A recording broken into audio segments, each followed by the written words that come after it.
All right. Another Saturday night. Shoot the breeze. I want to thank everyone who is tuned in or who will be tuned in tonight. Tonight we have a few topics that we're going to discuss. We're going to talk about Lesedi Molapisi. If you haven't heard, that's a Botswanan woman, 30-year-old Botswana woman who was executed today. We're going to talk about the African family being an extended one. We're going to answer the question, what is a successful woman? We're going to do a media analysis. We're going to look at this preview for Kindred, a television adaptation for the book by Octavia Butler. We're going to look at the craziness of biracial kids. We're going to look at a case of frenemies, not friends. We're going to be talking about Shanquella. And lastly, we're going to be talking about we're going to have a conversation based on a prior conversation of North Africans. We're going to talk about that as well. So I want to thank all of you who are here tonight. Drop a 1 if you're in the chat, listening in. And if you want to be on the panel tonight, I've pinned the link, the StreamYard link, to the top of the chat. So there should be no issues with anyone asking me to drop the link when the link is right there, pinned at the top of the chat. All right, so no one's giving me a 1. That means the lurkers are here. Actually, Gas Them Up just showed up. So peace to Gas. All right, Gas Them Up is here. That means we have 3 other lurkers who don't want to be identified, I guess. Bwana Gaziki dropped a 1. So he's here as well. All right, so what I'm going to do, I'll drop the invite link one more time in the chat. What I'm really going to do is start the show. And Gas says drop the link. What I'm really going to do is start the show now. And on the other side, I'll drop Shoot the Breeze topic number 1. Hopefully we'll have more panelists joining us by that time. All right. So you guys stay tuned.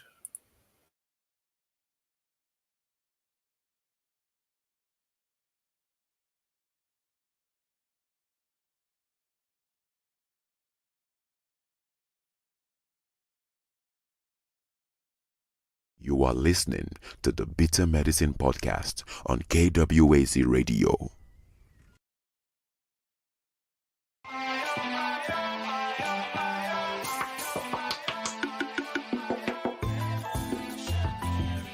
Welcome to the Bitter Medicine Podcast, where it's all about Black empowerment. Our show focuses on Black news and entertainment, arts, science, economics, history, people, and strategies that uplift, empower, and motivate Africans within the diaspora. And now, your host, whose favorite color is black, Goku.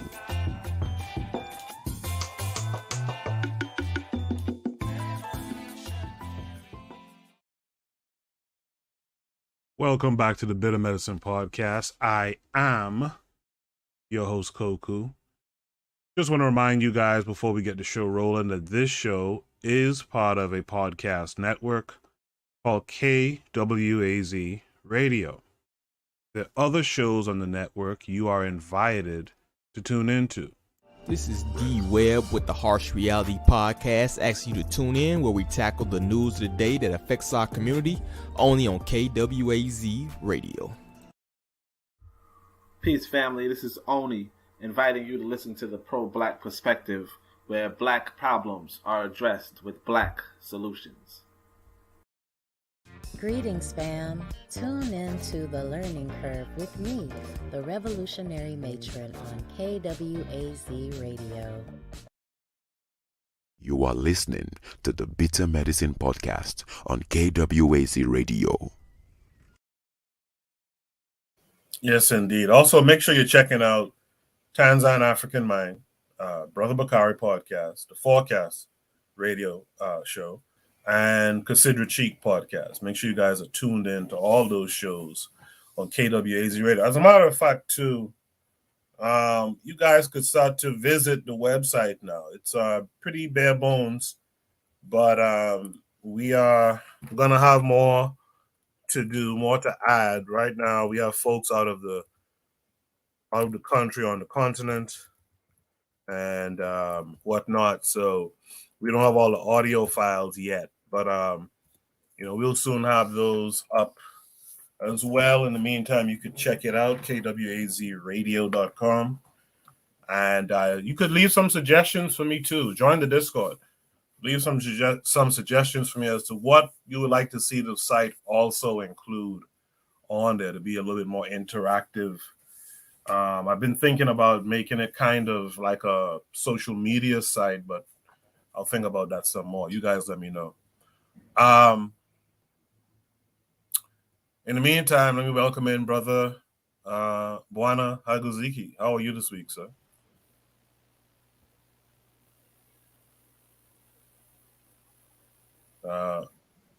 I see where you unmuted your mic, but we can't hear you. Yeah. In the meantime, let's welcome in Gas. Gas, how are you this week? I'm good. How you guys been? I'm hanging in there. You sound a lot better, and I wish you a lot of strength and a lot of recovery. I'll put this out there. I think they are weaponizing certain things. You said last week you've taken a lot of vitamin C and zinc and all that stuff, and the fact that you've been taking these things, and typically you said you really don't typically get ill or fall sick.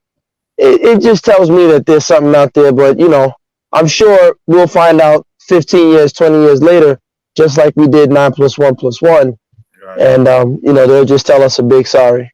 Yeah. That's a good point. Yeah, you're absolutely right about that. Because I heard that there's some RSV or something going on with the kids now. They have some upper respiratory. Man, I saw something. They said that measles is on the rise. Look, these people, their whole goal is to reduce the carbon footprint. But human beings produce carbon. We produce carbon dioxide. Yeah. So it's like the most ingenious way to say we got to kill off humans. Yeah. And no one caught it. You know what I'm saying? No one caught it. Like, yo, dude, what do you mean reduce carbon? It's just weird. Yeah. No one talks about it. No one talks. These guys get away with so much stuff. It's not funny. And a lot of it has to do with the fact that we're not up on a lot of things. We just get our information secondhand and we're good with that. Exactly. And they got the nerve to put an African dictator who should be punished, but an African dictator will be in The Hague. But these guys, look at their atrocities. No one says a word. Yeah. It's crazy. Yeah, I agree with that, Gas. Yes, I appreciate you being here. I'm 75% all the way. This thing just has like a what's the word? A fatigue. A lingering effect. Yes. No, that's why I know it's engineered. I know I'm the conspiracy theorist, but there's no way, man. Like, you sound, I've never met you personally, but you always sound bubbly, full of vitality. They know what they're doing. I've seen it affect people who I know are very strong. And it's just something that, it's Babylon. These people are very wicked, unfortunately. Yeah, for real. Let's welcome in Tanzan. Tanzan, how are you this week? I'm good, thank you. I am awake, so I appreciate being here, and greetings to everyone. Thanks for being here, Tan. Let's see if Bwana Hagaziki's sound is better. Can you hear me? Yes, sir. I go, cool. How's everyone doing? I hope everyone is great. Tan, vampires get up at night, so it's 8 o'clock. Oh wait, Tan is a vampire? Oh my God! Apparently, he just came in swinging. She's an old school bloodsucker, but it's good to. I'm sorry I'm late. I was fixing me a little something but I'm glad I'm here tonight. So let's. Hey, I got a name for a show. Bwana Hagaziki, the Vampire Slayer. That's a good one. Well, he would be slayed, not slaying, but okay. But that would be a short show.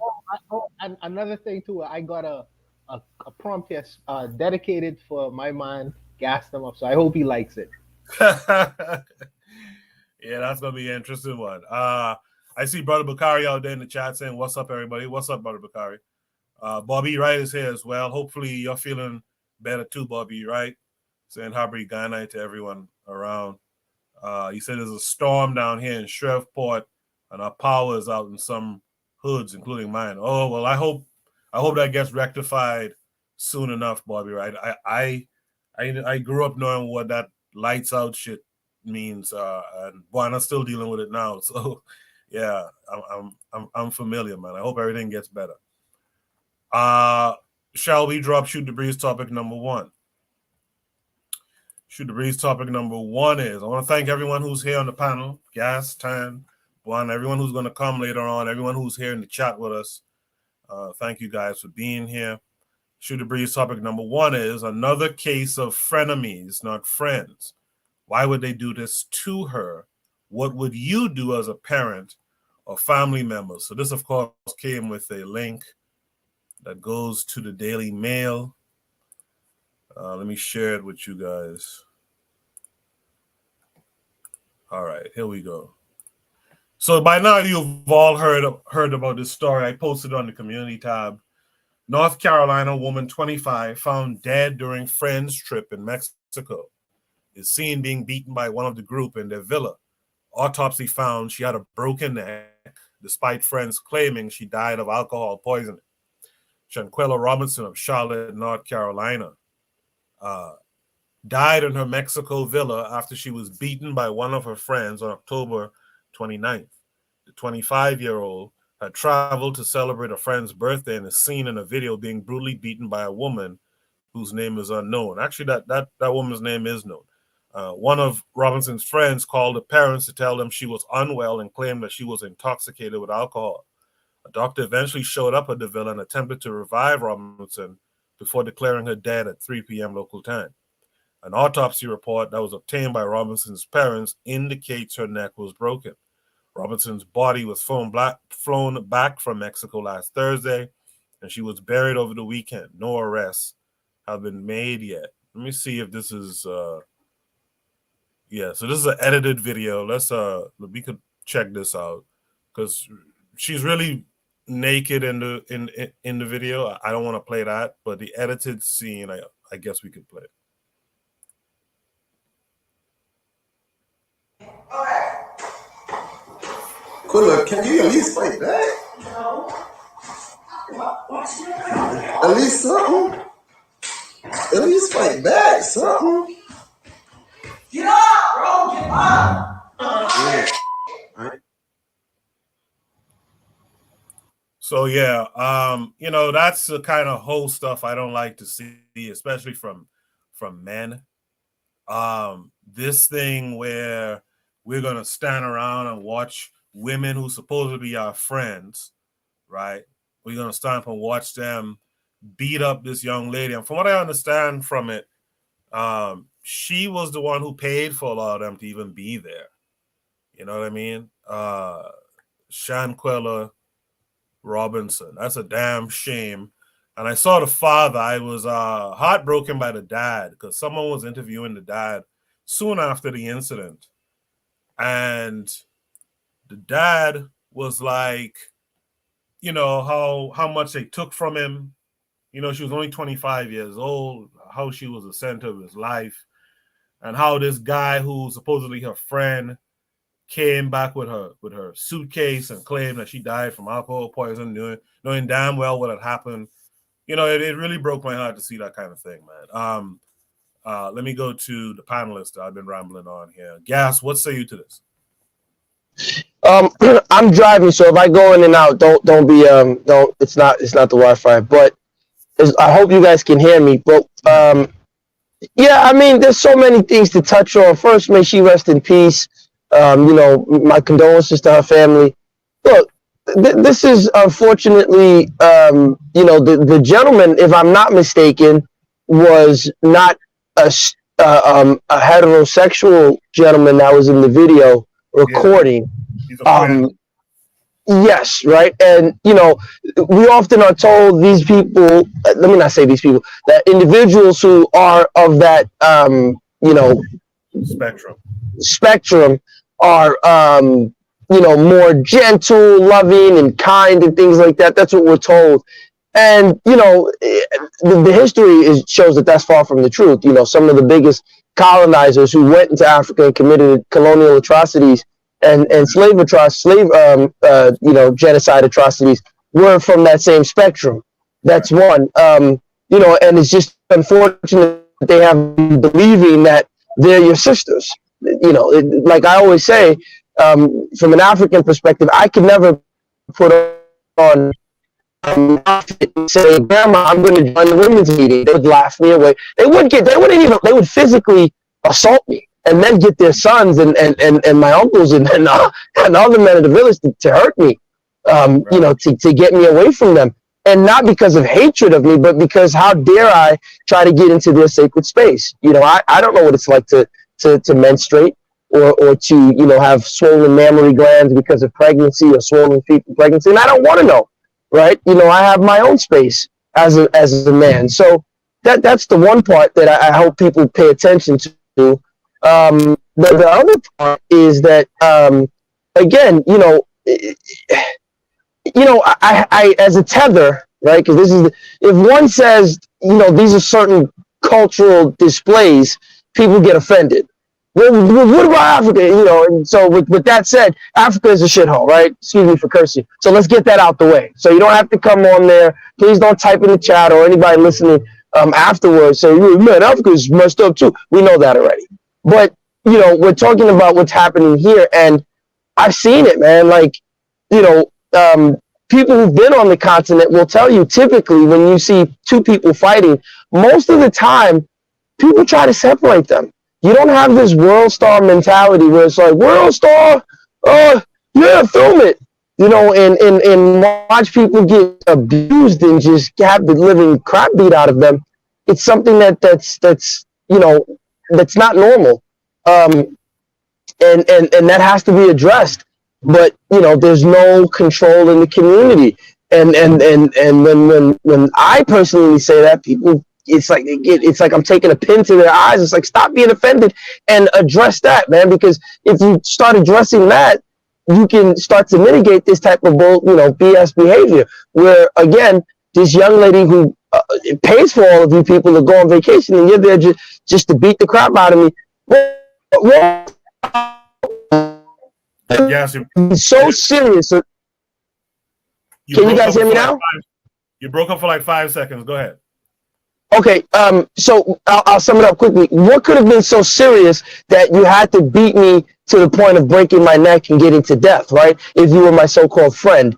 And this is the last part I'll end with. I hope I'm not breaking up, but we gotta stop letting our women embrace this silly.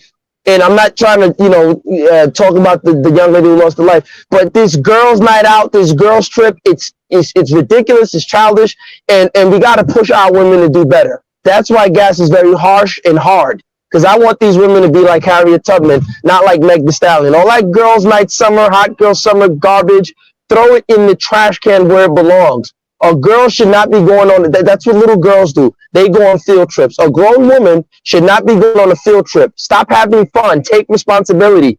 You are the mothers of the generation, the greatest people to ever walk the earth. You have responsibilities. I'm just going to stay black and die. We need to throw that in the trash can.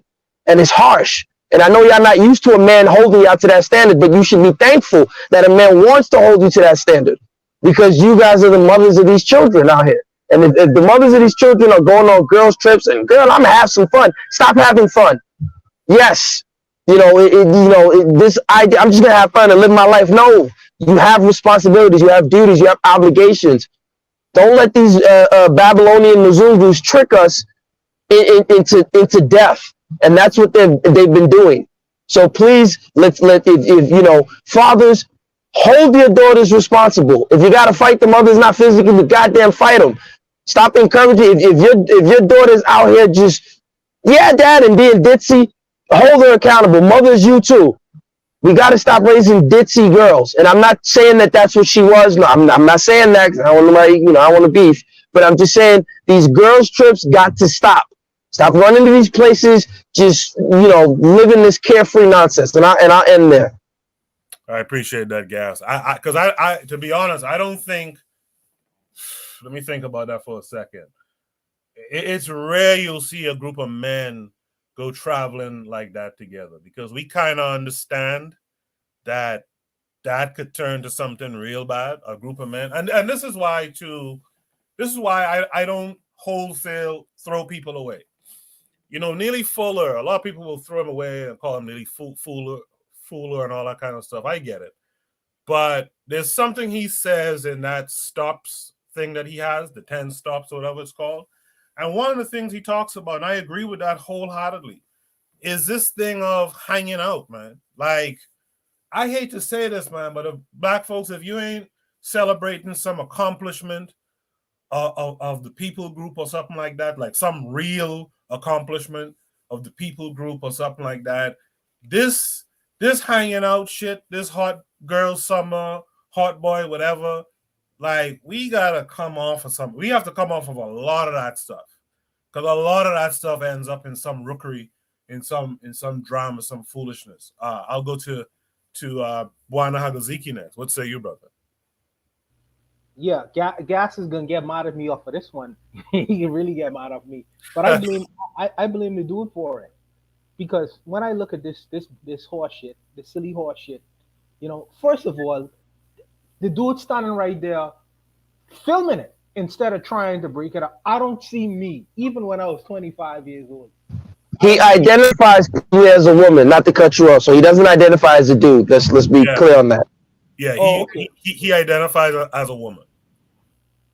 Oh, okay. That kind of changed. But I thought it was more than one guy who was on the trip with them. There was more than one queer guy there, as far as I know. Yeah. Oh, so it's a wedding convention. Okay, so for me, it wouldn't have never happened. It would have never happened. It wouldn't even have got there, because first of all, I could take the girl to the room. First of all, the girl ain't gonna be naked in the room with me and feel like she's comfortable anyways. For real. We just hanging out. Come on now. But I would. It would have never gone. It would have never got to a point to where these ladies was exchanging blows, even when I was 25. And it's unfortunate that this sister don't understand, because I'm thinking that she was a business owner and she was relatively successful as a 25-year-old, if I'm not mistaken. And she doesn't understand. She probably wouldn't understand that, your friends get jealous of you. In particular, if you're doing certain things and they ain't doing certain things, especially when you have the ability to fund their trips. They look at that and you thinking everything is all good, but jealous ones envy, like Joe say. So I think that as a 25-year-old, her brain is not completely developed yet, and she hasn't gotten to the point where she could really analyze and scope out the world and the people around her to really evaluate what's going on. And she didn't have time to do that, man. And that's unfortunate, because she could have been somebody great. And for me, and on first glimpse of looking at this particular video, even though what the brothers say, these guys identifying as females, and that's well and good, but something within me, something deep down inside within me, my maleness wouldn't have permit these women to start the exchange blows. Even if I had to physically grab one of them and take them out of the room, it wouldn't have happened. It wouldn't have happened, and it's unfortunate. So, but since Gas did say that this particular gentleman identifies as a female, well, I guess I got to take the onus on him now, because we living in a different kind of world, But it would have never happened if a real man kind of person was in the room. It would have never gotten to that point. And it's unfortunate too that she got beat up naked. I mean, what was they doing? But I'll stop there and let time go. But I'll say this. I agree with you, actually. I actually agree with you. And I agree with Bakari in the chat. He says it doesn't matter how he said it doesn't matter how they identify. That was a man recording. Bwana Hagaziki, you were right to blame the male. I actually don't disagree with that, but I'll say this: you can't have it two ways. You see what I'm saying? If you opt out, right, and you say you're a female, right, you have to hold that one. Don't come back and say, oh, look at those men stand up. No, y'all said y'all opted out of being men. Y'all are women, so don't blame no man for that. You see what I'm saying? So that's why I'm holding them to that. That's true. That's true. If that's what the rules are, because the rules is changed. The rules, the goalpost changes day by day.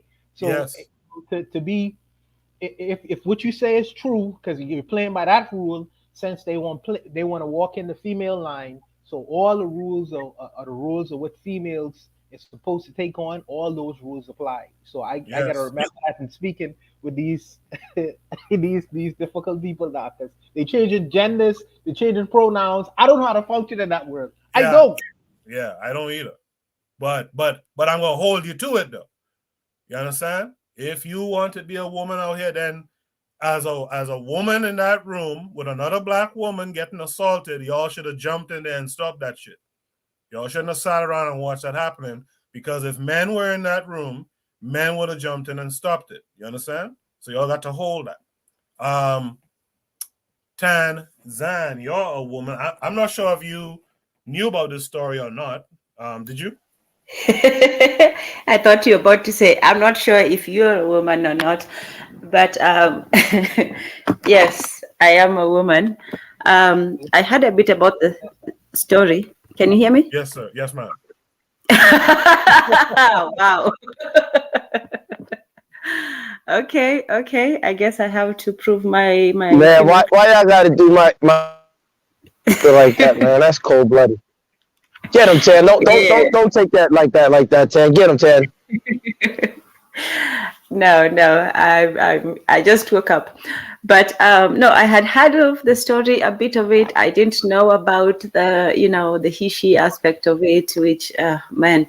But in any case, I think it's that whole not reputation, but the stereotype that black women are strong and they can fend for themselves, and you see all these fights with ladies black ladies getting into fights, and sometimes you just people expect that if two women are fighting, it's an equal fight, and you should just let them be and sort it out. But that's not a natural way, firstly, for women to resolve things. Women don't usually not a lot, but they don't usually resort to violence, and if they do, it's usually hair pulling and just like this harmless slapping things. It's not usually like that.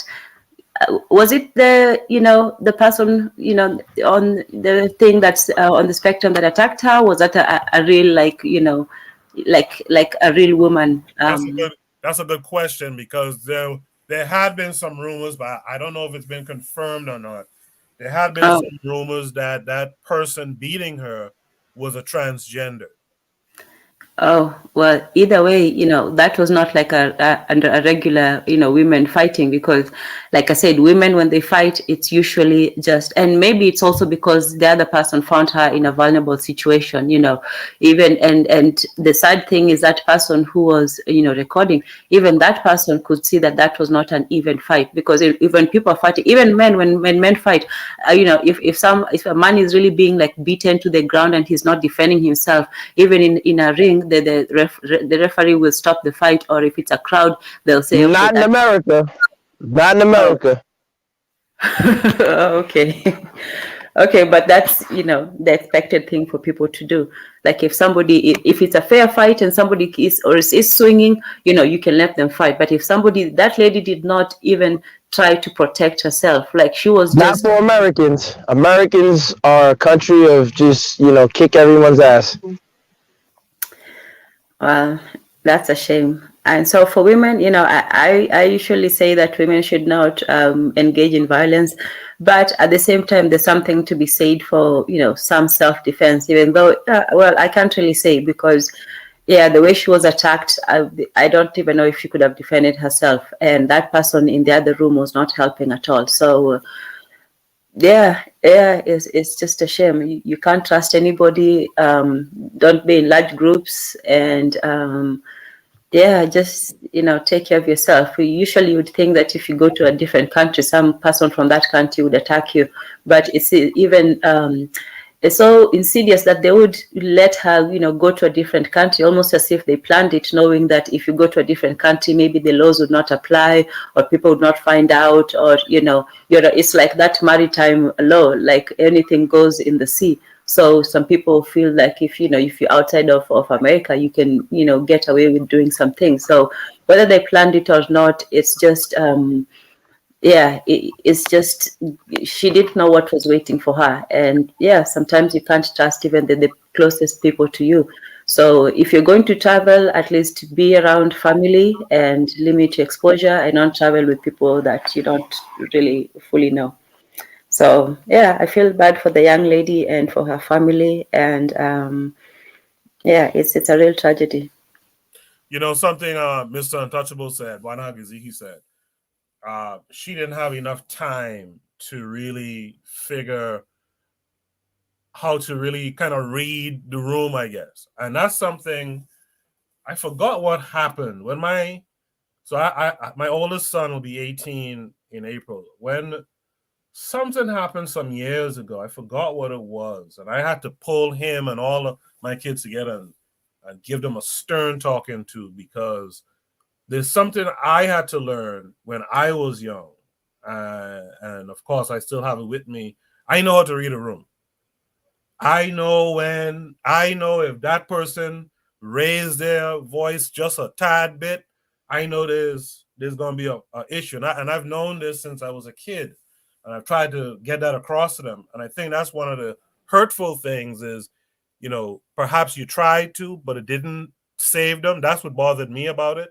That maybe her parents tried to give her that kind of, that kind of instruction, and she didn't take it, or But that brings me to the second part of the question: as a parent or family member, if this had happened to your child, what would you do? I'll start with Gas on that one. Before I ask the question, a little bit with you and Buana. For me, I in the sense. Can you guys hear me now? Can you hear me now? I can hear you now. Go ahead. Okay, so in the Western sense, in the social sense, there is quote unquote adolescence, where we purposely dumb down our children. That's why I'm vehemently against children's cartoons, because it's interesting. Adults are voicing what children should act like, and children are taking that template and running with it, because most children wouldn't act like that. Most children would just copy the nearest adult near them as best as they could, right? But what we've been taught in the Western system is give our children to these templates and our children go along with it. But biologically speaking, there's a book that I read years ago called The Myth of the Adolescent Brain. Biologically speaking, the human brain by age, I believe, 11 is fully functional and capable for any activity that is thrown its way. And it had to be that way because if you think about, being in, before we had the advent of modernity, at any moment, a dangerous animal could come your way. You had to be able to contend with these things, right? So, for me, we had the rites of passage that's around that. Exactly, time. Right? Exactly. We had rites of passages. So for me, I think, and again, I'm not talking about individually because I don't want anybody to, get offended and be offensive. People are very sensitive these days. But for me, I think it's the problem is that we are gradually, because, we talked about the men who identify on the spectrum, and these men are now being pushed near our women, and our women unfortunately are not it's always the men. You see, everybody says, well, what are the men doing? Are they building? No, you got to stand up and speak for yourselves as women. You ladies got to stand up and say, we don't want these people who identify, not that we have anything against them, but they are not us. And we are not them. They cannot, just because they talk with some sass. And again, I have nothing against anybody. Yes, you cut out there. While you And yeah, go ahead. You cut out there for like 3 seconds. Go ahead. Yeah, I said just because they're flamboyant or they have some sass does not mean that they are one of you, right? So what I'm saying is this. For me, if biologically speaking, the human brain by age 11 is fully prepared, I think it is conditioning in how we're training our children. If I'm not mistaken, the so-called General Lafayette, who came to help George Washington, he wasn't but 20-something years old. Right. And this is the guy we're celebrating. If I'm not mistaken, we can Google it, right? The General Lafayette that helped George Washington, he was 20-something years old. This is a 20-year-old man who's a general fighting a war of independence, and we still celebrate this guy to this day. So I'm tired of hearing that, oh, you know, people are young in the mind. No, it's how we're raising our children. And that was why that prompt a few weeks back about the Cosby Show being a crappy family because they raised crappy kids, people got their feelings hurt. And it's the truth. They didn't raise good kids. Their children are all over the place. Or like the Fresh Prince. You know, you can't be a judge and your wife an educator and you're raising a Hillary Banks. You failed as parents because you took the Western, laissez-faire, just let kids be kids. That's BS. The richest people in the world don't let kids be kids. The people who have successful kids don't let children be children. They give them a plan. They give them structure. There are rules. There are things that they have to follow. And they prep them for it. So I'm just saying that, you know, if that's a Mexican young lady or an Arab young lady, she's not going to be on a girls' trip. The Mexican father, the Arab father is going to say, over my dead body. You crazy? What do you mean girls' trip? But when we don't have parental patriarchal control in these families, and the mothers think, well, you know, I'm sorry to say, I know I'm coming at the women. Look, I've heard these women, they're just, most of them, not all, they're just lackadaisical. They don't know the first thing of structure. So what they do, you know, when they get angry is they beat the kids. You gotta listen to me and they shout. But once the kids 15, 16, kids ain't got no fear of you. You gotta have structure and control from the very beginning.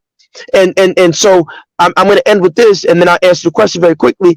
You know, the truth of the matter is, I'm just tired of people making excuses. Children are not meant to just be children. You have to have a plan for them. You have to have structure for them, and you got to, you know, give them options. Hey, what do you like? You like soccer? Cool. You like basketball? You're picking one of these instruments. You're picking something, and from what you pick, you're not going to put it down. You're going to be the best at it. You're going to be in STEM. You're going to be in this. I'm going to expose you to the things you need to be exposed to, but you're going to be excellent at it. I'm just tired of people saying, well, you know, my child don't like math. What the hell do you mean he don't like math? Are you crazy? What's wrong with us today as parents?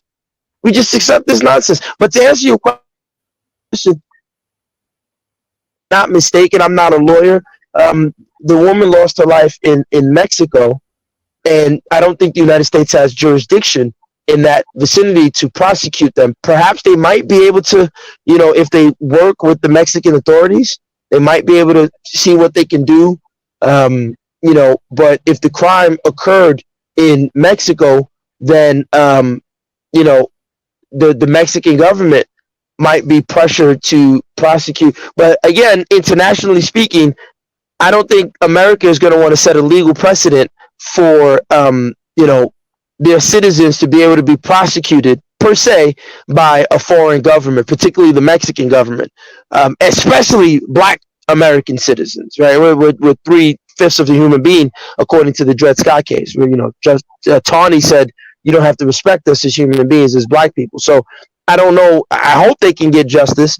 But from what I'm seeing, I don't know if they'll be able to get that. You know, I'm not going to come on here and advocate anybody do anything out of pocket, but all I'm going to say is this. Black people, we march, we cry, we complain, and even animals, If you grab a dog from the mother in front of her and try to kill her puppies, she is going to fight you with every last ounce of life she has. There's no animal. I'm talking, we say they're animals, they're dumb. There's no animal that doesn't understand an attack on their child is an attack on them, and they will fight you to the death. So I'm tired of us not fighting to the death. But again, I'm not telling anyone to go do anything crazy.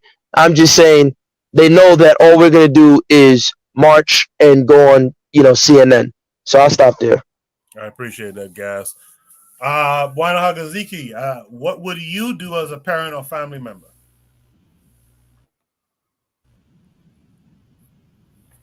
Before I answer some of the important points that my brother just mentioned just now, if I could, he mentioned the extradition laws, and it will be interesting. I want to watch that to see if, since the crime did occur in Mexico, if the Mexican government would be able to extradite an American citizen to stand up for whatever crimes that they would have committed in Mexico. It would be interesting to see if it would work the other way, because usually the American government is able to pull people from other countries to their court and court system to create trials against them. So it'd be interesting to see if it would work the other way. I really wait to see if that would actually happen. Another thing he mentioned was the fact that these women are grown at this point. And what I would say to that is, yes, we in the West, well, let me say we, let's cut this we shit out. They in the West, they infantilize their children way past the age of reason, which is, usually back in the day, our grandmothers used to be married by the time they were 16, had families, so they had greater responsibilities. They had to develop that adult mentality had to be developed much earlier than we do in the Western world. We keep our children as infants way past the age of 18. We put them in college, we pay for their colleges. After they graduate, they turn 18. We pay for 4 years of school. So it's almost like them turning into adults is retarded for a longer period of time. So you have these grown little babies acting like grown little babies. Throwing tantrums and shit.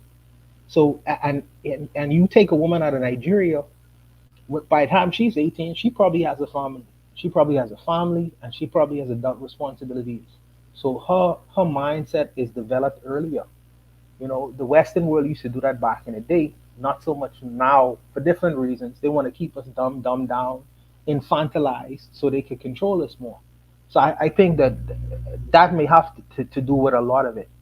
But as far as this grown man, if he is a grown man with a wig on, calling himself a female, if he was to harm my daughter, my beautiful daughter, there would be no laws, no man-made laws that would cause me not to want to stalk him and commit the same act on him.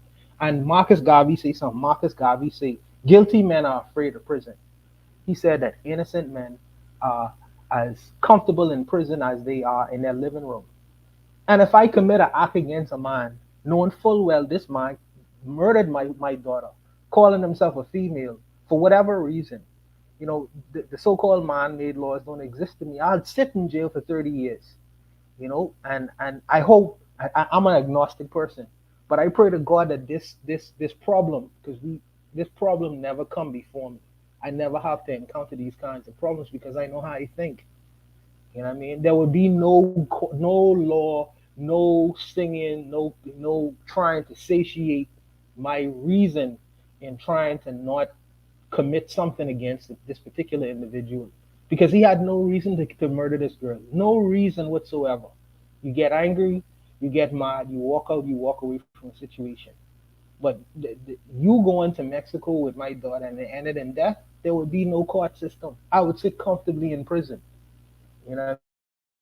So I hope that these kinds of scenarios never come before me. I really hope that it never does, and I don't have to deal with these kinds of things, because that's a lesson that I really don't want to have to get some understanding from. But I'll stop there, man. No, I feel you on that one. I I feel exactly that way as you. Because I know what would have to be done. So it's one of those things where I just prefer it not even happening, period, to one of my kids. I will say too, in that video, before I go to Tan, in that video, I don't know if I could catch it, but in this video too, hold on. In this video too, if you look close enough, you notice that there's the guy who's filming it talking about fight for yourself, but there's another woman right here filming too. And they say that this woman here filming, they said that there's a video, this is what I heard, that woman picks up Shanquella after this beat down here and body slams her, grabs her by the neck and body slams her. And they said that is and they said Shanquella stops moving at that point. So there's another woman, forgot the name of the woman now. There's another woman in there who's being sought after too. All of them would have been in a problem. Man, woman, and in between. All would have been in a problem. But with that said, Tanzan, what would you do as a parent or family member? Well, before or after, unfortunately. Well, before, definitely, you should advise against going to these places even with people because there are also cases where people went to certain places and then they met mysterious deaths, either by the locals or by some strange food or something. So when going to another country, it's just a risk in itself, even if you have taken all kinds of preparations, even if you're responsible.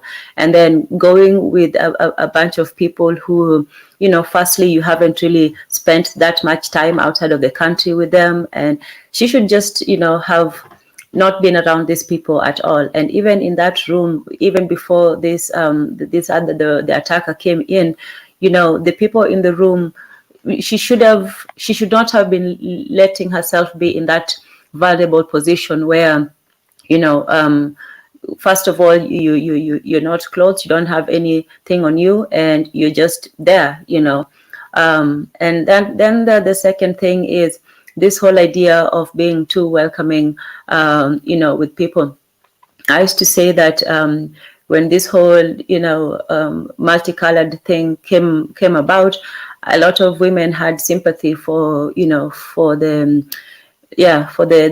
limp-wristed because, they have suffered, this happened to them and so on. So some of them, let them in, like their friends and so on. And these people, they say imitation is the highest form of flattery, but sometimes it's actually not. Sometimes that flattery is just somebody waiting to stab you in the back. And what I see with some of these people who are emulating women, they're putting on a costume. They're playing as if being a woman is just putting on a pretty dress and then walking out there and being a woman. It's such an arrogant and very insulting thing. I can't put on a suit and speak in a deep voice and then say I'm a man. That would be insulting to all men. And then to say that you understand what it means to be a woman. No, you have no idea. Changing your physique and doing and being cut up under the surgeon's knife, that does not make you into a woman. You can fool people into it, but these people have no idea. And for women to still let them be in our spaces and still accept them as one of us, that's the highest insult to womanhood, that you're going to let a man, yes, because before all of that stuff, we know what's, hanging between his legs. You're going to let a man come into your space and basically beat you out of it and say that he's better than you. What's his name? Somebody made a joke about that Bruce Jenner guy, that he's been a man all his life and then he becomes a woman for 1 year and then he becomes the woman of the year. Like all of you women who've been womening all these years, you have been doing it wrong. Let a man show you how to be a woman. And they copy, what they think is, the outside, the outside of women. but they take only the worst of women. They take the gossipy, the silliness, I'm a woman, all of that stuff. Even real women do not behave like that. Even with the queen, the draggy ones, with the big, hairstyle and all that. Most women don't even dress like that, but they take their version and the idea of womanhood and they exaggerate it, and then they still want real women to accept them, for who they are. Well, you can identify whatever you want, but the reality and the consensus is not going to always, coddle your little fantasies. And then the other thing is also with the women, it's this, yes, you all mentioned, that adolescent and that adolescent rebellion of thinking, oh, well, we can go outside the country and do this, that, or the other, or somehow traveling.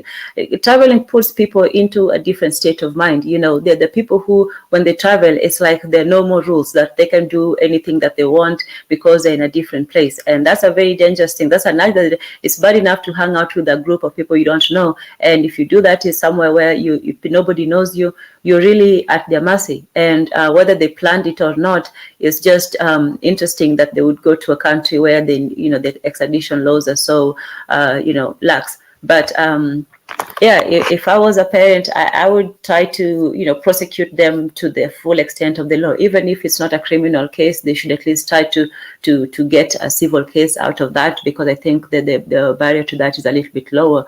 But yeah, and all of them should be prosecuted as accessories.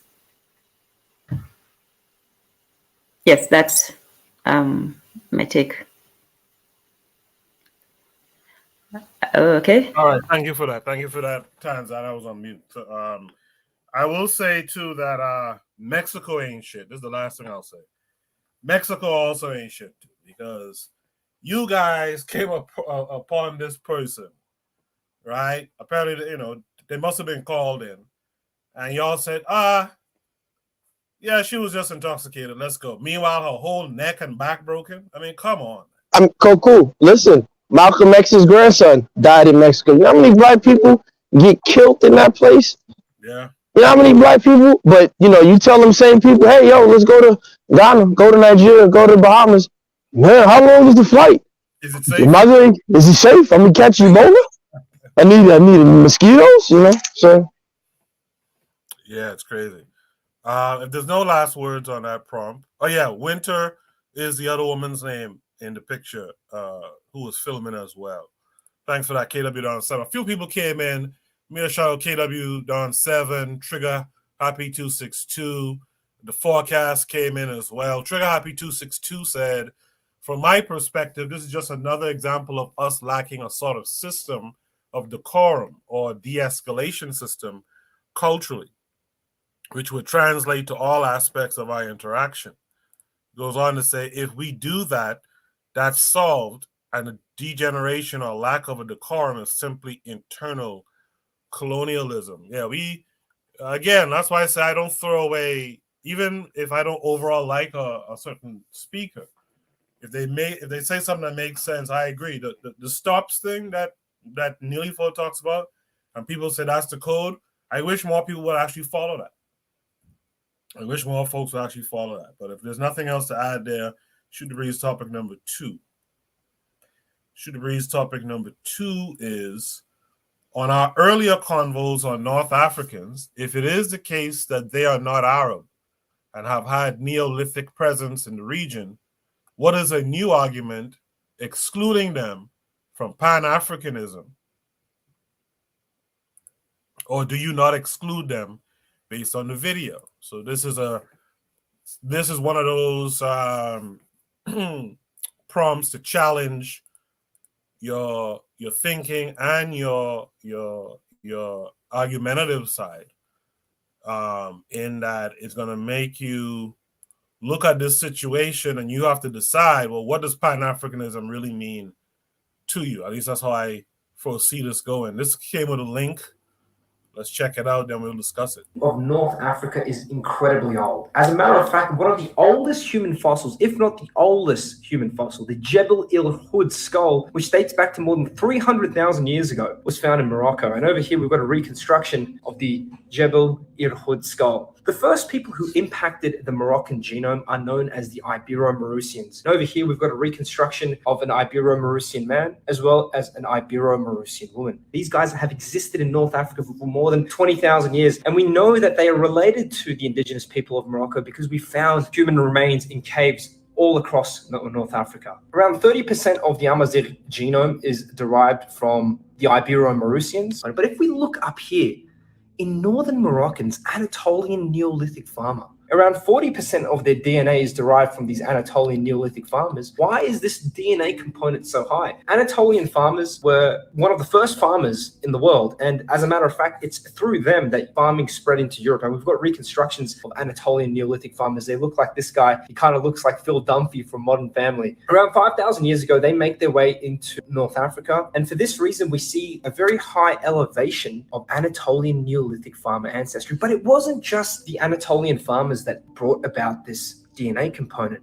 The Capsians were a Neolithic group that expanded into North Africa close to 8,000 years ago. And what's interesting about the Capsians is that they had a very large component of West Asian-derived admixture. We also had the Phoenicians. The Phoenicians originated in the Levant, and they made migrations all across North Africa. As a matter of fact, they formed one of the most formidable empires, the Empire of Carthage, which spanned all across North Africa. They were Phoenician in origin, they spoke Canaanite, and they themselves had a very high Anatolian Neolithic DNA component. But we've also got other events, such as the Reconquista. For 800 years, Spain was under Muslim rule. But after a certain time period, the Christians repelled all the Muslims and all the Muslim Spaniards. Many of them flee to North Africa. And this is why when we look into DNA tests of people like Moroccans, we actually see a very high component of Iberian DNA. We see a lot of Spanish DNA amongst many groups. Over here, I've got an Amazigh DNA result, and he's got close to 25% Iberian DNA. So we just discussed the two major DNA components of the Amazigh. But if we look at this DNA breakdown, we also see close to 10% of their DNA is derived from the Pontic-Caspian steppe. How on earth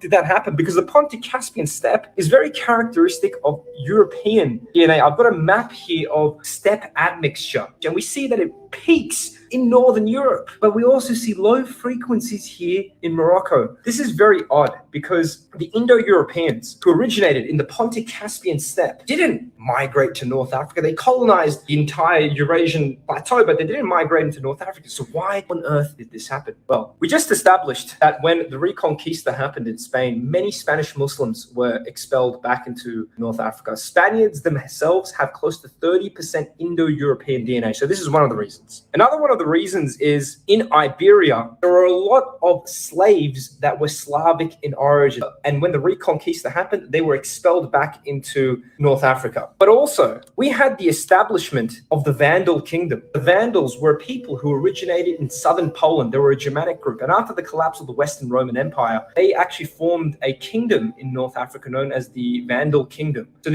these guys all contributed European DNA amongst the Amazigh people, and it ranges anywhere between 5 to 10%. Now, the last DNA component that makes up the sort of Amazigh genome, the last major component is that of West African, or should I say sub-Saharan African admixture. And there are several reasons to this. I previously described the Ibero-Maurusians as being the first people in North Africa. But when we do genomic testing, we actually find out that the Ibero-Maurusians themselves were derived from two ancestral populations. Around 70 to 80% of their genome was derived from a source that was related to the Natufians. And the Natufians were one of the first people to discover farming. They weren't directly related to the Natufians, but they were related to a proto-Natufian source. Whilst around 20 to 30% of the DNA was derived from a group that had genetic similarities with modern-day sub-Saharan Africans. So this is one of the reasons. The other reason is the slave trade routes actually went through North Africa. But also, just from a geographic perspective, North Africa has very close geographic proximity to sub-Saharan Africa. And as a matter of fact, this is a Tuareg. The Tuaregs are an Amazigh group in the southern regions of North Africa. I think you can also find them in Mali. As we can see from his features, he looks black. So yeah, this sub-Saharan African DNA varies amongst different Amazigh populations. When we go to the Moroccans of the north, I'm using the Moroccans as a benchmark here. Northern Moroccans have like 7%, while southern Moroccans have like up to 24% sub-Saharan African derived admixture. A common misconception amongst many people is that the Amazigh are Arabs, and this is not necessarily the case because the Amazigh have their own ethnic identity. As a matter of fact, when we look into Amazigh DNA, we don't actually see that much Arab-derived admixture. And I've actually got a 23andMe result of a Amazigh person who did a DNA test on 23andMe, and they've only got like 3% Arabic DNA from the Arabian Peninsula. This is in contrast to a Moroccan Arab, because there are Arabs in Morocco, who has up to 17% Arabic-derived admixture, which is interesting. So this implies that the Amazigh people have maintained genetic continuity despite the countless number of conquests that have occurred in North Africa. And I'm going to pull up a PCA chart. A PCA chart is a principal component analysis chart. It tells us how similar populations are to one another. Over here is a PCA chart of the Gaunch people. And the Gaunch people were the indigenous people of the Canary Islands, and they're actually used as a proxy when we're investigating North African DNA. And over here, we can see the Gaunches in green and red cluster very similar with the Tunisians and the Algerians, which implies that, you know, despite many years of conquests, they've maintained onto their genetics. So guys, I really hope you enjoyed this presentation. I've been analyzing DNA for the past 8 years. I've made this my full-time gig. If you're interested in having your DNA assessed, I've put a link in my bio where I'll present you with the most comprehensive DNA report you can find anywhere else. The reason I'm talking about the Amazigh today is because one of my clients was Amazigh, and they said...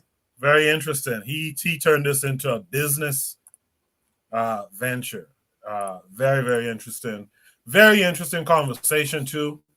I think it is good to have these conversations because these are the counter conversations that are going to come up, and you're going to need to know how to deal with it.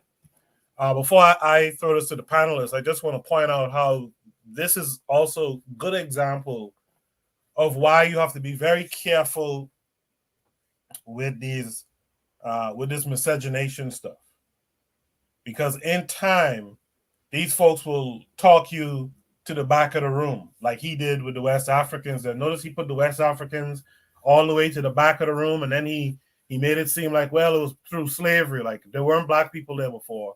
It's just through the slave routes is to come up that way, and that's how you have anywhere from 7 to 25% West African DNA. But it's very tricky what he did there, and it should be a lesson to us today as to what we need to do in terms of who we procreate with, etc. We have to command that. But I digress. I'll throw it to Gas first. Gas, what say you there?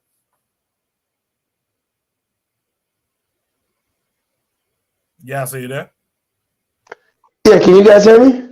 Yeah, I can hear you now. Yeah, so, man, Gas was vindicated.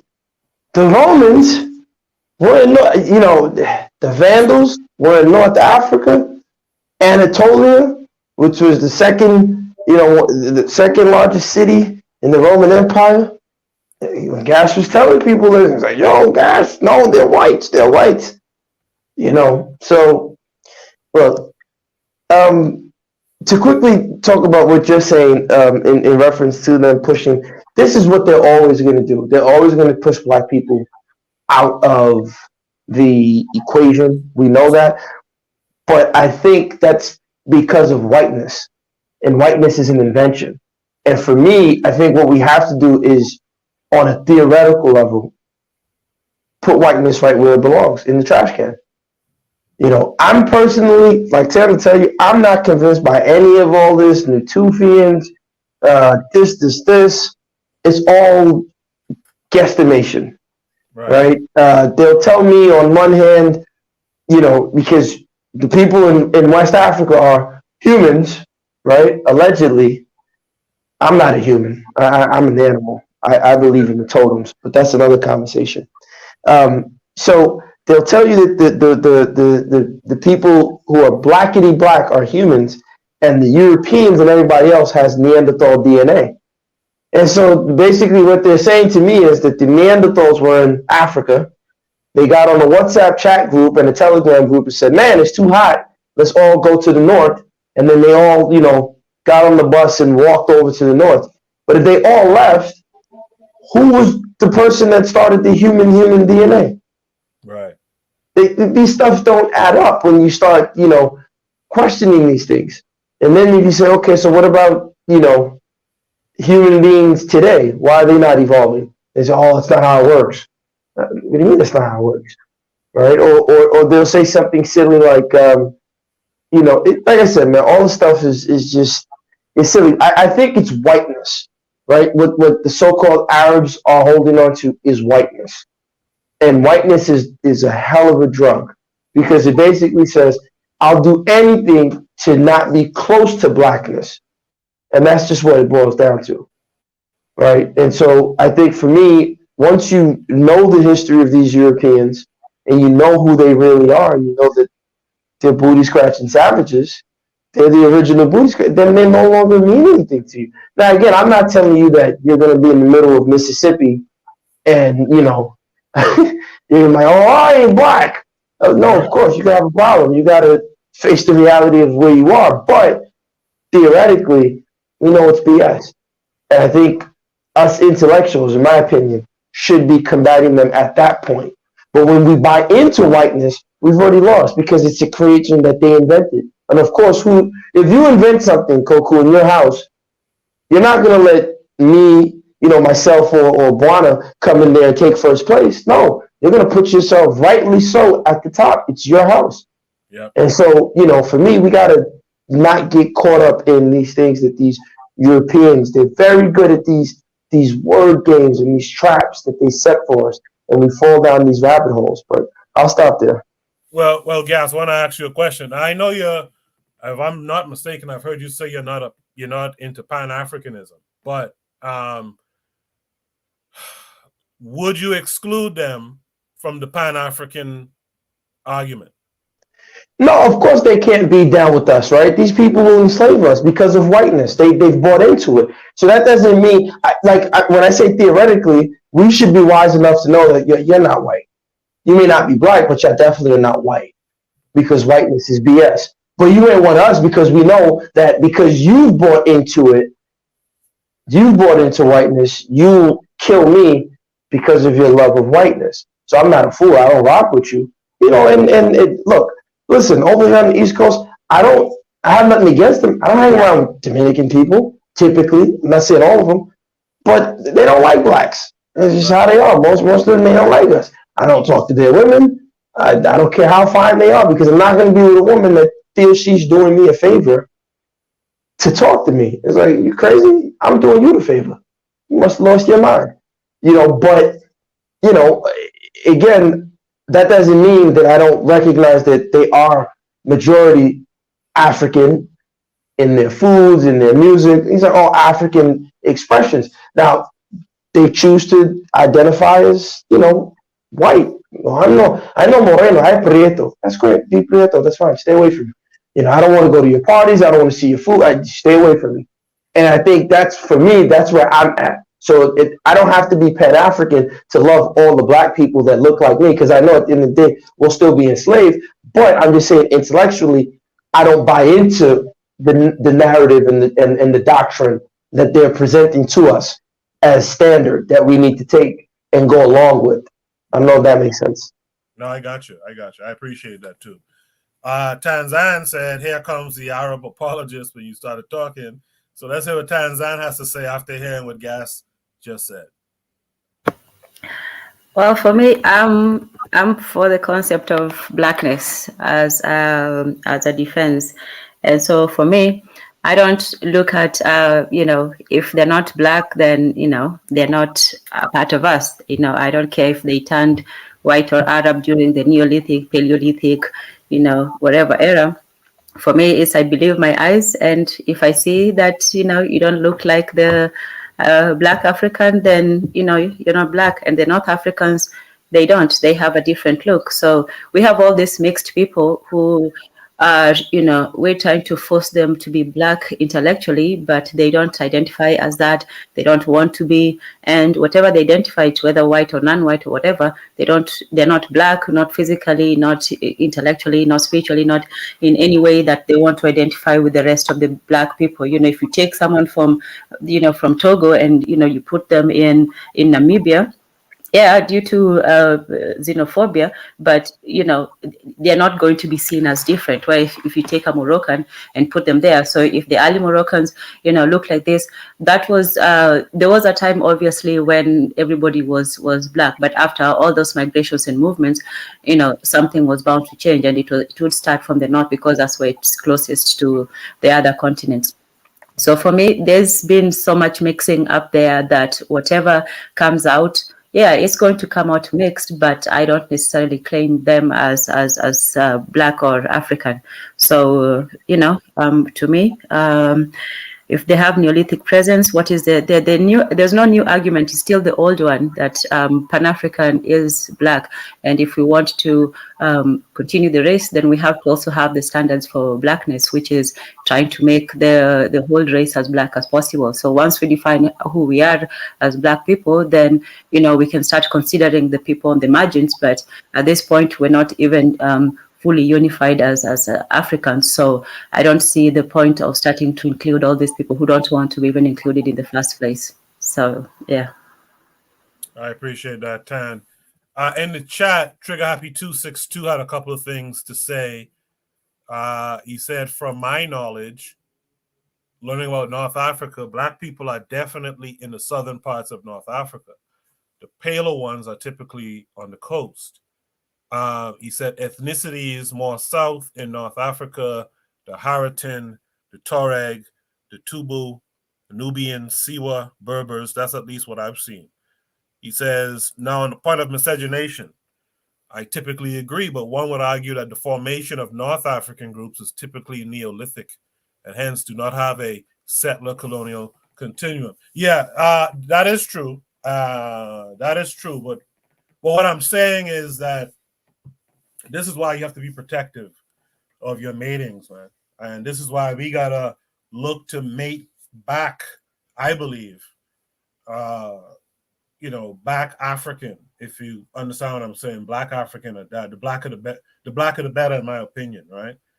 Bobby Wright noticed as well the underhanded way he put black people on the back end of the bullshit he was talking about here. With that said, let's go to Brother Buana. What say you? Yes, sir. For me, I rarely see this as a Pan-Africanist argument. It's really coming across as the Pan-Africanist argument, because when you term Pan-Africanism, I'm raising my hand and asking, which Pan-Africans are you referring to?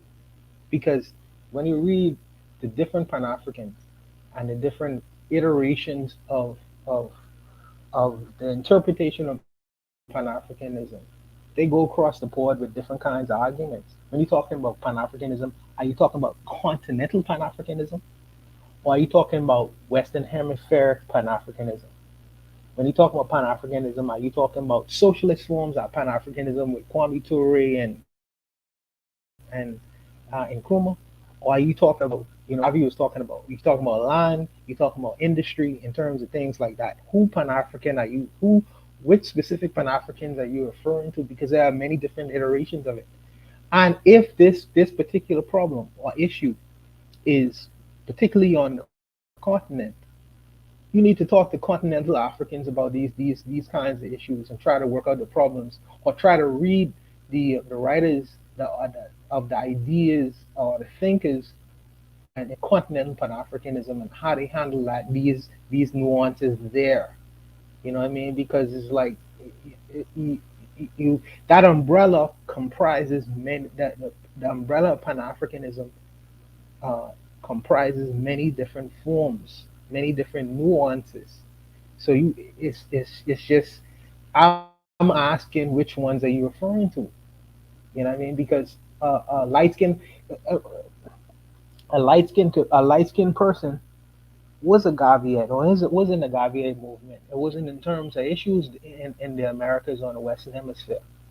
So the question becomes very nuanced, and I think that there needs to be more review of in terms of the ideas and ideologies of Pan-Africanism and what that means, because it encompasses many different umbrellas, many different ideas, and many different ideologies.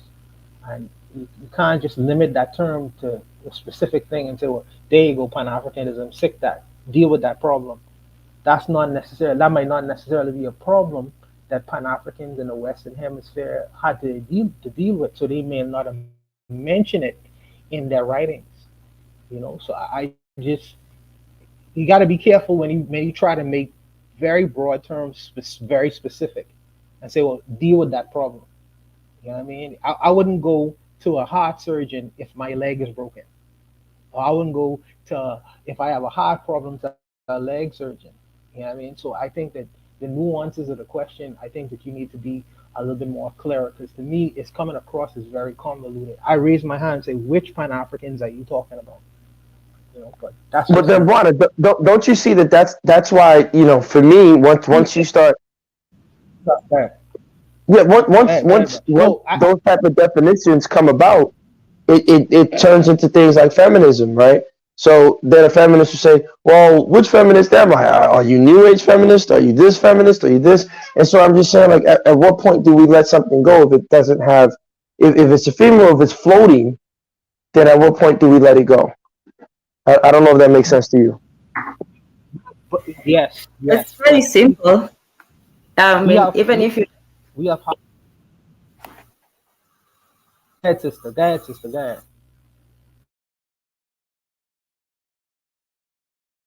We have hard and fast rules for specific things. What is a woman? Now that is there's a question mark in the Western world to what is a woman.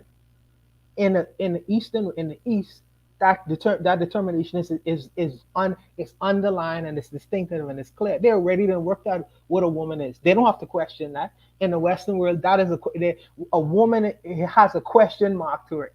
You know what I mean? That's a problem. That is a problem in the mind of a Westerner to solve and resolve for himself. But if a person in Africa, on the continent of Africa, that question has been resolved. It's not even a question, in fact. It's not even a question. You know what I mean?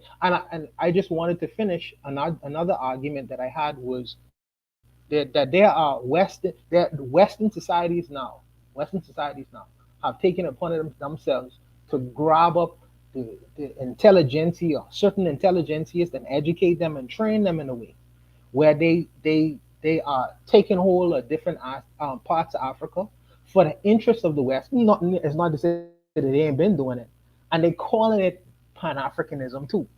So our enemies are even using that term Pan-Africanism, trying to attract the minds of certain groups of people, because they really think they're doing a good thing, when in fact they're just carrying out the interests of the Western world, and they labeling it as Pan-Africanism. So like I say, Pan-Africanism has various different iterations, and there needs to be a little bit more study in terms of what the ideas and ideologies are, because I've never read the nuances of, okay, North African, should we consider? I never read that in a text in regards to Pan-Africanism. I don't know, maybe I'm not read enough, but I've not necessarily read that to be a problem. So for me, you have to be more specific and nuanced, and give me some background information, because I've not necessarily read that there was a problem in terms of North Africans, the light-skinnedness, and all these other things. It's not necessarily come across. I am a Gavi, first and foremost, so my issue is on land. So, but I'll stop there, because I know I'm ranting right now. No, it's not a rant. It's all good. I would say, just from what I know and what I've seen, it seemed like the early Pan-Africanists didn't really worry about the northern, aspects of Africa versus the sub-Saharan or West or East or whatever. At least to me, because when I go back in my thoughts, someone who's still considered a Pan-Africanist to me is an Arab type is what's my man's name out of Egypt? Nasser. All those guys were involved in those. Nasser and Ben Bella. Yes, Ben Bella and Nasser, right? Those guys were involved in those Pan-African what do they call them again? The Pan-African Congress and all that stuff. So that's a good point you're making in a sense. What do we consider Pan-Africanism? And as I learned maybe just about 2 years ago or so, continental Africans have a term called Pan-Africanism. That's just about the nations on the continent. Absolutely, and this is the reason why they exclude places like Haiti. They don't even consider the blacks in the Western world. You know what I mean? And these are things that they even work out yet. So, like I say, there are many different iterations, and so you have to be very clear. Wait, no, but you have to be clear too. Remember, it's the leadership that did that, right? The so-called African leaders made that move on Haiti. I think if you were to ask the average African man on the street, hey, listen, your brothers who were taken over during that slave genocide, they would have no problem incorporating and including them. It's the leaders and the so-called African leadership, and we have to ask them, why did you vote against Haiti? And whatever stupid reason they'll give you. But for whatever reason, they decided not to include. But the average African didn't sit there and vote and say, no, we don't want those Haitians. And I think that's part of the problem in the diaspora a lot of times. And that's why I always tell people, when you go to Africa, you have to understand the African on the ground is often powerless, other than armed revolution, to really make change in their countries, so-called. I agree with that, but my difficulty comes in sometimes, is I listen to these lives sometimes when you have continental Africans on these panels and things like that. Some of them don't consider us as Africans because we have not been born on the continent itself, so they don't even consider us as Africans at all. So you have to understand, it's in statistics, the bias of the source that you're collecting from. So typically, again, the average African is not going to spend their Wi-Fi money to be on a panel talking on YouTube. You know what I'm saying? The ones that are talking to you are either the ones in the West who their parents are very rich, very wealthy, or extremely conservative from back home, or they're the ones who are back home who have the money, and again, they're often wealthy and conservative leaning in terms of their politics and very whitewashed. So though it's a bias in terms of who you get to interact with. That's a fair argument. I accept that. Trigger Happy 262 says, I don't think that's unilateral on the continent in regards to quote unquote excluding the diaspora, but they exist. I don't think this is that hard. Gaviism is in a sense Pan-Africanism, or at least African unity. Bobby Wright before that said Pan-Africanism also got co-opted by the Marxists. They call it revolutionary Pan-Africanism under scientific socialism. Earlier, Trigger Happy 262 said I'd say Chinwezu deals with the question of what we should do with North Africa. Does anyone remember what Chinwezu said? Chinwezu deal with yes. But Trigger Happy, Chinwezu deal with the question. Why are you asking the question, brother?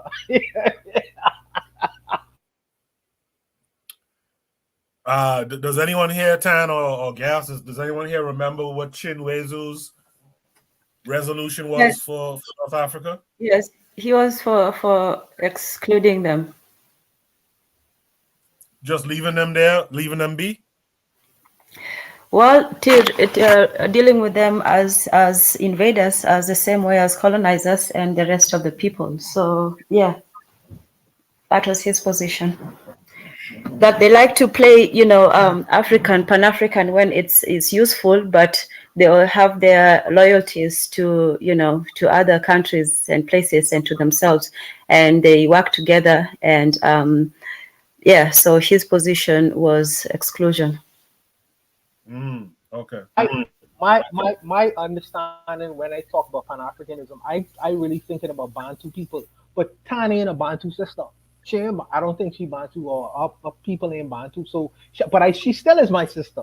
I would still include her as in the form of Pan-Africanism. So for me, I've not necessarily been close enough to that problem to really. But Bwana Habuziki, are you confused about what? Let's leave Pan-Africanism. Are you confused about what black is? What a black person is? No, listen. We addressed that question before. And for me, that has variances. For the brothers, they argue with me tooth and nail. In fact, the brothers say, as long if you have white blood and you ain't no black person no more. They say if you mix, you finish.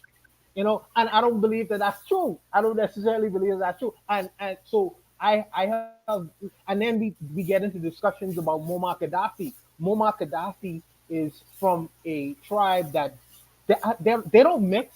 That tribe in where he's from in Libya, that is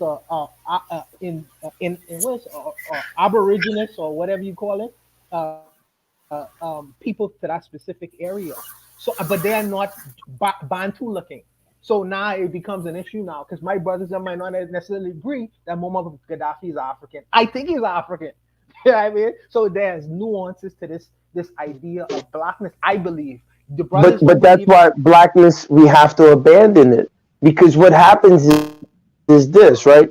If we go along with blackness based on, remember, we've been told we are black, right? Tan and I were having a conversation about the Hegelian dialectic, right? And, it puts you in this rabbit hole. And that's why everything is revolutionary, right? So you have your thesis, your antithesis, and then your synthesis. And so now blackness is this one drop rule, or it's not, or it's blackity black. I think we have to go back to defining character, behavior, and culture, right? And tradition. And I think when we can define that, then we can say, okay, this is a part of us. This is what we do. And I think that needs to be done because, there are people who walk around who are white, say they're Kenyan by marriage. On the Nigerian football team, the women's team, there was a white girl. She looked Russian. They said her father was Nigerian. But, we have problems now because these people are going to bring in their foreign allegiances and ideologies because now, most people think being African is jollof rice, some plate of fufu, and dancing to crackhead Afrobeats music. That ain't African, but it's crazy what they're trying to reduce African things to, and that's how they control it, right? So when they reduce it to these markers, now they can easily come and say, okay, listen, you artist, Afrobeat artist, come and we'll use you to represent Africa now, right? And they're doing it, right? They're trying to co-opt it.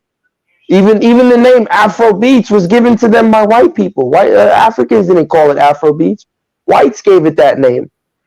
So we have to just be very careful because that's how we get spies. But if we, like for example, I think we should go the way of the Maasai.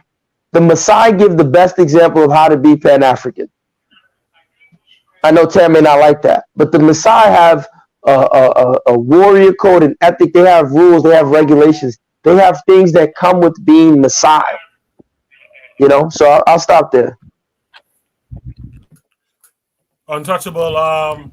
Check your volume because your volume is kind of low, and I think that's why you're being overtalked sometimes. Sorry, my bad. It's all right. It's all right. Okay. Trigger Happy 262 has some more comments, and he says, "You think you know?" And also, that's why I'm for distancing because you have to take what you can from Gaddafi, but recognize he had his own idea of dealing with people south of the Sahara. I agree with that, actually. He says, just as we say black is a problem, and it has its contradictions, no doubt, Africa, in my opinion, always had its problems too. It's why I'm fine with being flexible and also using what we need for now. And speaking of what we need for now, that's one of the issues I have with Pan-Africanism right now, is we can't jump there yet, in my opinion. We have to, I strongly believe we got to start building in the West, where those of us in the diaspora, where we originate from, West and West Central Africa. And I think we got to start to help maybe federate a lot of those nation states there before, and get that going before we could talk about anything else. That's just my thoughts. Does anyone have any last thoughts on that, on this prompt?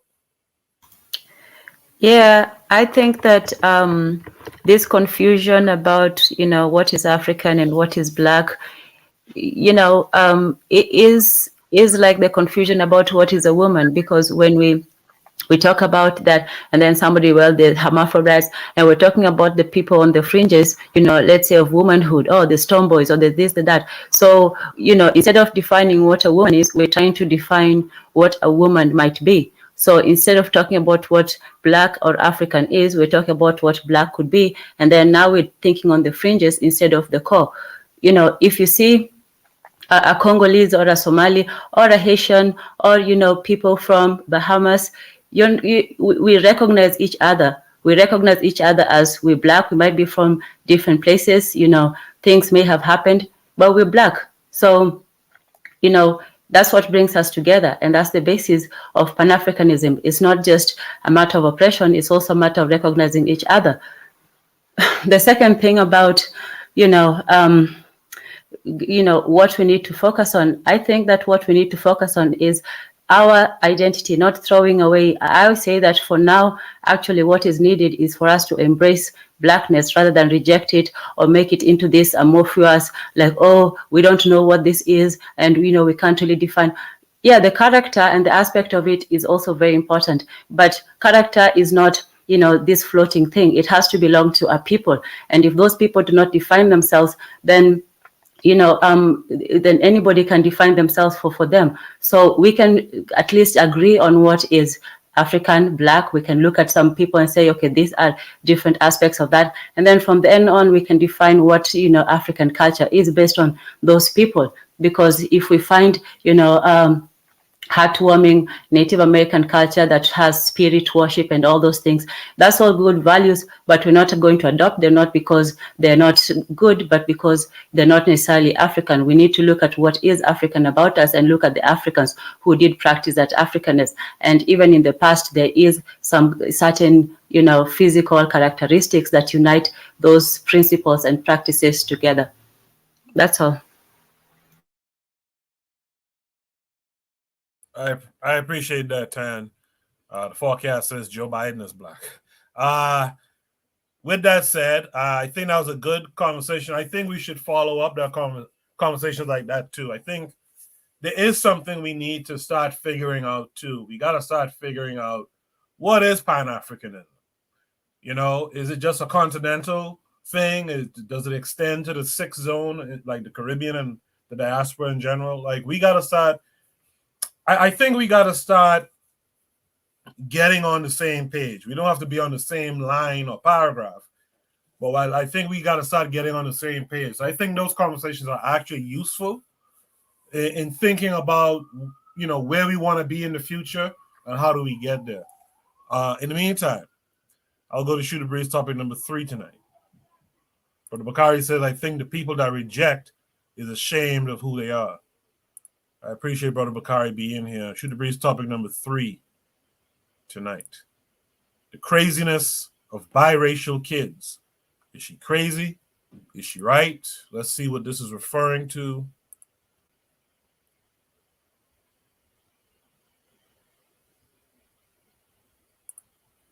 And what you are is a racist, misogynistic, xenophobic, Trump-loving, cis straight white man.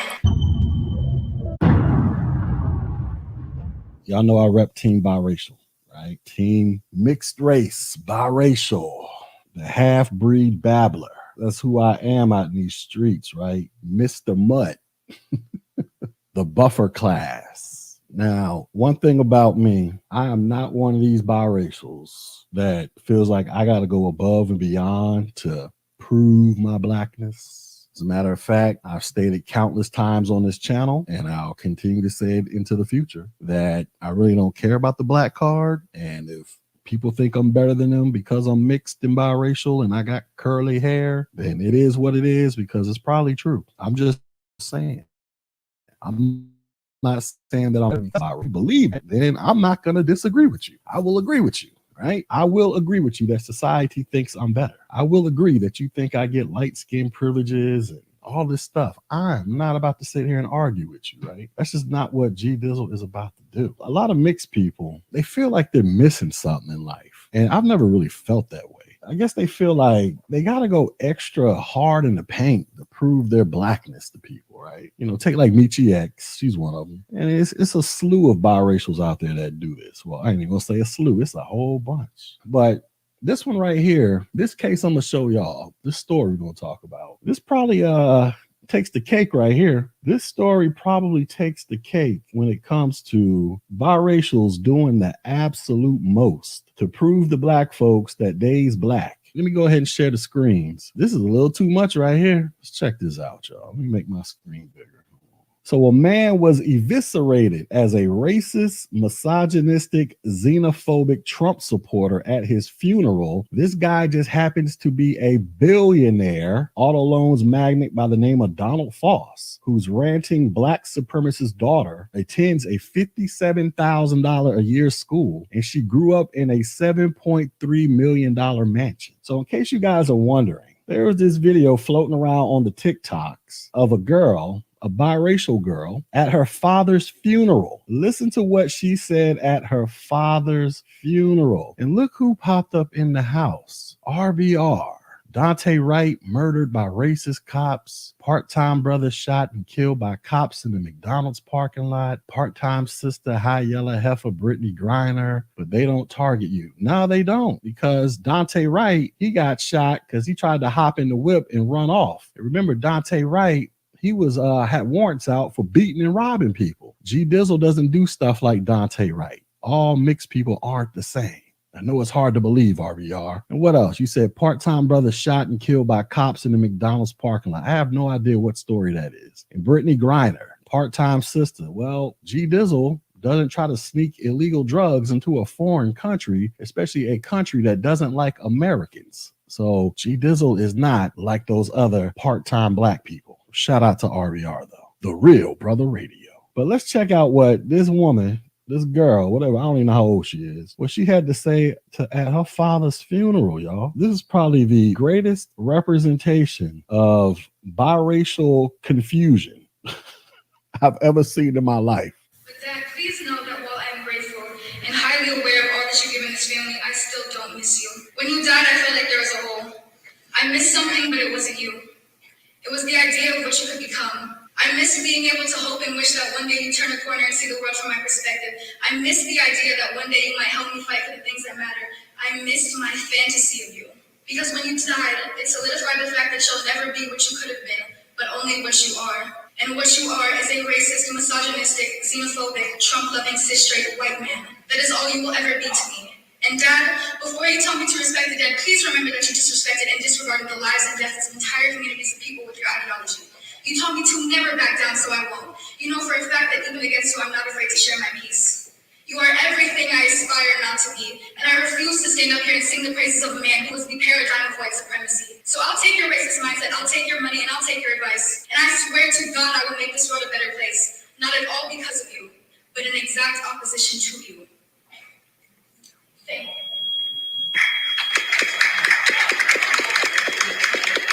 Did y'all hear that? That was probably the greatest rendition of a tragic mulatto I think I've ever heard in my life. That's the greatest, right? Let's go read about old girl, right? This is the dude, this is the father right here. That old girl called a racist white supremacist at his funeral. And then she got somewhat of a standing ovation. How much you want to bet the people that were clapping were probably her black side of the family and her uber liberal side of the family? Yeah, it was B-dubs in there clapping. Says billionaire auto loans magnate Donald Foss, who is the father who was branded as racist, misogynistic, xenophobic, Trump-loving cis white male by his own daughter at his funeral. So he died at 78 years old on August 14th from complications from an aggressive form of cancer. He was the founder and ex-CEO of the subprime auto loans company Credit Acceptance. He was named on the 2022 Forbes list, and his wealth was estimated at $2 billion at the time of his death. Her father was a billionaire, ladies and gentlemen. Since twice married, the father of three, Foss, was eviscerated by his youngest daughter, Samantha, who's age 19, during a eulogy to a crowded auditorium, which was then posted online, garnering nearly 2 million views. During the tirade, Samantha said, "Their father was everything I aspire not to be," prompting audible gasps from mourners before a smattering of shocked applause at the end. It says Daily Mail can also reveal that Samantha, who uses they and them pronouns, is a self-described black supremacist and has been openly bragging about their tirade on social media since posting the eulogy to TikTok last week. Says sources close to the family say Foss was a businessman who was definitely on that side of politics, and his daughter grew up in a $7.3 million mansion in Michigan, and she wanted for nothing. So this chick, this is her little baby picture right here, her and her father, her white supremacist, rich billionaire father, who raised her, been there since she was born, raised her in a $7.3 million mansion where she attends a private school that costs $57,000 a year to go to. The majority of you Negroes listening to me don't even make $57,000 a year at your job. This chick was attending a school that cost $57,000 a year to go to, where she's, look at this. She's taking up African American studies. Go figure. Her father, the billionaire, who raised her in a $7.3 million mansion, was cutting checks for $57,000 a year so she can go to school to study African American studies. Isn't that amazing, y'all? Says a source close to the family said they were surprised by the outburst. Speaking of Daily Mail, they said he is a businessman who was definitely on that side of politics, but I hardly think she has a case. Says he dated women of color. He married her mother. If anybody loved the black women, it was Dawn. So he married her mama. He did. So she wasn't just some little side piece baby that Pops was just banging at the office and then all of a sudden a baby popped out. Nah, he actually dated and married her mother, a black women's. So this is the house she grew up in, y'all. $7.3 million, 6 bedrooms, 12 bathrooms. This is how this old black supremacist grew up in that her father, a billionaire, raised her in. Listen, I need some of this oppression in my life. Look at this. This is the backyard, y'all. Look at this. Maybe this house was the big house if she lived out here in the slave quarters back. Maybe this is the big house and she and her mama was in the slave quarters. Maybe that was what was actually going on. Who knows? Maybe he had her and her mama out here cutting the grass and cleaning the pools. So maybe this was the slave quarters and all this was massa. It was her father. Her father had all this and mama and her stayed up in here.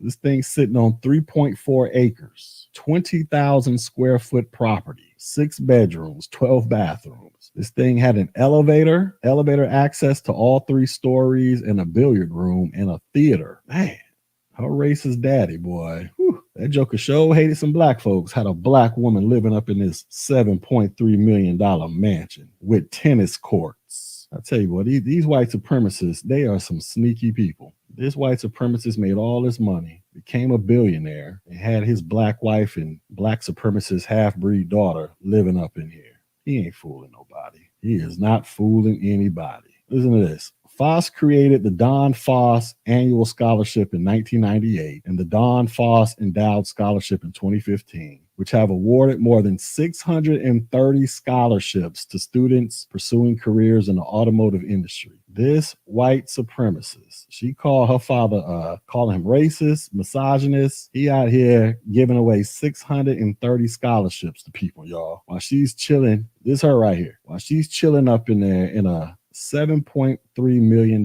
mansion with 12 bathrooms. I tell you, boy, these biracial supremacists, they do the absolute most, man. They do the absolute most. What is this? So this is the college she goes to, Oglethorpe College in Brookhaven, Georgia. Costs $57,000 a year to go here. I bet you this campus is like 99.9% white. So your father is a racist, sexist, misogynist billionaire who supported Donald Trump, but you choose to go to probably an uber white school where you're probably like the blackest person on campus just so you can study African American studies as your father was cutting $57,000 a year checks. Look at the racism here. Why I got to be Blackhawks? Why can't it be like Eagles or something? Just racism all over the place. This is insane. This is insane. She's a self-described black supremacist. What is a black supremacist? What are they supreme over? Well, that's her mama right there. So mama done snatched her, a millionaire who became a billionaire, living in a $7.3 million mansion, sending their child to private colleges that cost $57,000 a year to go to. And this is the thanks Pappy gets at the funeral. All because he supported Trump. That man was there since day one. Friendly reminder that a N-word calling a white man racist is literally not newsworthy. Y'all need to focus on actual real world events. I wonder what that's in reference to. What happened? What happened, y'all? How did this happen? How does this happen? How do you grow up rich, stupid rich? Like, we ain't talking about you're the daughter of a rapper on Love and Hip Hop rich. No, we talking about your father was a billionaire, chick. You've been rich since the day you were born. You came out the womb in money. How you transform into this? How does this happen? What was going on up in this damn mansion? Look at this house, though. Look at this house. Look at this oppression she was. Yeah, that's enough fawning by that black dude there. Gas him up. Craziness this is all Tan's fault. This is all Tan's fault. You know, when you promote all you Pan-Africanists with your blackity black, you guys need to stand up and take charge of what you guys have created. You've created psychos who are running around losing their minds. And again, I blame the mother.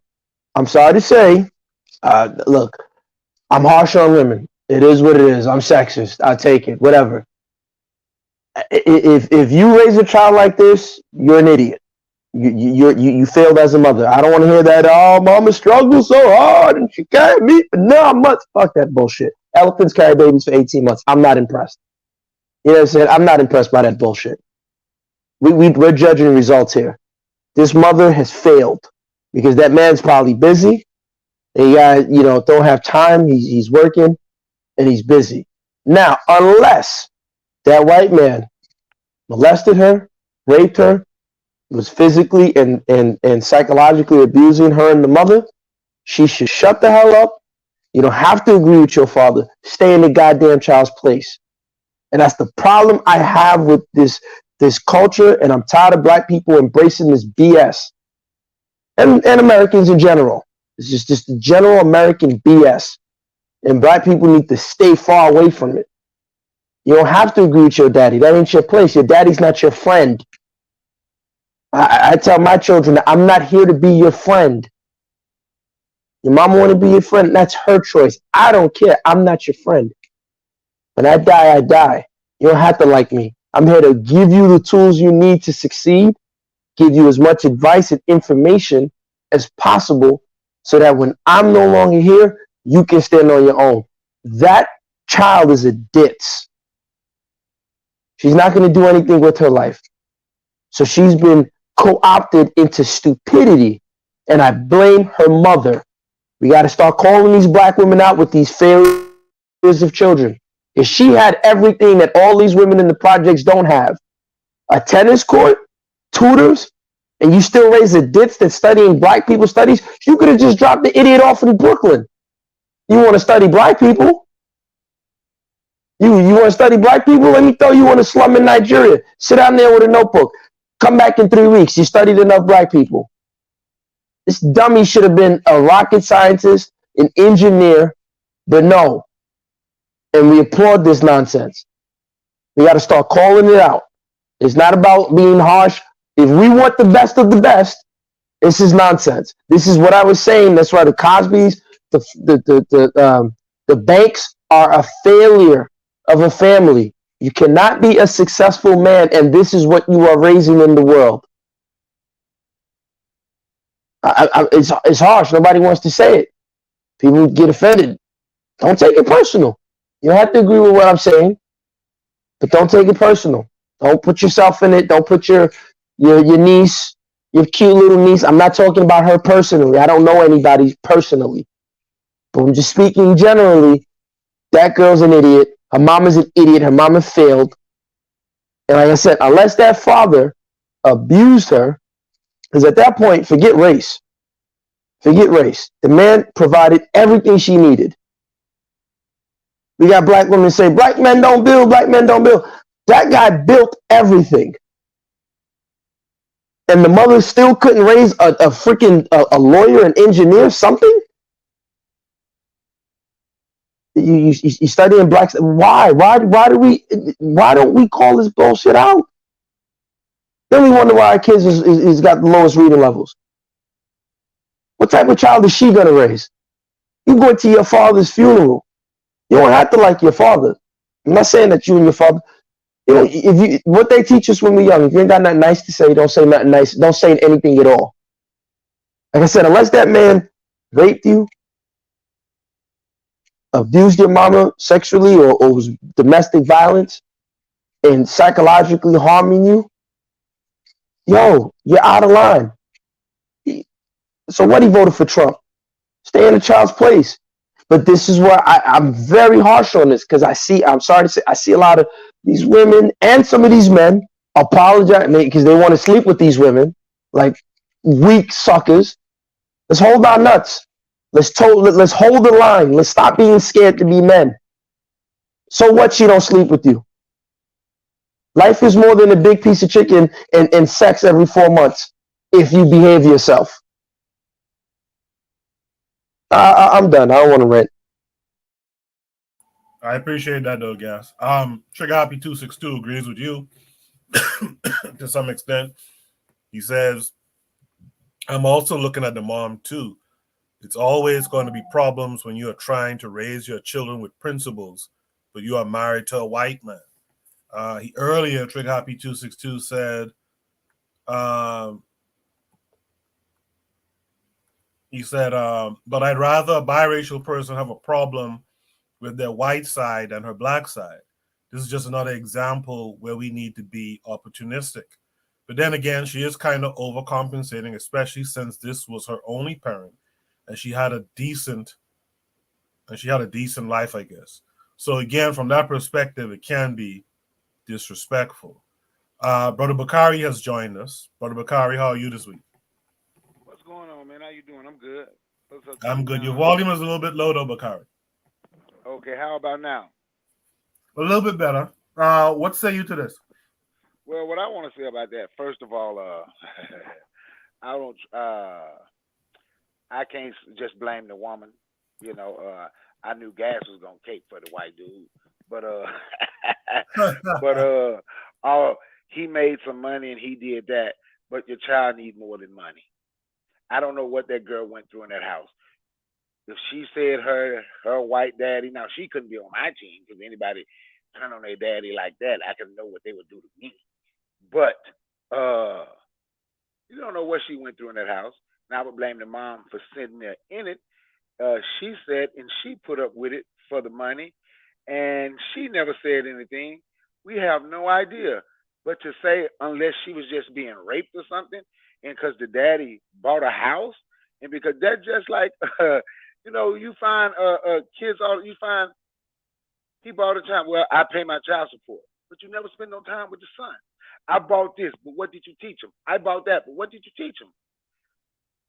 Every child needs both parents. They need the masculine energy and that feminine energy. And just buying something don't take the place of actually spending time with the child. She said her daddy was a white supremacist. I don't use the term white supremacy, me personally. But if she know her father way better than me, way better than Gas, unless Gas know him, and way better than anybody else who want to try and take that dude's side, because it's a dude. She knew her father way better than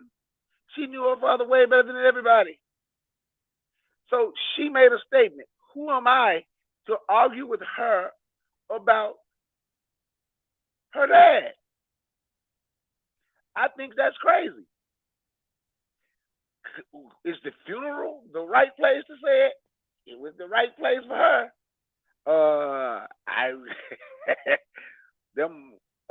Half a white person and white people going at it. And she probably still living off all that money that he made. But I don't know what she went through in that house, and don't nobody else. She do, and she came out and she made a statement. And what she felt about her dad, that's her and her dad business. And I'll yield the mic.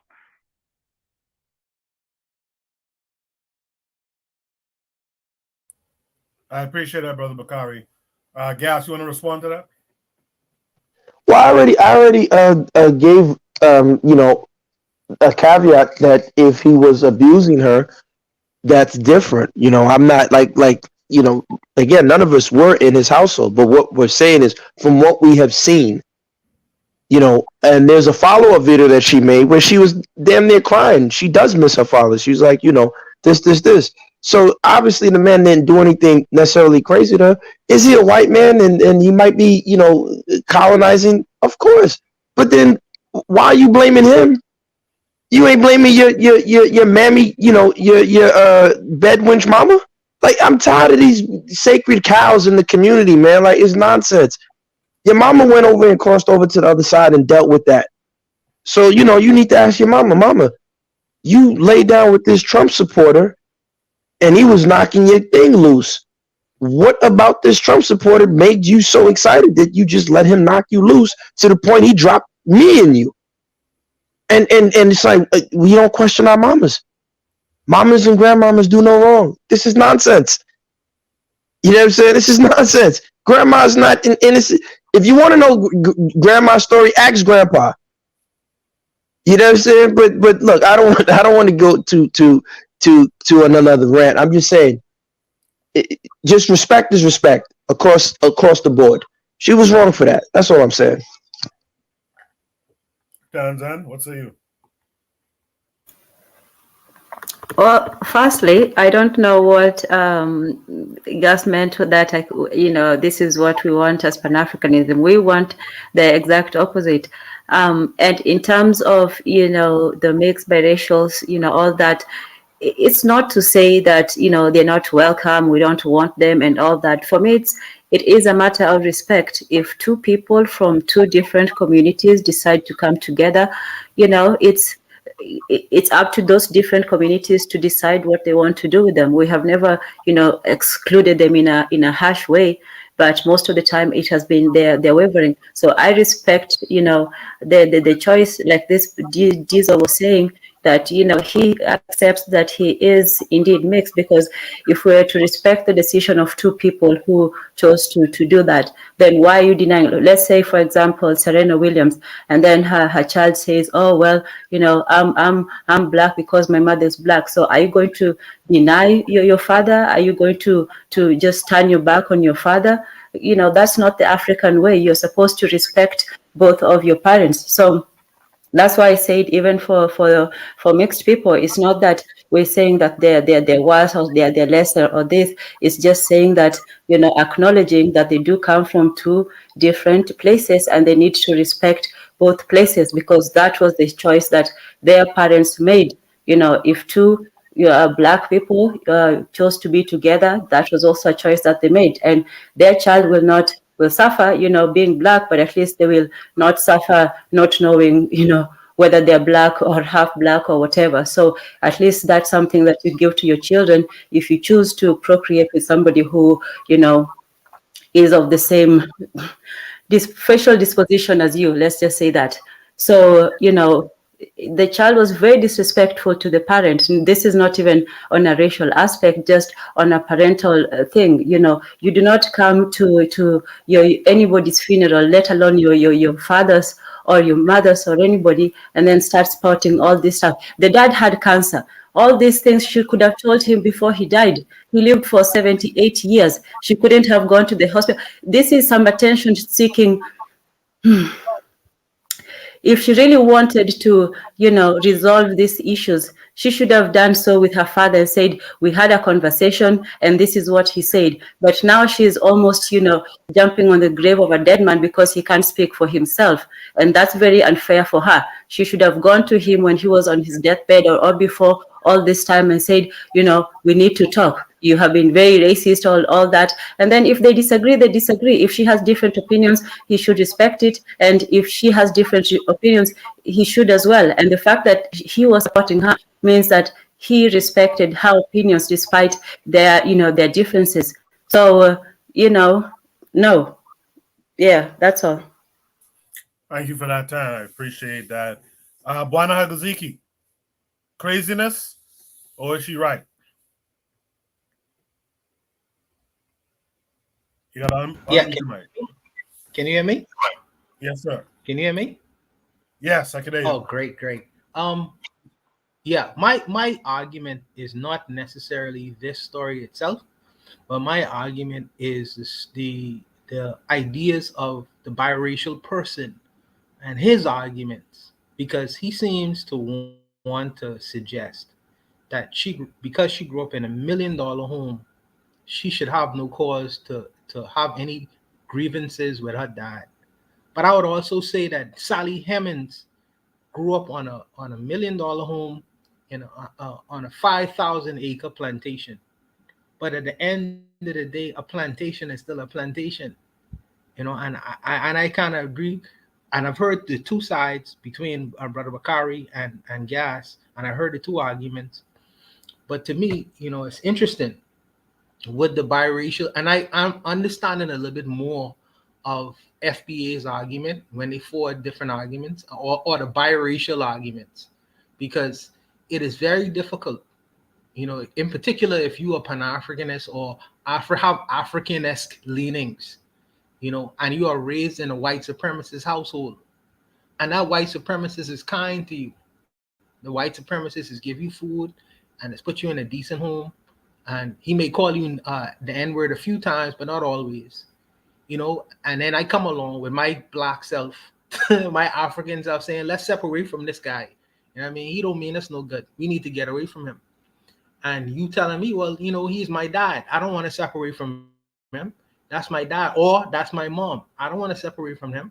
Even though he may call me names at times, he still is my dad. He did all these things. So I understand the argument of the biracial child, and these kinds of arguments is forwarded because he puts himself not on the black side or not on the white side. He creates his own category, the so-called buffer class, and puts himself in that category. And he doesn't, and in that category, they have love for America. His mother teach him, or his father taught him all the virtues of America or Americanism, and they don't want to separate from that. In fact, they say that anything outside of that is barbarity. Anything outside of that is barbaric. So they don't want to separate themselves from that. So I understand when Brother Bakari and Forecast, they beat me up about this. But I understand the turmoil that exists in the minds of these so-called biracial people, because there's turmoil that exists, and they can't separate themselves, because they have one foot in and one foot out, and they don't know how to tear themselves apart because they really don't want to separate from that plantation. It's embedded in them. So they create their own little social class or stratagem or category, calling themselves, well, we the mixed race class, the groups. We are the outsiders, but we still inside. You know what I mean? So I understand when they have these kinds of arguments, because it's a very tricky situation. It's a very tricky situation, but it's something that needs to be discussed more, because you don't really know where the alliances are. You don't know where the alliances are, because they so much in the middle. Because this girl, she makes these ridiculous statements at her young age, but she'll probably be on Fox News when she turns 30. The most right-wing person in the world, hating some N-words. She is in college now, and she's getting that liberal education and training and conditioning. But when she turns 30, she'll understand that, wait a minute, my billionaire dad, who was able to galvanize all this money to make me be comfortable, why am I going to betray him? He leave me with all this money. So she's going to turn, she's just talking with the silliness of youth. I assure you, when she gets some brain power, she'll be considering things on a whole new level when she turns about 30, 35. And love her mom for the fact that she laid down with this white guy and give her a better life. But I recognize the turmoil that exists in her mind, and I understand better when between Bakari and Forecast Forward, there are arguments about mulatto children or the children of mixed race heritage. I understand the arguments a little bit better when I hear this rant from her. I'll stop there. I appreciate that, Untouchable, and some honesty there. But I have a question. Okay, sorry, go ahead. Yeah. Let me deal with the chat a little bit, then I'll come right back to you guys. In the chat, TriggerHappy262+ says, that's why it's tricky. My argument on the biracial is an argument of their socialization. If you are being raised by a white person and a compromised black person, it rubs off. I agree with that. TriggerHappy262 also says, this is why the interracial convo shouldn't be a question. Date your own or this happens. And the fact that we have some who are questioning this is the problem. With that said, Gaston, if you wanted to add something? I think you forgot Althazar. He made a quick comment too. Oh, yeah. Althazar quoted you. He said, life is more than a big piece of chicken and sex every 4 months if you wait. Words to live by. Look, my question is this, right? The fact of the matter is, I like my big piece of chicken. A big piece of chicken. No, but for me, it's just look, if look, first off, if you really want to defeat white supremacy, your dumbass should have learned everything that your father was doing in business and come and tell us. Don't come to the funeral and talk BS. You ain't about exactly. Those were my thoughts exactly. Yeah, like, oh, yo, listen, y'all want to know how to go into the bank and do this structure and this. This is exactly how my daddy did it from page 1 to Z. This is what he did. Go replicate it before they shut the window down. And they can't shut the window because other people is using it. That's how you combat white supremacy. But again, it's easy for her to run off at the lips. And that's why I said I'm tired of sacred cows. She will never, because I'm sure she's a manipulated idiot, ask her mama, why did you lay down with this white supremacist, mama? Because it's easy. Go ahead. I'm sorry, Gas, because that's what Trigger Happy 262 said earlier, right? It's usually you're raised by a white person and a compromised black person. So when you were speaking earlier about the mama, this is why that's why I thought you were really taking it. And I think that's where you did take it. She's a compromised person. We have to get on her too. She's compromised. And so this is the output of this union here.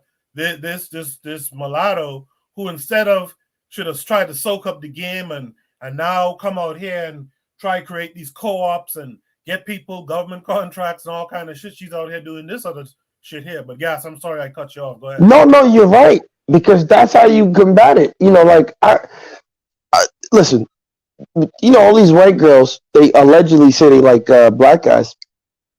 I'll tell, don't come near me. You want to show me you like me? Can you get me contracts? Can you get me, the business deals? And then they look at me, their eyes get big, get the hell away from me. I don't want you. You know what I'm saying? I don't drink lattes and, talk about gefilte fish and all that stuff. Hey, but my point is that, she's just a terrible child. It is what it is. Again, if we don't know what the father may have done to her, if he did anything inappropriate, then she had every right to do what she did. But I did see a follow-up video where she never said that, and she was crying that she actually missed her father. So my whole thing is, look, I'm not mad at the mother. If you're going to go and dip your toe in the snow, come back with the frostbite and tell us how to acquire the wealth. Don't sit down there and raise a dumb child. You could have raised you a banker, a lawyer, anything. What is this child going to do? How are we going to benefit this young lady as a community? We have enough black girls that are hugging trees, trying to save the whales, LGBTQIPRTW. We have enough black women doing this. So listen, little biracial girl, you didn't help us with this stuff, this blackity black supremacist stuff. So that's why I said it's your fault, Tam, because y'all not sitting on there delineating what the role should be. You're just making these blankets. Yeah, you blackity black, you down with us. No, people got to know their role. And her role was to be the spook who sat by the door. Now that she ran and opened her mouth, you think any of her white family on her father's side gonna get her close to the secrets? They gonna say, "Oh no, we ain't gonna let this one in." But if you had shut the hell up, called his friends, called his uncles, "Oh man, daddy, he just died. How did he do this? How did he do this?" "Oh yeah, guilt trip." They tell you the secrets. You put it in a goddamn 3-page book, a 3-volume book for black men particularly. But this is what, again, right? So her blackness and her blackity black, it ain't to help, because I want to see, are you gonna marry a black man? Nah, but she identifies as, a piece of cardboard and a goldfish. It's nonsense, man. We gotta call this stuff out. The mother raised a moron. The child is an idiot. Yes, the white man may have been a racist. Who cares? The guy was sitting down there, gracious enough, just being real, to accept this black woman, because he didn't have to. He could have kept his genes and his lineage with his people. He altered his lineage and his genes and decided to come on our side and steal all the resources. We don't even know how much he left this girl behind. Did he leave her the wealth? Because if you're talking to your father like that, he probably donated all his money to charity, stupid. You could have shut up, played the game, got all this money, and built, 10 charter schools in Harlem, 2 charter schools in the Bahamas, and 1 in Nigeria. I mean, goddamn, people are just, I don't know, man. I'll stop. Hey, let me say something. Can you hear me? Yeah, go ahead, Bakari. Okay, I heard when Bwana Hagazi, when he said about the turmoil in their mind when you mix, like, I'm gonna tell you, man, the turmoil to me in a person's mind is somebody do this and they choose this to take a shot at Pan-Africanism. They have turmoil in their mind as well about who they are, because that's my take on it, right? Now, for us, this little mulatto girl and her daddy, that's their business. The woman, she laid down, but we keep talking about tell the secrets. Ain't no secrets. Donald Trump, white dude, Amazon, Tesla, all of them. It's not a secret. They family gave them $4, $5, $10, $15 million to start. So if we don't have that $5 million to start a small business, like what the guy named who owned the Atlanta Falcons, I can't even think of his name now. Fucking billionaire. And my wife did an audit on him. It's no secret. He was able to give his daughter and her husband about $10 million to start doing what they're doing. It's not a secret. They can bring what they want. And if they don't have it, right? So for me, I'm not willing to sit and say, well, she can at least bring us the secret. Fuck that, because it's not a secret. It's not a secret. It's not a secret. But Bakari, beyond it being a secret or not, right? Doesn't she have the ability, especially she's a black woman, all this stuff, doesn't she have the ability to create some cooperatives, get some black folks who never had it, didn't have a chance to get it? She could give them seed money, create a small economy amongst that group, and then spread it out to other groups of her creation. I mean, there's things she could still do that is helpful, whether or not she can give some secrets or not, but she could do some work that's helpful though. Yeah, but she's only 19 too. So she's a mulatto and she's only 19, right?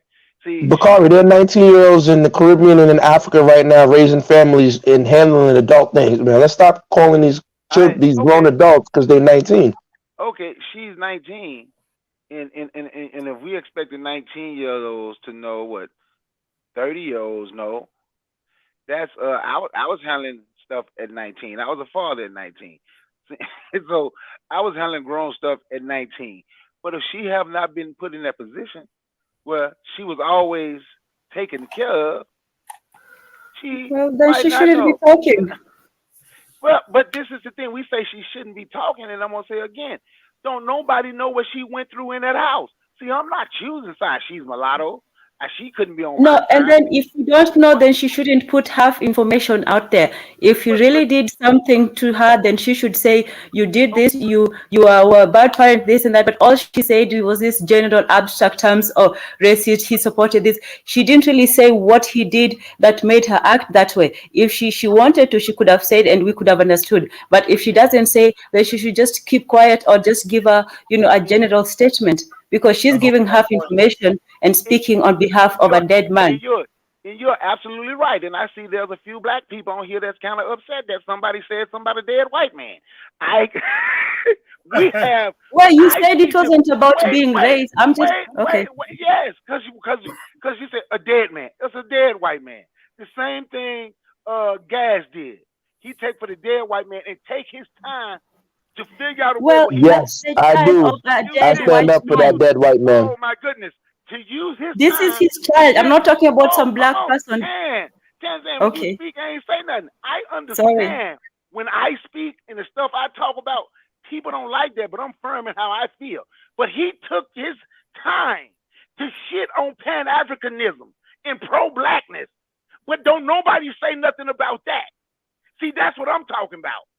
He made sure he used this time to take up for a dead white man and shit on black people.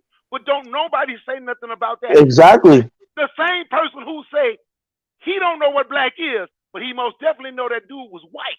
But don't nobody say nothing about that. But then gonna try to correct me because of what I said. You can't correct me on that. And please don't try. I don't care about her talking about that dead white man. That's his half white daughter. That's their business. Don't try to correct me on that when you can't sit here and correct a black dude for shitting on black people. Don't try to correct me on that. Don't do that. If you can't correct him, don't try to correct me. For me personally, brother, for me, he's one of the who I've listened to who have set the blueprint for the things, and I know the socialist brothers ain't gonna like this, but he has set the blueprint for me in terms of moving forward, because and sorry for talking your business, brother Bakari. I don't mean to do this, no, all respect, but he's given his son his six-figure business, and his son will never ever have to write a resume ever. You know what I mean? And that is an aspirational goal that I intend to reach. Maybe 6-figure, maybe 7-figure, maybe do it better. I can't worry about what the mulattoes and what the white guys doing with their children and so forth and so forth. I would like to know when I pass on that I will leave something substantially behind for my ears and successes, to where they could talk crazy as all they want, but at the end of the day, as long as they take my business advice and acumen, and as long as they don't spoil or ruin the things that I would have left for them, they'll pass it on to their grandchildren. That's my job. The tangible things that I could do on this planet. You know what I mean? My children might turn crazy. They'll come to themselves eventually. Hopefully, if not, at least they'll have the ability to go to the grocery store and buy food and put food in their stomachs. So I know that their generation will be secure. So that's the things that I'm interested in. This white man, even though he's what he is, he is what he is. He has left something behind for his children to move forward, and we should do the same for our kids. So that's how I look at this particular. Can I point out something very quickly, Juana, and to the people on the panel and listening?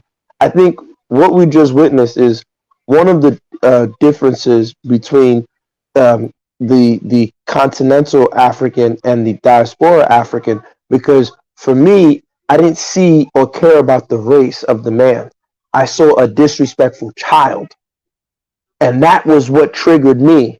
And he cared about that he was a white man. That too. A child was out of pocket, and I don't care if the child is out of pocket. The child is out of pocket, because that one child that's out of pocket will destroy the entire village. But I understand in the diaspora and over here, you have to. Well, I'm going to say this sentence, Brother Bakar. Over here, I understand that because of what white people are continuously and consistently doing, whiteness is something we have to contend with. So I'm not against you. I said this many times about blackness, and I understand what it means on a practical level. I'm saying theoretically, when I go against blackness or being Pan-African, it's a theoretical argument. So that's what I wanted to put out there. I just want to. I'm sorry. Go ahead, Coco. Bakari, just hold that thought for a second, because we had this panelist here a while. We haven't introduced him. Let's welcome in the Forecast this week. Forecast, how are you? Yo, what's going on, Coco? What's up, everybody? Yes, sir. I'm good. Forecast, I'm gonna let Brother Bakari respond, and then we'll give you your time to speak. All right, Bakari, and then Forecast. All right. No, the only thing I'm gonna say is, like, what he said, that had nothing to do with coming out taking shots at Pan-Africanism. And when they say they're not tending with whiteness every day, white, Arab, Chinese, everybody is over there getting all the resources from the continent of Africa, be it Kenya, be it Nigeria, or whatever. And I just see, you're right. It is a difference, because I don't care. That's their business and what they went through. I don't know what that girl went through. But what you said, it was a dead white man, but you took your time to shit on black people, on Pan-Africanism. You took your time to make sure you say something negative about Pan-Africanism while you were caping for the dead white dude. Yeah, I have to do that. There's nothing wrong with that.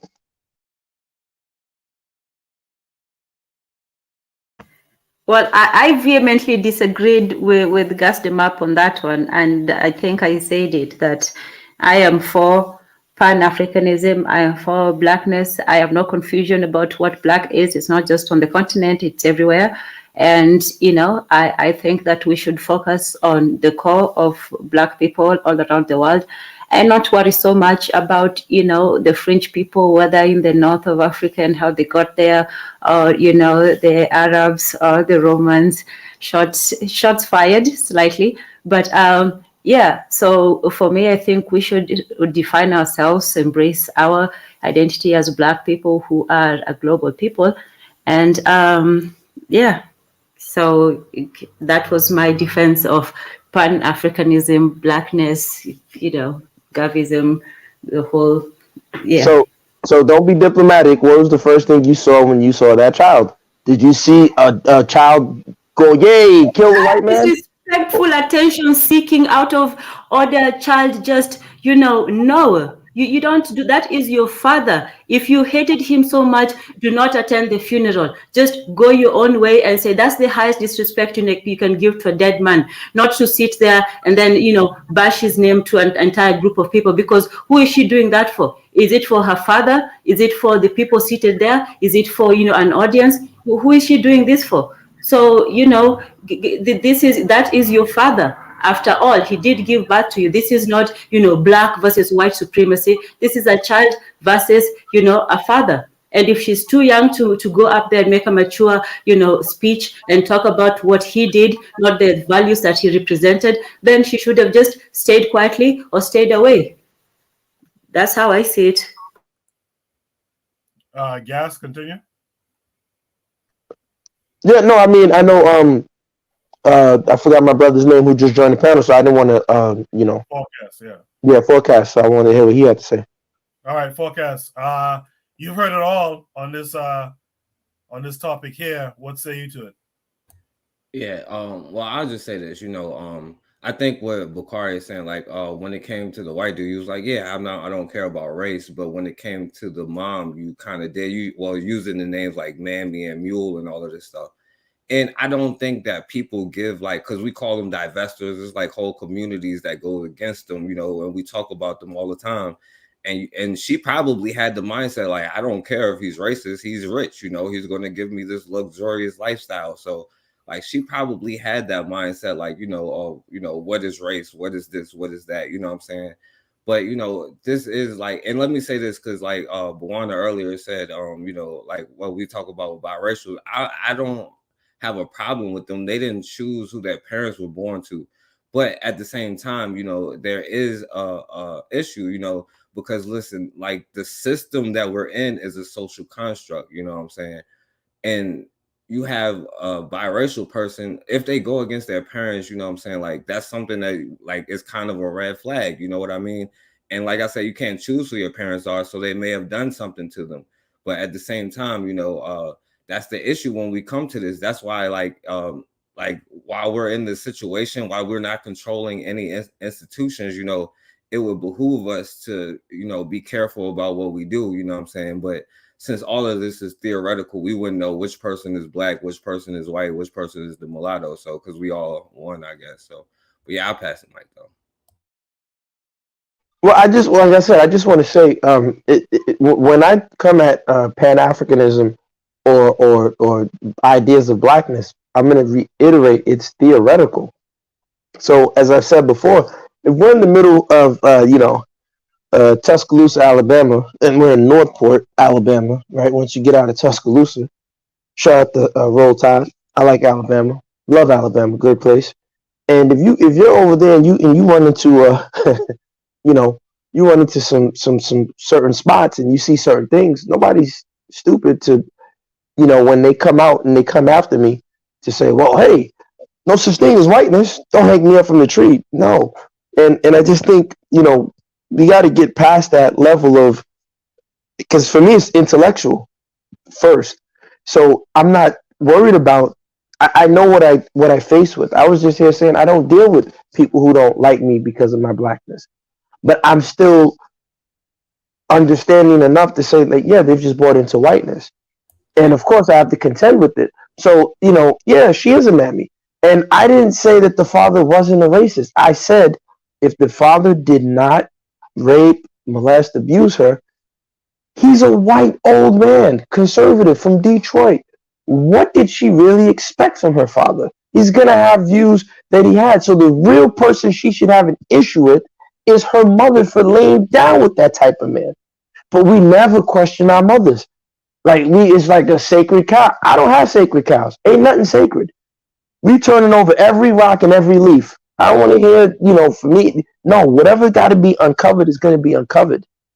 So for me, when I hear a child come up to the funeral of a father who died of cancer, who gave you everything, and you ain't doing nothing with your life, man, I'm not impressed.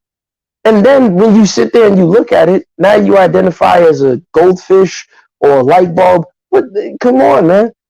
And we just got to be, I don't have the patience for this stuff because I see this type of behavior in the classroom as an educator. And that's why our kids are behind. Because there's this lackadaisical approach to it. No one wants to just put the effort and the rules and the structure down. So the first thing for me as an African, you're a disrespectful child. Regardless of your father's right. As long as your father didn't cross a certain line, now if he did, then hey, you have every right. But if he didn't do that, hey, like Tia said, don't show up at the funeral. Don't be there. That's how you prove, like, I don't want nothing to do with you. But that's why I said it's a continental and I guess it's a diasporic African difference. Because I just saw a disrespectful child, regardless of her father's white. That's all. I wanted to hop in on that right there. I'll be honest with you. When I saw it, the white father, I kind of forgot about it. The biracial aspect of it, I really kind of forgot about it. When I realized, wait, it's a funeral. And that's what she's saying at the funeral. To be honest with y'all, I saw the rude child first. I don't know if Untouchable felt similarly, but I did see. Yeah. Go ahead, Juana. No, I did see the rude child first. If I'm being honest, I was like, what she discussed the name, and maybe I think that what happens is that the brothers from America, they more attuned to the other nuance that exists because they don't live in a society that is necessarily dominated by blacks. So we're going to see the family dynamic before we see the racial dynamic. So I think that's probably what I was looking at first, but it's not to say that the other dynamic don't exist, because it in fact does. So I understand the brothers from America because they coming from a different nuance and perspective. But I understand that perspective as well. Yeah, I feel you. I understand it as well. So I went into that story looking for this, this asshole white parent. But when that thing came up, I guess what Gas is referring to, I guess there's some teeth to that, because my Caribbean side opened up and said, wow, that's real rude of that kid. I forgot about the white aspect. Bakari, does anyone have any last words on this prompt? Yeah, can I say something real quick? Go ahead. Look, I understand, and I personally ain't say nothing in defense of the mulatto girl, you know what I'm saying? Hey, that could have been her white side acting out. But what I'm saying is, like, even theoretically, right, when you talk about black, like if we in Alabama, like you said, I would be able to see the difference between me and this dude right here. But also, if I go to Norway, Sweden, Switzerland, anywhere in the world, you know what I'm saying, I'm also going to be able to see the difference, you know what I'm saying? Now, the term white, you know what I'm saying, may be a social construct, but we're also speaking English, you know what I'm saying? The power that they have in the society may be the construct, you know what I'm saying? But we can't act like, if we not walking down the street, you can look at somebody like, oh yeah, I can tell that no matter where we are in the world, that, you know what I'm saying, this person is not, like, we just came on the term black and white so we understand, so we can have communication, you know what I'm saying? But like theoretically, all of that stuff, even the way medicines affect us, going to the beach on a nice day affects us differently, you know what I'm saying? Like a lot of stuff affects us differently, you know what I'm saying? Like that's beyond a lot of stuff, even like genetically, DNA and all of that stuff. So that's all I'm saying. Like even to that point, because if you look at this biracial child, you know what I'm saying, like you would see that she has features from a person that we call black and a person that we call white, you know what I'm saying? And we see that those features come together, so that's all I wanted to say. Me, right? I saw this. I really wasn't gonna say nothing, but I had to stand up for Pan-Africanism and pro-blackness. I saw this. People put that up. It didn't matter to me. I see race in everything because it don't make a difference what happened. Race exists. I can't say I don't see race, and she was talking at a white man funeral. So for me, I'm saying me. She was talking at a white person funeral, her white daddy funeral. So I saw race, and I probably saw a little mulatto, like my little mulatto friend, like one of my mulatto friends who uncle told him, who uncle and grandmama and granddaddy told him, you wrong, your mama wrong, cause she a nigger lover, but you double wrong, cause your mama is a nigger lover and you half nigger. So it didn't mean nothing to me. So when you say you don't see race, I can introduce you to a couple I was real cool with, and they would sit there and tell you how the white side of the family treated them. So when they said something, and for me to say I don't see race, no, race is in it, because obviously race is in it. But I never said I don't see race. I'm talking about in this. I'm talking about in this prompt right here, right? Race was in it because if race was not in it, if people didn't see race, it wouldn't have been. She is speaking at her white daddy's funeral. So it was. Did I see a disrespectful child? I saw something that I really didn't care about her talking about that dead white dude. I'm just being honest. That's what I saw. Some people can say it disrespectful. I just saw something that didn't have nothing to do with me. A little rich mulatto live in Brookhaven. They say Brookhaven, Georgia. Brookhaven, Georgia is a section of Atlanta where a whole lot of millionaires moved to and didn't want to be Atlanta no more. So they created their own city with their own police cars, which is Teslas. And that's what Brookhaven, Georgia is. It's just a little spot inside of the city, Atlanta, that don't want to be Atlanta no more, and they created their own city. So there's really no such thing as Brookhaven because they're not their own city yet. They call it Brookhaven, but I don't think they have become their own city yet. But that's all. That's what I saw. A little rich mulatto kid who had problems with her white side, and I agree with Gas when he say she could be asking her mama, why would you lay down with a man who is like this? Then she's going to Oglethorpe University. That's why I say it didn't mean nothing to me, because I'm real and she couldn't be on my team because now we want to talk about disrespect. I have mulattoes that I'm cool with, but I wouldn't be cool with that one because I saw how she did her dad. And if she would do her dad like that, I can only imagine what she would do to me. And I get the mic. Well, that's what I was saying. Can I respond to Trigger Happy's comment about playing devil's advocate? Yes, and this and anyone who wants to respond to Trigger Happy after Tanzan could just go right ahead, right? Okay. About the devil's advocate. And I said earlier that the dad was 78, she was 19 or whatever. But the dad had cancer, so this was not something out of the blue. She could have said, had this conversation with her father. That's why I'm saying that, this is not a conversation with the father. It's not her going to her mother right now and asking her mother, why did you do this? Is very different than her coming to a dead man's funeral who can't speak back and saying, you did this, and the other. This is a conversation that she could have had with her father when he was still alive, when he was still, bedridden or whatever. And she could have asked her mother and her father the same thing. This was a private family conversation that they could have had instead of her making a public spectacle of it, at the end when he could not say anything. So if he really wanted to, have this relationship and have this talk, what good does it do to say those things when he's already dead? She could have even alluded to a conversation, that I tried to talk to him, but he wouldn't even, talk to me. And then if it came to that, then, that's who he is. If you see that he is an irrevocable racist or whatever, then she should have just walked away from the entire family.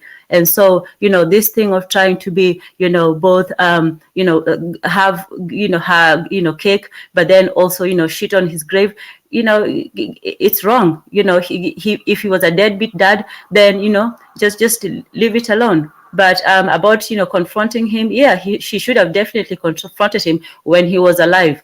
But doing it at his funeral is just making, a public spectacle of herself. Anyone else want to have a last word here?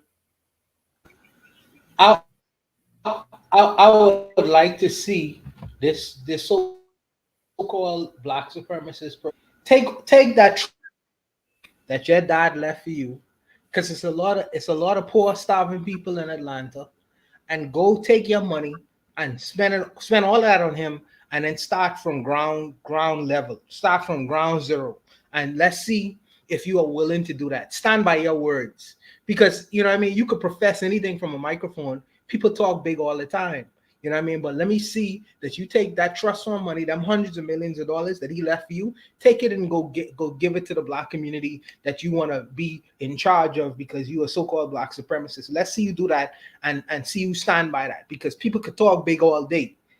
They could talk big all day. Let's see you speak with your money and see if you're willing to start from ground zero. And I doubt that's gonna happen.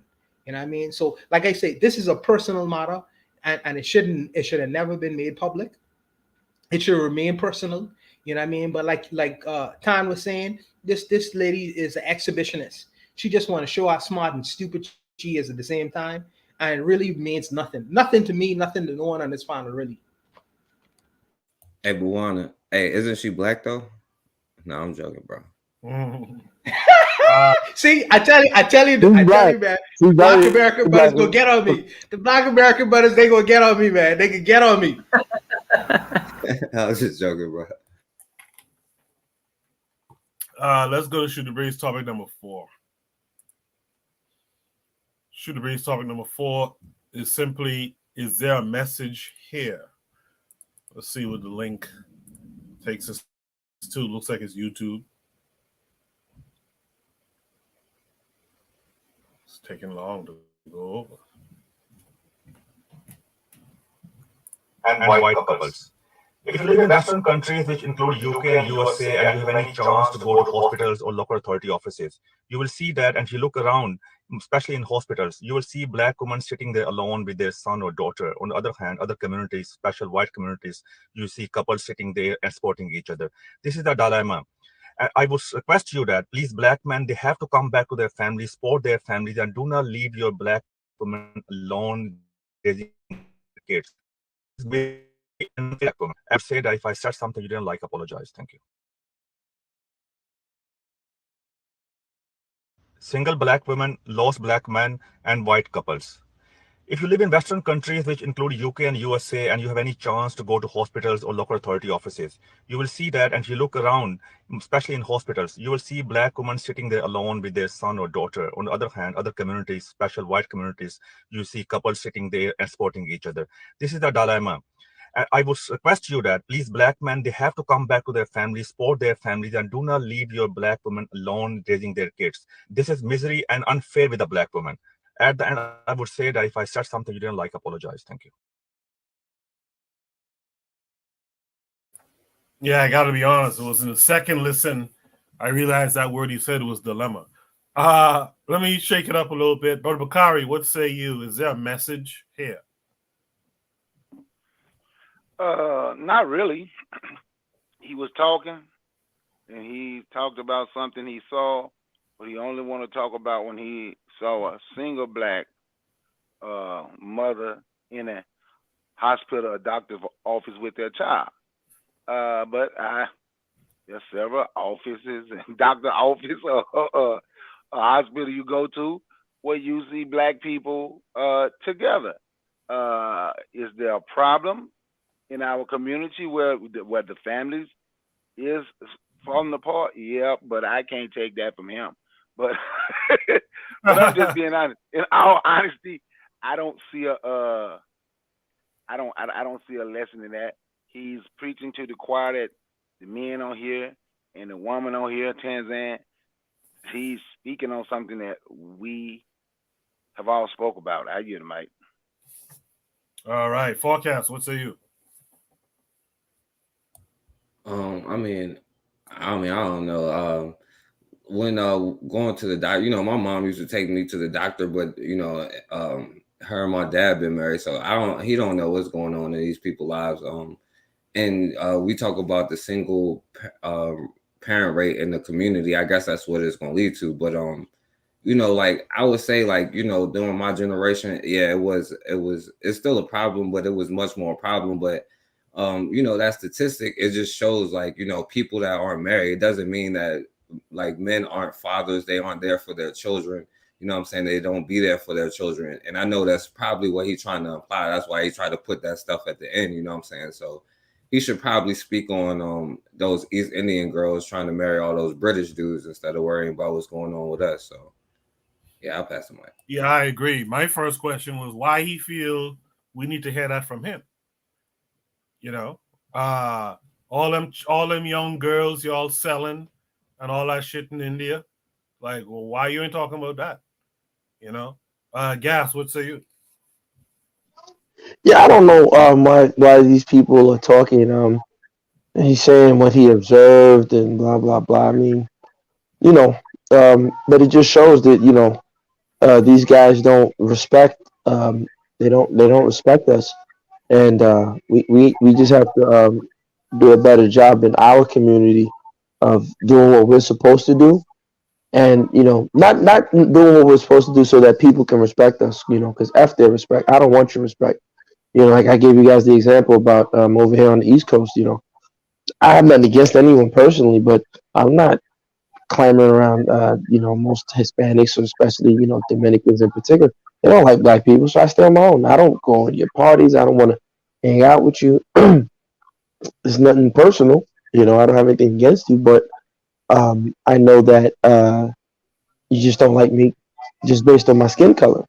So I'm not trying to associate. So I just think that this guy. But it's interesting. Where are the black women to flag this guy? Right? Let Kevin Samuels, when he was alive, say anything that they didn't agree with. They would flag the videos. They would do this. They would dislike it. They would flood the comments. Why they not flooding the comments to get this guy canceled? It's just hilarious. But yeah. He was talking about black men. Let me talk some coolie business, because the coolie one talk a bunch of bullshit. So let me talk the coolie business. Let me talk the coolie business. Trinidad, Jamaica, and Guyana.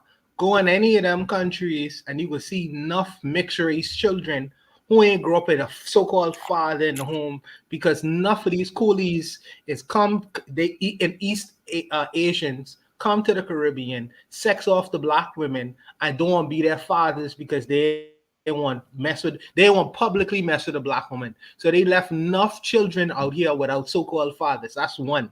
Two, enough of these coolies what they do is when a woman don't behave or marry someone with the family don't agree with, you know what they do to the women? They just murder them and put them in the back garden, plant them. Now that's happening in Canada, that's happening in the UK. So when this man talking this fuck, he don't want to talk what his people them doing to their women. And these kinds of things, these what they call clickbait, because he can't respond back to these guys who's made these little clips. And that's the end. You see them, you don't hear from them no more because they don't want to talk their business. And I think that what has happened sometimes is you need to start talking the coolie them business. You know, start talking what they is do. You know what I mean? Because it's all based on shame. They're trying to shame black men who are good fathers, who do good things. There is a portion of black people who have been neglectful, sure. But when you point your finger at me, point it back at you and talk your business too. That's what I have to say about that. So before I go to Tan, thanks, Buana, for that. and you're spot on about that. And I could even go deeper about some of them, especially from the Guyana and the Trinidad area, man. He should go talk about that shit. Hey, Koku, tell us. I don't know. You know, I'd love to learn what they do. Because, man, I get around them and, they often, they're like, in Trinidad, in Mova, Laventille, it's the black people that cause all the killing and the violence. That's what, racist. Yeah, them anyway. Yeah, they ruthless out there, man. They killing folks, like Buana said, and taking out their guts and all, stuffing people with newspaper. They ruthless, man. Trust me. Wait, they taking out people's guts and stuffing them with newspaper.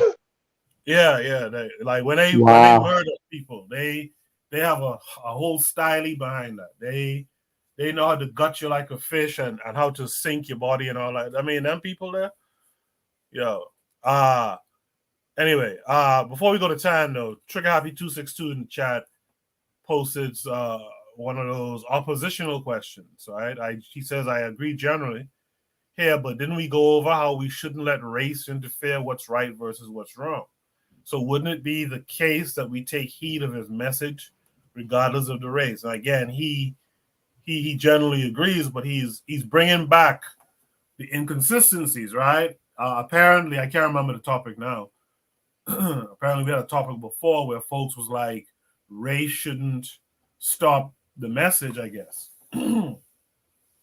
Now, we are kind of railing against him because of who he is and what his people does. Are we being inconsistent here, Tanza? Not at all. Not at all. Firstly, like I said in the first, the previous prompt, that was the relationship between a father and his child. They had different races, but they had a relationship. This man does not have a relationship with the black community. And even if he was married to a black woman, that would be like the white guy in the previous, prompt talking about black people. At that point, he's not allowed. But, this was about a father's relationship with his child, and a very disrespectful child at that. This is about somebody who's coming from outside, coming and telling us as people what we're supposed to be doing. That's a whole completely different thing. So that's the difference. So I hope that does not need further clarification, but that's the thing. It's not that taking the message, and that lady did not really have a message for black people. Her message was directed at the white man, her father. So, that was a personal matter. She wasn't there, speaking about black people. She was there addressing, her father's white, racism. So there was no message there for black people. This was, a personal thing with her and her father and her, what she recently learned about, race 101 in her studies. So yeah, that's the difference. And somebody coming from outside, firstly, why are they so interested in, these so-called brave black women? Like, at one point, respect strong Black woman, but at the same time you're talking about, but the man is not being there and should not be and should be there and so on, Yeah, so somebody from outside, you cannot let somebody from outside, define and tell you what your problems are and have a right to do so. So I think, that's all. Anybody else want to add their thoughts to what Trigger Happy had to say? Yeah, can I say something? I agree with Tan. I don't know when we get from, oh, don't worry about race, it's what's right and wrong. They don't know what's right for us, and that's one of our problems. Why are we so quick to forget about race when nobody else forget about race? Go to them and tell them about who they are and see how they respond. See if they're going to let you come tell them about them and give them advice about them and what they should do. They're probably going to tell you, shut the hell up and go buy some potato chips off my shelf. That's probably what they're going to tell you. But we are quick to let anybody come and just talk about black. We are quick to let anybody just, and anybody, and this is what Forecast be talking about when he say, invited to the barbecue. So anybody can just come. Well, this is what y'all should be doing. If I was y'all, this is how you should do it, because this is the problem that y'all have. They don't know what problems we have. We know what problems we have. It's time to tell them to shut the hell up. I hear the mic. Thank you for that, Bakari. Anyone else wants to have a word here? All right. Bobby Wright in the chat said, by the way, Trigger Happy 262 said, good point, good response, Tanzan.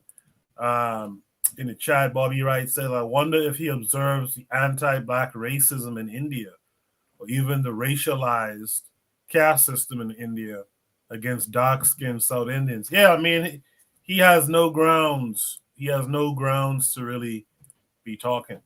All right. Thank y'all for that conversation. Koku. Something to say? Go ahead. Koku.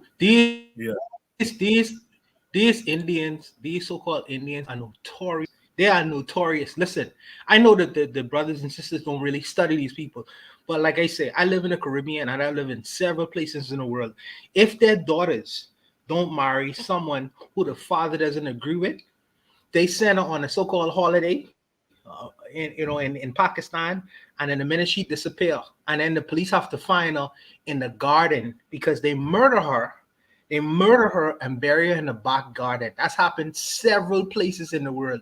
They don't mind because they consider that so-called shame on the family. They are notorious.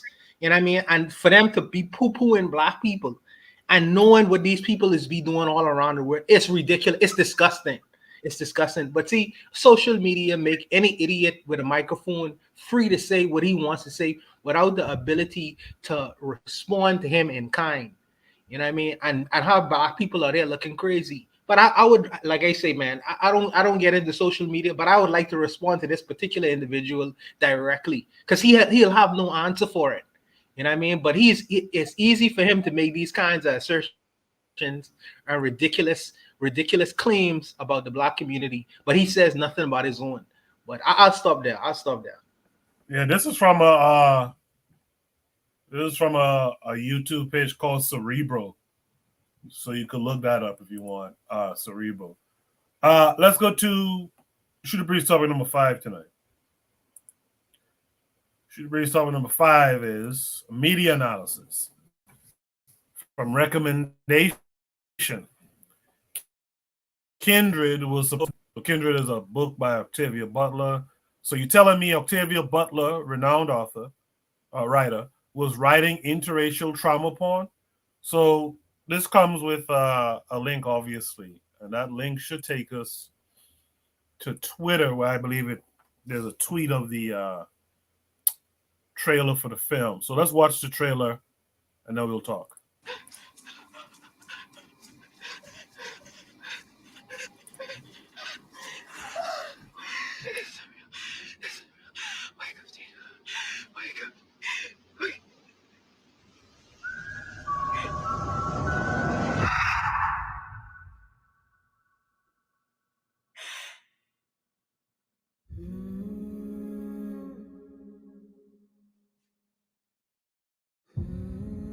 Sounds like you were just sleepwalking. This has never happened before. Can be caused by sleep deprivation, stress. You know? What is it? Am I dreaming? Is this a dream? The year. Tell me the year. It's 1815. We just heard a lot of screaming. Is everything okay in there? How long was I gone? Less than a minute, not even seconds. It felt like I was gone for an hour. I know how this sounds. Am I crazy? Surprise. You're not crazy. Whatever this is, it's real. FX's Kindred. All episodes streaming December 13th, only on Hulu.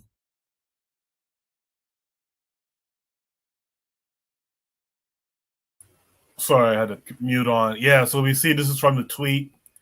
And the person tweeting, I guess, is the show itself. Get pulled in. Watch the official trailer for FX's Kindred, an original series based on Octavia E. Butler's critically acclaimed novel.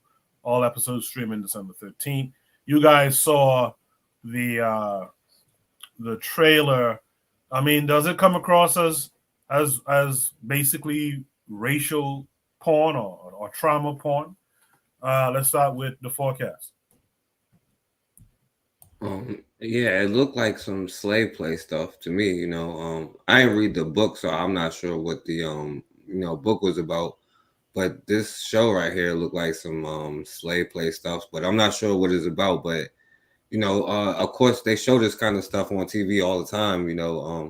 Low key, I'm not like earlier. I finally watched that Woman King movie, and you know what I'm saying. Like low key, I felt some type of way because her love interest was the mulatto dude from a whole nother country. When it's like a whole country of black men, you know what I'm saying. So I low key felt some type of way, but yeah, Wait, brother, I don't mean to cut you off. I just want to clarify something. So in that film, because I haven't seen it and I don't care about spoilers, so there was a scene or there was a love interest with a mulatto, right? Or a guy who almost was white. Yeah, but they didn't they wasn't kissing or anything. But they didn't show. Now, because people was on a platform telling me some garbage, and I said that I saw the trailer and I saw that, and they were like, "No, that didn't happen." But go ahead, bro. I didn't mean to cut you off. Yeah, they did cut out that kiss scene. They muted the romance a bunch. I guess they saw the complaints because remember we talked about it on this show too. I guess they must have heard the complaints of others and the tweets and stuff about it. They cut that scene out and they really muted the whole relationship type thing. But go ahead, forecast. Yeah, because she wasn't even supposed to have a boyfriend or talk to a dude at all, and then right. And then they let her do this. But yeah, that's what I'm saying. Like when you look on TV, you see most of this, even in couples that's black, you will see the lighter skin one get pushed, but that's just how it works, and that's everywhere in the world. So this does look like some slave play stuff to me, but that's most of the stuff on TV. But of course, I don't want to get you in trouble for saying who controls the TV, but I need an apology for that. You know what I'm saying? But yeah, go ahead. No, them Jewish folks gotta do better than this shit, man. The reality. So the book is about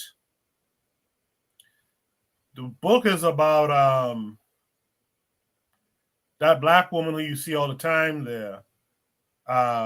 She somehow transports in time into a version of one of her earlier relatives.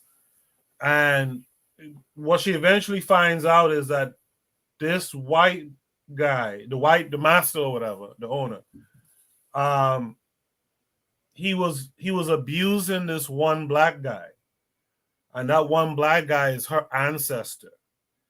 So she sees it as it's a mission for her to go back and save her ancestor, or else she wouldn't be born in the first place. It's one of those kind of stories, right? Looked like Bakari dropped off. Tanzan, what say you? Wait, which of her ancestor was she going to save? What do you mean The which? white, the Male white or or the black one? The white or the black one? Oh, I believe it was the black one. Well, because I just looked it up here. I was trying to look up. I have never heard of her before. I think I may have heard of her, but I didn't know anything about her. But it says that the story of an African, in Kindred, the story of an African American woman who travels back in time to save a white slave owner, her own ancestor. So in this one, in the book, it says that she went back to save her white slave ancestor. And the funny thing is that I can share it if you want, but in it says that her mother was a maid and all this stuff about her, and and her name is Octavia. I don't know. It's just a weird thing with names because Octavia Spencer is the lady who played, the maid, and then the butler is also a similar story with, this black person in this white world and playing the typical one. And then she, takes both of those, Octavia and butler, and her mother also had a similar, upbringing. Her mother was a maid and she had to, try to make ends meet and so on. Anyway, it was just an interesting coincidence about the names. But, so for me, I think it's this, white savior instead of white savior. Now you have a black savior, trying to, so it's just appending the trope. So instead of white savior, now you have your black savior to go save her white slave master. So it's an interesting, take, but yeah, it is still, she says that she wanted to show her mother that, her suffering was not, to give meaning to suffering. But, I don't know, that's really not how you give meaning to suffering, by celebrating it. It should not be, there's nothing honorable about suffering. The honor is in, getting over it. It's true, but sometimes I think that they take so much, of such a voyeuristic pleasure in looking at the intricacies of, the different suffering in great detail. So yeah, in that aspect, I see the, pornographic aspect of it. But yeah, I haven't, seen it or anything. But yeah, that's my take. All right, I appreciate that. Gas, did we hear from you on this? No, sir. I'll be brief. I think it's a wonderful, wonderful film. The story looks beautiful. I think more work like this needs to come out. I believe this is reflective of what certain women in the community want. They want to go back to the big house. They want to be on the plantation, and I support them. The black man has failed to provide them an alternative plantation. So this is wonderful. That's all I have to say. In the chat, we got Ben Uko saying hello. I was on a panel with Ben Uko on the forecast earlier today. You guys make sure you check out the last episode, the most recent episode of the forecast radio. There was a real good conversation going on there with Ben Uko.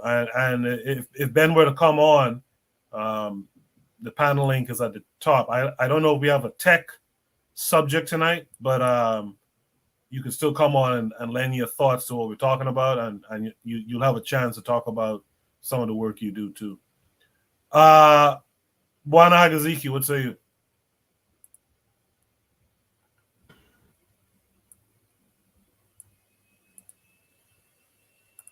Bwana, are you there?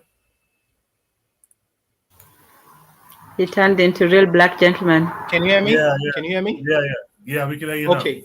Yeah, I am curious to know where the market is, because Hollywood doesn't do anything, I assume, without the fact that they're gonna make their bottom line. So I don't know where the market is, because when I first look at this, I was like, okay, is the market? Hold on, I come into that. I look when I look at it, I first say to myself, well, is it that they believe that black women have this innate or this little secret thing going where they secretly desire white men or relationships with white men? So we're gonna put them up on the screen because we know that black women will pay to see this kind of relationship, because we're in a so-called post-racial society. Okay. Then I said, well, that's not really true, because when you look at Black demographics, you see that 90% of Black women in America, in particular, marry Black men. So it can't be that. So I'm saying, oh, okay, if it's not that, maybe it's the other alternative. Maybe it's because white men really desire Black men, and white men will pay to see them having relationships with Black women on screen. That the facts don't necessarily, or the statistics don't necessarily bear that out. So now I'm asking an alternative question. What is the agenda? The agenda is to push these interracial relationships because we want to believe that America or the West is in a so-called post-racial society, which is not true. But they would still push that narrative regardless of the fact, because the small hats can do what the small hats can do. You know what I mean? They're going to do what they're going to do. Because I see there used to be the color purple with Alice Walker when she was trying to push a narrative. This is a 2020 narrative for the younger generation now to push this other narrative where Black women not only need to disregard or discard Black men. Now we, on a post-racial society, now we need to couple ourselves with white men now. This is the new narrative, and they're using Octavia Butler to do it. Now, I don't know what Octavia Butler's ideologies was when she written her books. I don't know what her ideologies were. I need to look up, research her a little, but I figure this is a new narrative because I have not seen so many instances of this interracial relationship so pervasive on so-called public media all of a sudden. But I am curious to find out what the agenda is in doing these kinds of things. I'll stop there. Yeah, Tan, you wanted to respond to that? Yes, and in her words, which is in the article, she says that I didn't like my mother going through back doors. Her mother worked as a maid, and if my mother hadn't put up with all those humiliations, I wouldn't have eaten very well or lived very comfortably. So I wanted to write a novel that would make others feel the history, the pain and fear that Wait, Black Tom, people... can you say that again? What happened to her mother's back door? Her mother worked as a slave. And so she said, in part, she drew some inspiration from her mother's work. Or not a slave, sorry, a maid. And she says of her mother, I didn't like seeing her go through back doors. She once said, I thought you said something happened to her mother's back door.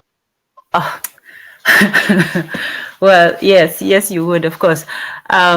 So if my mother had not put up with all those humiliations, I would not have eaten very well or lived very comfortably.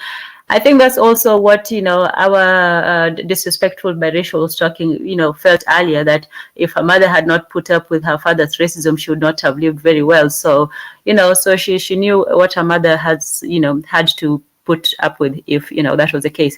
And she would not have eaten well or comfortably. So she wanted to write a novel that would make others feel the history, the pain and fear that Black people have had to live in order to endure. So she wanted people to feel the pain. She wanted to people to feel, the pain that her mother had felt. So it may be some sort of catharsis or so on, but she does it by, saving the person who caused her the pain, in that whole Stockholm syndrome, and it wasn't actually an experiment. It was more like a manipulation. But in any case, so it's like now you feel sorry for the person who had to do what they did for you to be there. So now they want to go back and save the white slave master and make him feel the pain, like, see what we went through, and maybe, by that, get him to change his mind. I don't know, but that's what she said. She wanted to feel the pain, and that's what, trauma is, and I guess, pornography is, when you expose people to that pain or that pleasure. So, I guess that's what she wanted to do. And in terms of Bwana Haguziki, yes, I wanted to mention that what the audience was. There is a certain component of Black women who do like this kind of thing, like I said, the scandal was about this woman who was being, who was having an affair with two, white men. There have been a lot of movies, and it was very popular amongst Black women at the time, and there have been a lot of even entertainment and things like that. Whether they were, don't forget the babies. The babies? Put that in your argument too. Who's been stepping out more? Oh. Add that to your argument. Don't soft pedal it. Don't lowball it. Strike the home run.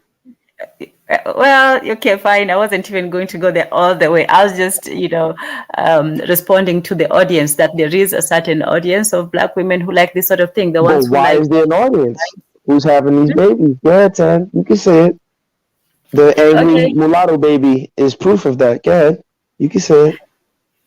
Yes, the ones who are producing these mulatto babies, and they're not usually chastised by other women. Women look down more on men who have Black men who have white wives, but when they see Black women, it's almost like a celebration, like, oh, you won, or you got tired of this and went to the other side, good for you, and big up and all that. It's usually not the same, although the result is going to be the same. You're going to produce, and then now they complain of colorism when they're the ones who are producing the children who are going to give them the color. They say, oh, Black men don't want us, maybe because we are dark or all of that stuff, so we'll go to the white men. But then your children are going to be those light skinned that you're talking about Black men not always preferring. So in that terms, Black women do have this sort of very contradictory look and aspect when it comes to white men, and sometimes they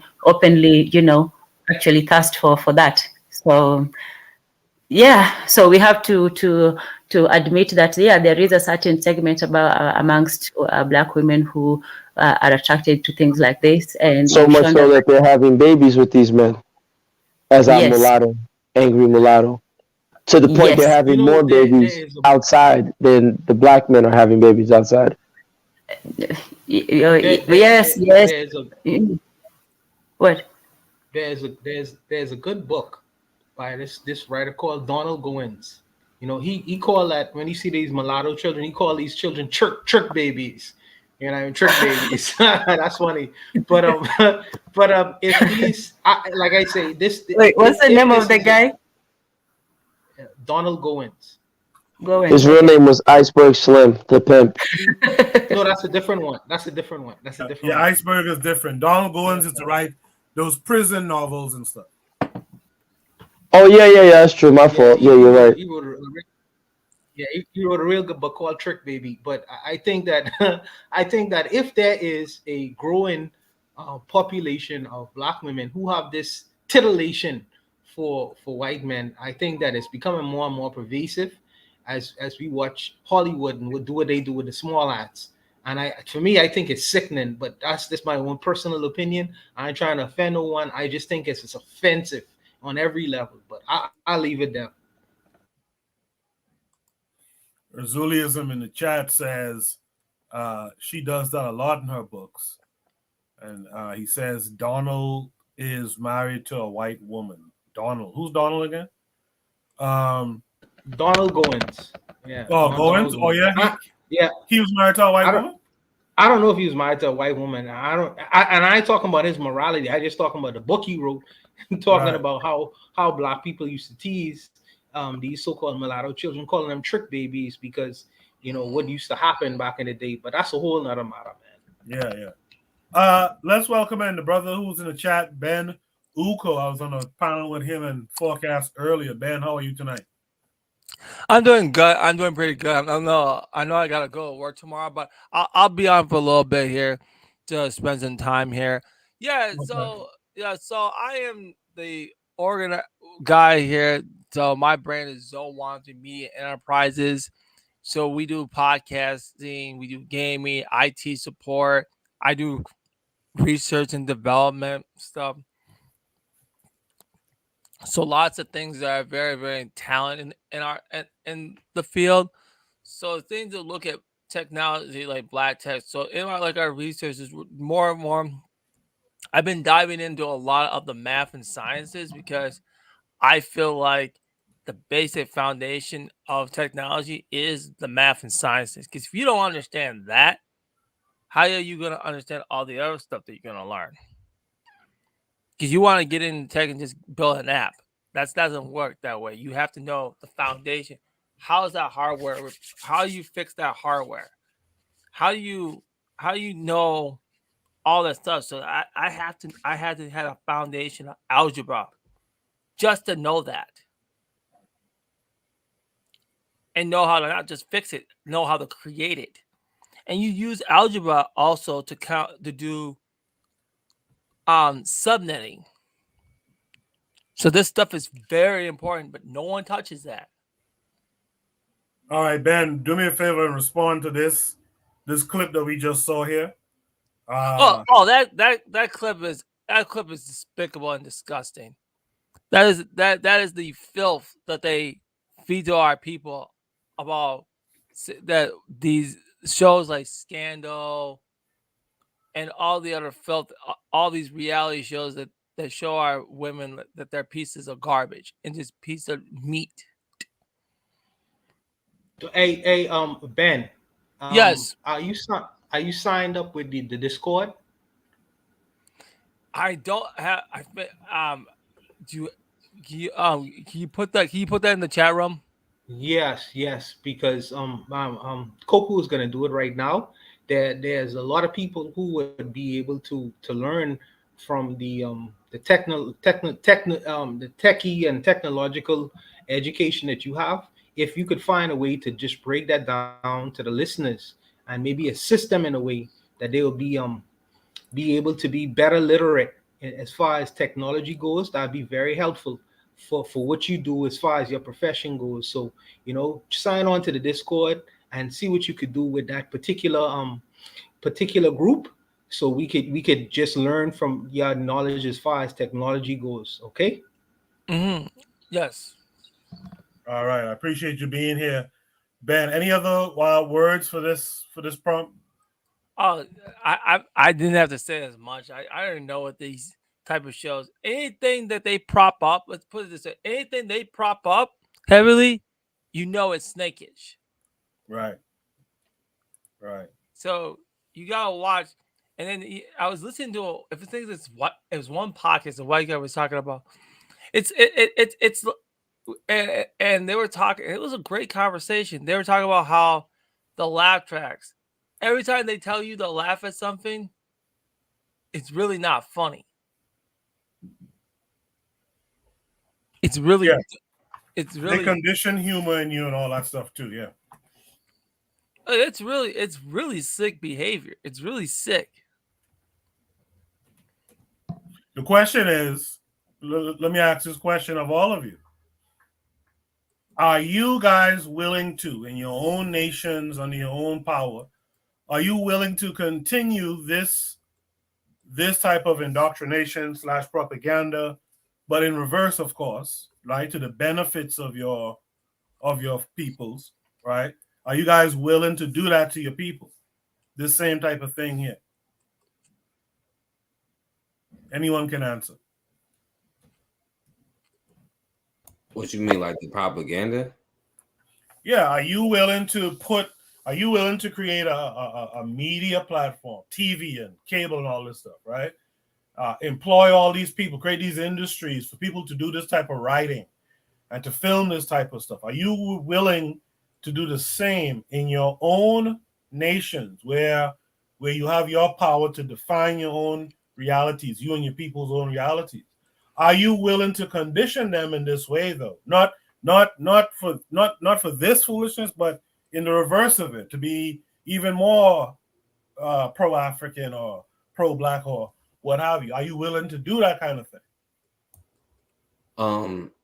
I would say yeah, to the point where you're not like I wouldn't put a gun to somebody's head and be like, you got to do this, but like as far as this, like I would have shows where you have Black love interests and all of this stuff, like, and try to hopefully spread Black love, you know what I'm saying, like, just that whole trope or whatever, so yeah, I would probably do that. But also, that's the importance, like if you want to do it in your own stuff, like right now we got to go through other people to get like stations, so we can't get a radio station, TV station until we start building satellites, antennas, transmitters, all that stuff, you know what I'm saying, to be able to put it on. Because right now we see like you can get shut down real easily. So Like, yeah, it's more than just doing that, because like we'll have to do it, but we'll have to work that much harder to be able to put it out there, you know what I'm saying, to get it on TV, to get it on radio, especially if we promoting our own stuff, you know what I'm saying, because nobody is going to help us do that. So yeah, I mean, I would say yeah.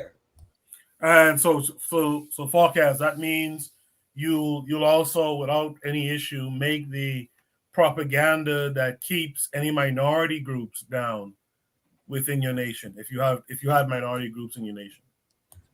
Listen, I'll put it this way. If you've seen my channel, then you know what I'm saying, it kind of, but listen, like, all right, you know, it's not no hate nobody stuff, you know. I would show historical stuff, like you know, even if it's stuff based in reality, because you gotta realize, you know, if you don't understand, you could get caught up again, because it's just my nature.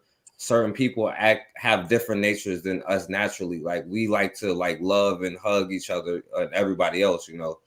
And so like I think it would be important to like show actual true stuff, you know what I'm saying, even if it's like in a fictional way, you know what I'm saying, like based off true events, you know what I'm saying. So like I would definitely put it in there just so people can be aware of, like, because it's not like we're making it up, you know what I'm saying, like they do it. We're not half of the stuff, we're not pimps and prostitutes, but they make sure to put it in there to keep our self-esteem low. So I would definitely put it in there to show powerful black men, powerful black women, you know what I'm saying, and understanding the importance of, you know, loving each other first, and what could happen if we don't. So I appreciate that forecast. It's the same question to the rest of you, but before any of you go, I'll just say, you know, earlier when Buano was saying that Hollywood wouldn't put money behind something unless it has like a payoff. Well, that payoff is not always monetary. Hollywood will drop money on something just to shut it down. Actually, they did that with Nate Parker when he did the Birth of a Nation film. He had the opportunity to sell. Pardon me? No, go ahead. He had the opportunity to sell that film to a black man, Byron Allen, for more money, if I remember too. Yeah, or to send a message, So Right. so you're right about that. What I have done in Nassau is there was a film writer, a popular one. He was trying to get into politics. I forget his name now. And I called a radio station when he was on the air, and I was like, listen, man, the Nigerians have shown us the way. You know what I mean? You don't have to have a $5 billion to $200 million to make a film or create a message. The Nigerians have done it, and they've shown us the way. And I was telling them that they've created an industry out of guerrilla filming and creating movies. I was like, man, you need to solicit these brothers and find out how it is that they created an industry. You know what I mean? By using less than a little bit of money, they took a little bit of money and they was able to produce and create an industry by making these films with storylines that people was interested in. I was like, man, you need to study the Nigerians.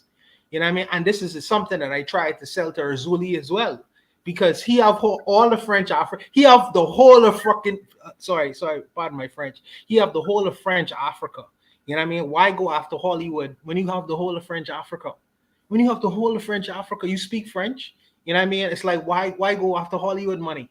You know, and I'm thinking that you don't necessarily have to have a whole lot of money to do it. Maybe there are nuances that I don't understand about the industry, but I try my best to convince these brothers who are producers, movie producers, who understand how the movie system works, movie production works, and all the nuances of that, and try to see if they could get in that film and push that forward. Maybe certain things that I don't understand it, but it's my wish to try to convince these brothers to take a second look and that was the switch. Hello? Yes, it's my to take a second look at that industry and find out how they went about doing the things that they did. And there's a blueprint, man. Like I say all the time, success leave clues. You know, you might not necessarily have $1 billion, but you certainly have a couple of $100,000 or even less than maybe $20,000-$50,000 to make a guerrilla film and put it out there, because people follow storylines. They love a good story. And this is the reason I believe that Nigeria is so successful in their industry. And like I say, man, I just think it's my effort is to try to convince these brothers to follow that same format, to do the things that is necessary to put our storylines out there and put our propaganda in there as well. I'll stop there. I will add to that and say, bringing it back to this Octavia Butler story, you know, all these people who want to get into sci-fi, which is very interesting. When Black folks get into sci-fi, they always do some interracial type shit that's tied back to slavery. I don't know why they do that, but it's always that. It's always that. And the second thing I would say is I'd like to see more folks be industrious in whatever industry you're in. I'd like to see more of our people saying, you know what, in fact, I'll use my own self as an example. I started a podcast, but you know, there's other people out there who are saying sensible things too, things that I think would work in a network setting, right? And I wish some of our folks would not just say, okay, well, I'm a screenwriter, so therefore all I do is write. No, how about you try to expand and start filming some of the shit that you write? You know, I'm a game. I'm a graphic novel artist, right? And that's all you do your whole life. Just draw for someone who's writing a story. No, there's been some of these guys whose name I can't remember right now. The guy who created the Venom character, he was an illustrator. He used to draw comics. And then he decided not only to start writing Spider-Man comics, he then went and created his own comic book company that's still around now. All Spawn. Spawn is the guy who created Spawn. That's what I'm talking about. Todd McFarlane, right? And then he rolled that out into several different series. He's supposed to have a comic book movie cinematic universe based around his comic books. So, you know, I wish our folks would do more of that. Stop just being the one thing and ask yourself, how can I make this one thing a hub for others to come back and forth and do work? Any other last words on that prompt? How are Black people going to get the money? You know, I'll say this. I might not have the full answer here. You might have to do that pooling of your economics. You know, people. No, I don't mean that. No, I'm not. Okay, I'm not saying get the capital. What I mean is, you make your content, and then you want to distribute it. Realistically, if you don't put it with the machine, you ain't gonna get no real money in terms of money that Black people are looking for. Everybody wants that $1 billion check, and you got to go through the machine. That's the problem. Black folks have to temper some of that too. I forget what I was looking at recently. I forget what it was, but I saw this Black person, their pricing for a service. It might have been something on Fiverr or something. And I usually try to find a Black person, right? There's a lot of Pakistanis and whatnot on those type of things. And I try to find a Black person. But I notice when I find one or two little Black folks out of the sea of people selling the service, the Black folks are always selling it for $200-$300. When you look at these other folks, and it's a $5, $10, $15 gig. You know, I think Black folks have to manage that a little bit more. I get that you don't get selected all the time, but don't try to make all the money in one selection that you probably lost out on. I wish Black folks would kind of temper some of these things a little bit. Listen, if you could make a living, if you ain't got to take your hat in hand begging white folks for a job, if you can make your living off what your Black community can do for you, what you can sell to them to get money, if you could make a six-figure living and just do what it is that you like to do, then do that, man. Forget about guys selling movies for $17, $20 million. Do what you do and live your life and live a good one. You know, make yourself happy with that, like we would say back home. You know, make yourself happy. You know, so that's what I would say. Anyone else? I'm going to drop shoot the breeze topic number 6 now. But what I want to do a station ID break. There is a few comments here. I'll just cherry pick. Forecast says the show Atlanta, they had Kevin Samuels playing a rich ADOS brother paying the tuition for black seniors. The episode was about a mulatto who sided with his white side until he switched up. Bobby E. Wright comment said that movie Never Die Alone starring DMX was adapted from a Donald Goines novel. Oh, didn't know that. Shoot the breeze topic number 6 is going to be what is a successful woman. So y'all, I'm just going to do a quick station ID break. You guys sit back. We'll be back in a minute. You are listening to the Bitter Medicine Podcast on KWAZ Radio. This is D Webb with the Harsh Reality Podcast. Ask you to tune in where we tackle the news of the day that affects our community, only on KWAZ Radio. Peace, family. This is Oni, inviting you to listen to the pro-black perspective, where black problems are addressed with black solutions. Greetings, fam. Tune in to The Learning Curve with me, the revolutionary matron on KWAZ Radio. You are listening to the Bitter Medicine Podcast on KWAZ Radio.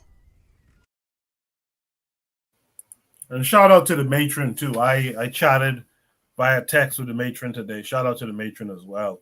Also, shout out to the Forecast Radio, Brother Bakari Podcast, Tanzan African Mind, and the Considerate Cheek Show. All of them are also on KWAZ Radio. Shout out to Team Black as well. And by the way, I think I posted it before, but you guys, you can go to the website. Again, more episodes will be put up soon. We got guys like Oni and them and Considera out of the country as well as Tanzan. So when everyone comes back and I start getting all the back episodes, you'll see more episodes on the website, which also links to all the podcast links. But in the meantime, you guys can go to kwazradio.com, check out the site, and drop your email. There's a submission box there. Drop your email, join the newsletter. I plan to do some stuff with that in the near future as well. Should breeze topic number 6. What is a successful woman? Comes with a link. And the link takes us to YouTube. Reverend Cathy, that was great. I want to say, if you've read my book, Marriage Built to Last, I'm very categorical that to consider yourself successful, you've got to be successful first at home.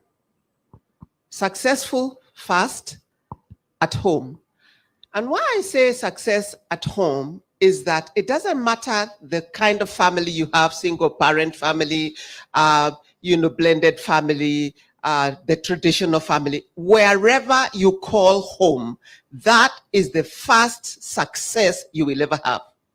Pastor Cathy can tell you that you cannot serve in the church if your family is disintegrated. You cannot serve, all right? You need to go resolve and then come and serve. Now, I will tell you this. Success is not about you becoming the chairman of KEPSA. Success is not about you being the CEO of Madison. Success is not about the titles. The titles are just part of a life journey. I've had a title. My last title was the chairman of Kenya Reinsurance Corporation. And doors would open, heads would turn, and now it's finished. Where did I return? Home. I returned home. Now, if I had lorded over everybody in my house and I'm never coming home because I'm the chairman, I will not be received with love, with honor. So whatever it is that you do, just know your job will come to an end. Your titles will come to an end. You will walk back with your tail between your legs to an environment that you neglected. You're from New York to Japan, I don't know where. I've got this international job. You don't even have time for your children. I will tell you, the time will come when you need to go back home and you ain't gonna have a home to go back to. My measure of success is I've raised some very strong, honorable citizens. And in turn, they have become intentional parents and they are raising some great grandchildren that will be known that there was a generation of a woman that made a difference in her home. I say to you, success is in the mind. What does success mean to you? If I earn $1 million, I will be successful. Beloved, success is not about silver or gold. Success is about integrity, reputation, impact, and influence. If you are such a person, you are so successful in your generation because you made a difference to somebody's life. Success is not about just getting everything and becoming, the most significant person where driving the best car, living in the best neighborhood. It is nothing of that. Success is about the difference you are able to make in the lives of others. All right, respect to that. I wonder if Tanzan knew that was a Kenyan speaking. So let's find out. Great. I want to say, if you've read my book, let's find out right now. Tanzan, what say you to all that? Oh, yes. I hadn't heard of her before, but as soon as she started talking, I knew that she was Kenyan. Yeah, we have a lot of great people in Kenya. I just don't say that to exaggerate, but it seemed when they were making the borders, they just put all the best people within the borders they call Kenya. And that's just how it happened. On the borders, they put all the best what? They put all the best people within the borders of the place they call Kenya. Okay. I'm sorry. Yeah. Yeah, so it just happens to be, I should mute your mic for that, but go ahead. Well, yes, but in terms of what she's saying, yes, success, especially in the West, is more defined as career and, being at the top of, whatever, whatever financial, economic, basically having a good job and being successful and independent and being able to take care of yourself. So that's usually is a Western model of success. They had that whole thing in the 80s and 90s about, being able to do it all, juggle marriage, family, and what was the third thing? I can't remember, but being able to juggle all three of those things. But in terms of priority, it's usually put as career first before anything else. So, I think that's a good point to make that, success starts at home. And yes. Let's hear from Ben. Ben Uko, what say you? Unmute your mic if you're there, brother. All right, Ben. Ben looks like he's not there. Forecast, what say you? I say, well, look, I mean, it depends on everybody got whatever. If you want to be successful, if you want, I'll say I want to be a judge and I become a judge, you could say I'm successful or whatever. But all I'm saying is anything that you want to have, is a sacrifice that comes with it. So if it's a career thing, then you may sacrifice some time that you were supposed to be having with the family. If it's with the family, then it's the other way around, So I think it's important to find out what's important to you. You know what I'm saying? Now, a lot of people do feel like when they get older, they want a family around them or whatever. But some people don't, you know what I'm saying? Some people they find their whatever in their career. So you can call them successful. So especially when you just say, what is a successful woman? A woman could be achieve a goal and say that she's successful, but I don't agree with it. So, but yeah, I mean, like, you know, but anything you want to achieve, you got to put effort. So if you want to have a strong family, you're gonna have to put effort into maintaining that family. You know what I'm saying? So if that's what you want success in, you got to focus on anything. And like I said, anything that comes with success comes with some kind of sacrifice with it. So yeah, I'll pass the mic though. Right. All right, gas them up. We'll see you. Yeah, I'm not happy with that lady. I'm sorry, Ted. She said single mothers. I wasn't too fond of that. I'm not a fan of these people pushing that it's okay. And here she is in the church. This is a church. She's saying single mothers. So, you know, I'm always tuned to hear, you know, that double speak and that BS when certain people are talking like, yeah, what are you really saying behind? So, you know, I mean, I guess, yeah, she overall is like, of course, you know, I think it's good to hold women accountable to their home. But when you're in the church promoting so-called Christian values of husband and wife, allegedly, that's what the church, right, patriarchal family, nuclear family should be about, and you're acknowledging that there's a single motherhood thing. Not to say that it doesn't exist, but at least your church should have a program where you're trying to get these women married, or trying to have them in relationships, or trying to figure out why the relationships weren't working, so they can get married and they can, you know, settle down.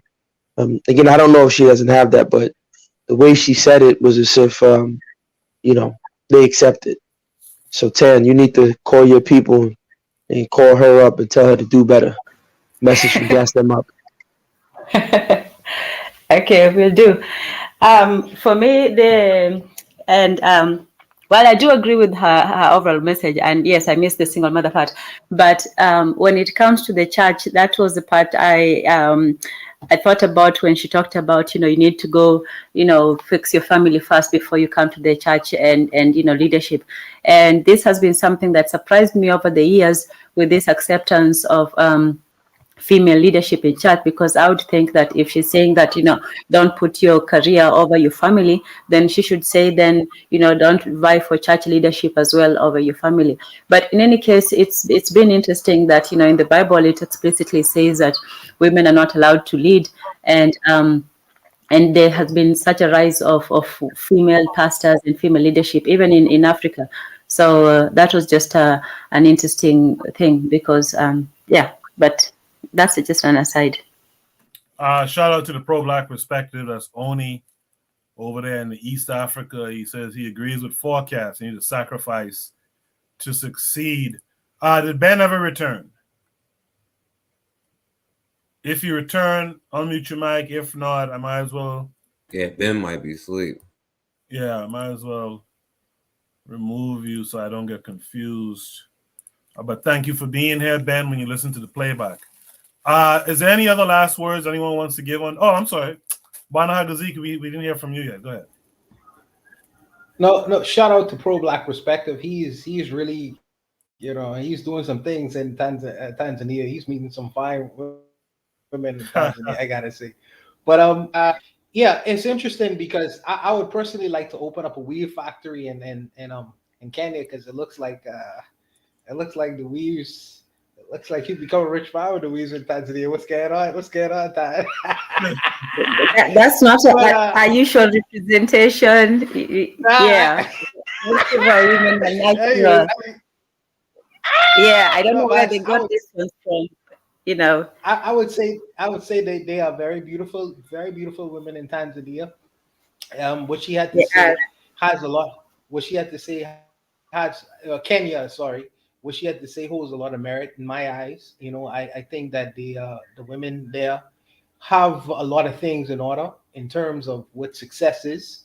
And, you know, women are different all around the world. I just, some of the things she was saying hold a lot of validity to me, because she was really trying to teach women how to carry out specific roles in the home. And that is a factor, and that is something of significance and importance. So I do like her message. I didn't hear the single woman message, but as far as the greater message which she was trying to convey to her audience, I do agree with. So I'll leave it there. Black Beauties in the chat saying very powerful message. Sometimes a woman has no choice to lead or be a single parent. Let's be realistic and no judgment. Yes, you want to say anything to that? Yeah, man, I'm tired of these excuses. I mean, hello, can you guys hear me? Yeah, we got you. Hello? Yeah, Yes, I'm just tired of I'm tired of people making excuses for stuff. I wasn't judging anybody in particular. My whole point is that the church should be a place where they're judged, right? Because that's the place where you're getting your salvation and getting closer to God. So, why would she leave room for it? That's all I'm saying. It's like, why are we leaving room for that type of stuff? So it's just something that I think, I think that weird too. I do think that weird too. You're in a church setting. Why is that even on the table there? That's kind of strange to me. Look like gas accidentally fell off just now. But yeah, that was kind of strange. Pro-Black Perspective says the way Kenyan women eat spaghetti got me apologizing to every Kenyan woman. I saw that video you put up and you tagged Tan in it. I don't know if Tan saw it, but it's on the Discord, Tan. If you don't know what I'm talking about. Okay, I will check it out, but I hope it's not something I have to defend. Black Beauty says the church has real people in it. Does anyone else want to add anything to this prompt? All right, let's go to Shoot the Breeze prompt number 7. Shoot the Breeze prompt number 7. Yeah. I appreciate that last thought from Black Beauty. The church has real people in it. But to me, if you're going to be associated with it, you should be doing what, you should be practicing what's being preached too.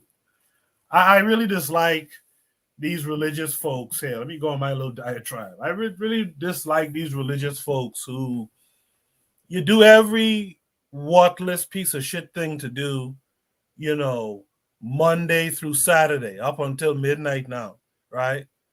You do every piece of shit thing to do, and then you swear up and down and want to act like you was the staunchest Christian on Sunday. Like, I cannot stand that shit.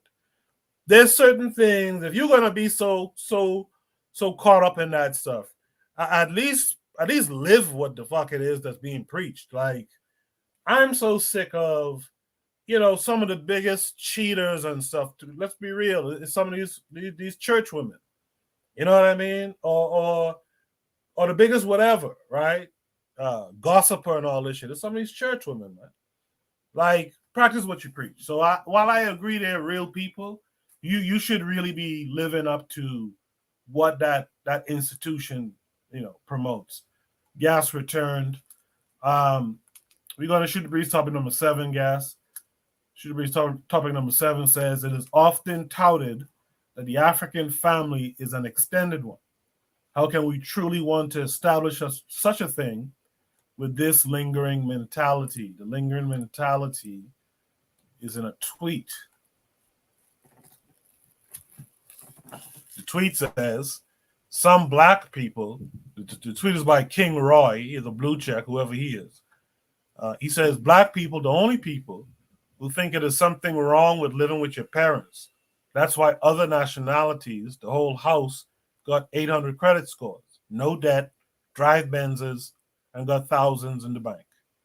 And then he promotes his logo design stuff. I'm a Bookman, who is a friend of many of us on Twitter, says several white parents at work had their grown kids with wife or girlfriend move back in with them so the young couple can save up to buy a house. All the while, a counterpart was appalled at the thought of her 23-year-old moving back in. She was trying to push out the 18-year-old. Yeah, I've been on this job with these white folks, and you see them get married and move in with one of their parents because they could save up for a house. And when you see them buy a house, a crazy house too. Like they do some interesting things in their tribes. Forecast. It is often touted that the African family is an extended one. How can we truly want to establish such a thing with this lingering mentality? What say you to that? I'll say like well what you said, I don't know if I necessarily agree. Like I know generally they like, but I for the most part I see black people staying with their people, and I see white people leaving their home. Like, well, I know a lot of them that like be trying to run away at like 16 and stuff like that. You know what I'm saying? But like I don't know what it is. You know, I know for us, like a lot of people be like they want their own space and it's tough to live under their parents' rule and stuff like that. And then with the people he's talking about, generally a lot of them are passing down generational wealth. The people that he's talking about with the Benzes and all that stuff, because most people out here is not like have that much money. You know what I'm saying? So like that's who he's talking about. People who's able to pass down generational wealth, but listen, like for us to work together, we are going to have stronger family units and support each other, and you know put in on it. Like I talked to Bakari about how the Mexicans, they not even family. They'll live together and stack their bread up. You know what I'm saying? And either send it back or bring more people over here. You know what I'm saying? They put their resources together even on something as small as that, and they're not even family. So you know, we'll be able to make a lot more moves if we were able to do that. It's just a lot of dysfunction in the black homes, and then we can't wait to get out of our homes, you know what I'm saying, at a young age, you know. But I think this is like, I don't know how it is around the world, but, you know, I do think it's an American problem, and not necessarily only with black people with this thing, but, you know, speaking on us, you know, that's how it can help us, I think, so. Yeah, I see Pro-Black Perspective says, yeah, I think a lot of abusive families have children who run away, black or white. I don't think this is about that, though. I don't think it's about that. But I think there's definitely a mentality, especially in America. I have to say that, of when you're 18, it's time for you to head on out, right? That wasn't necessarily that wasn't necessarily the thing in my hometown. When I was coming up, I will say women were quicker to want to get out from under their parents, of course. You know, they want to get out their mother house to go do things like their mothers do, right? So that was a thing, but that push, unless you were like an asshole kid, getting in trouble and doing all kind of foolishness, for the most part, that wasn't a thing for me. But let me try to Brother Bana Haguziki, if he sees it that way as well. What say you? I think that what this particular text is describing is the difference between Western culture and immigrant culture. And I think that, and in particular, maybe not necessarily in the black world, but you know, well, some of it in the black world as well. I think that when immigrants migrate to the Americas, they on hustle mode. You know what I mean? They're trying to save as much money as possible. So it ain't no thing where a bunch of brothers move into a flat or apartment and they just trying to save money to get on their feet. You know what I mean? That's and the Western society, they ain't with that. They're like, shit, let me get out of here, because there are safeguards and protections, you know, assistance involved. They understand the Western world, and people who live in the Western world understand the system better. So they understand, well, I could just get this, I could just get that. You know what I mean? They understand how to navigate the system better, as opposed to someone coming from the black world or other parts of the world. They don't have them assistances, so they don't have the expectations. So they just figure, well, we gonna pool our resources together and try to see if we could make something work out of this scenario where 7 people living in a house or 5 people or whatever. You know what I mean? And then we're going to save and eventually get out of that experience. And as they learn the system, they say, okay, we can build our credit score. Ain't no thing. You share one room, I share one room, you share the next room, and we're going to build our resources like that. That ain't no thing, because they on a hustle mode. It's a little bit different when you live in a home as opposed to you being a visitor and you just coming in on home. So I think the mentality is a little bit different, you know. But in Nassau, I think that what happens, I see the in reverse.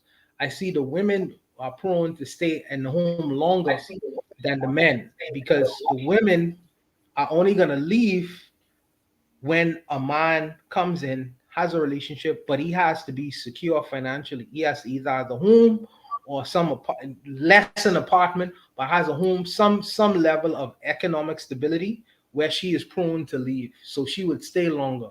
Whereas the males, they more prone to leave at 20, 21 or whatever to do their own thing, get an apartment for themselves and try to find a woman to live in a home with them. So I think that the women are more or less live longer in the family home as opposed to the men. So my experiences have been a little bit different, but it's not to say that they don't try to do little tricks and try to do what big women do. But they you know what I mean? They prone to stay in the home longer. That's been my experience. Okay, that's interesting. And for me, it was the opposite. I saw big men 40 and stuff still home. Now again, I wanted to talk about that. By the way, when you see things like that in the Western world, it's not if a grown man either living in a home like that for that amount of time, either he taking care of his mom financially, or he's just a layabout. He's playing Nintendo, sitting around doing nothing. You know what I mean? So it's a little bit different with that experience, because I don't think it's more or less saving money. Whereas if an immigrant come into that scenario, he is really trying to save money to try to stand on his feet and take care of his family back to where he came from. So it's just a lot of different nuances to the topic, man. It's been my experience. Let me say that. So.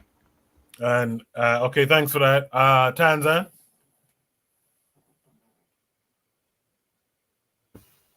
Yes, sorry.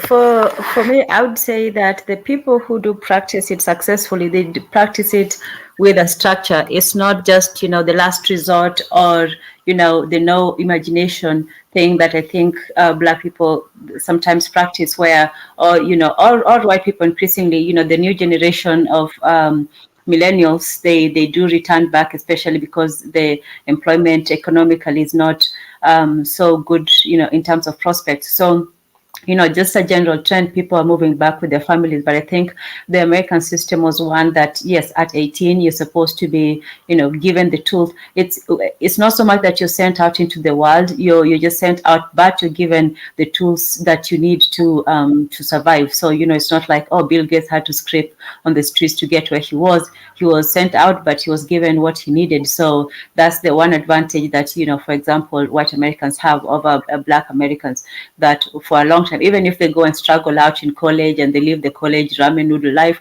they know that when they get back, there is, opportunities waiting for them. In terms of living together, even when it comes to like the Muslim or Arabic countries, they usually live in sometimes on layers, like one family lives on this layer and so on and so forth. And so everybody lives in the same compound, but everybody has their sort of section or area. And that's, it's about conserving of resources and also, and that family togetherness. So I think that if it's made within a structure, not somebody just, lying about on the couch while everybody goes in and out, there should be even, the whole Mexican system that also works because, everyone is working in shifts, they even take shifts like sleeping, taking out the car and so on. So if it's done with a proper structure and with a vision, even when they live together, with the Arabs, it's living together and saving money. With the Mexicans, it's saving money, but in the end, everybody is saving towards getting their own. So in time, they will all move out one by one and get their own, houses and so on. And their children will probably not have to share a room with, 10 other people. So there's still an ultimate plan with it. But I think that's what we're usually missing about, living at home. It shouldn't just be or just saving money. It should be working towards something. So, yeah, it is an extended one. But there are also, areas. For example, traditionally, for us, mostly, it's the men who stayed in the homestead until such a time when they got their own land and they moved out. But the last born of the son was usually the one to stay at home, with the mother on the compound. So for us, the sons usually stayed longer than the men. I mean, sorry, the men usually stayed longer than the women because the women would get married and go to, their husbands' households. So, yeah. All right. I thank you for that. And Gas, what say you to this? Yeah, I mean, can you guys hear me? Yes, sir. Yeah, I just think it's a true thing to say, and just unfortunately, I think we don't understand that we can talk about and so when people say about guys coming at Pan-African thought or blackness, it starts at the home. So if we're pushing our children out by 18, why are we pushing our children out by 18? What is it about our children that we don't want them near us? And why are our children so quick to flee from us?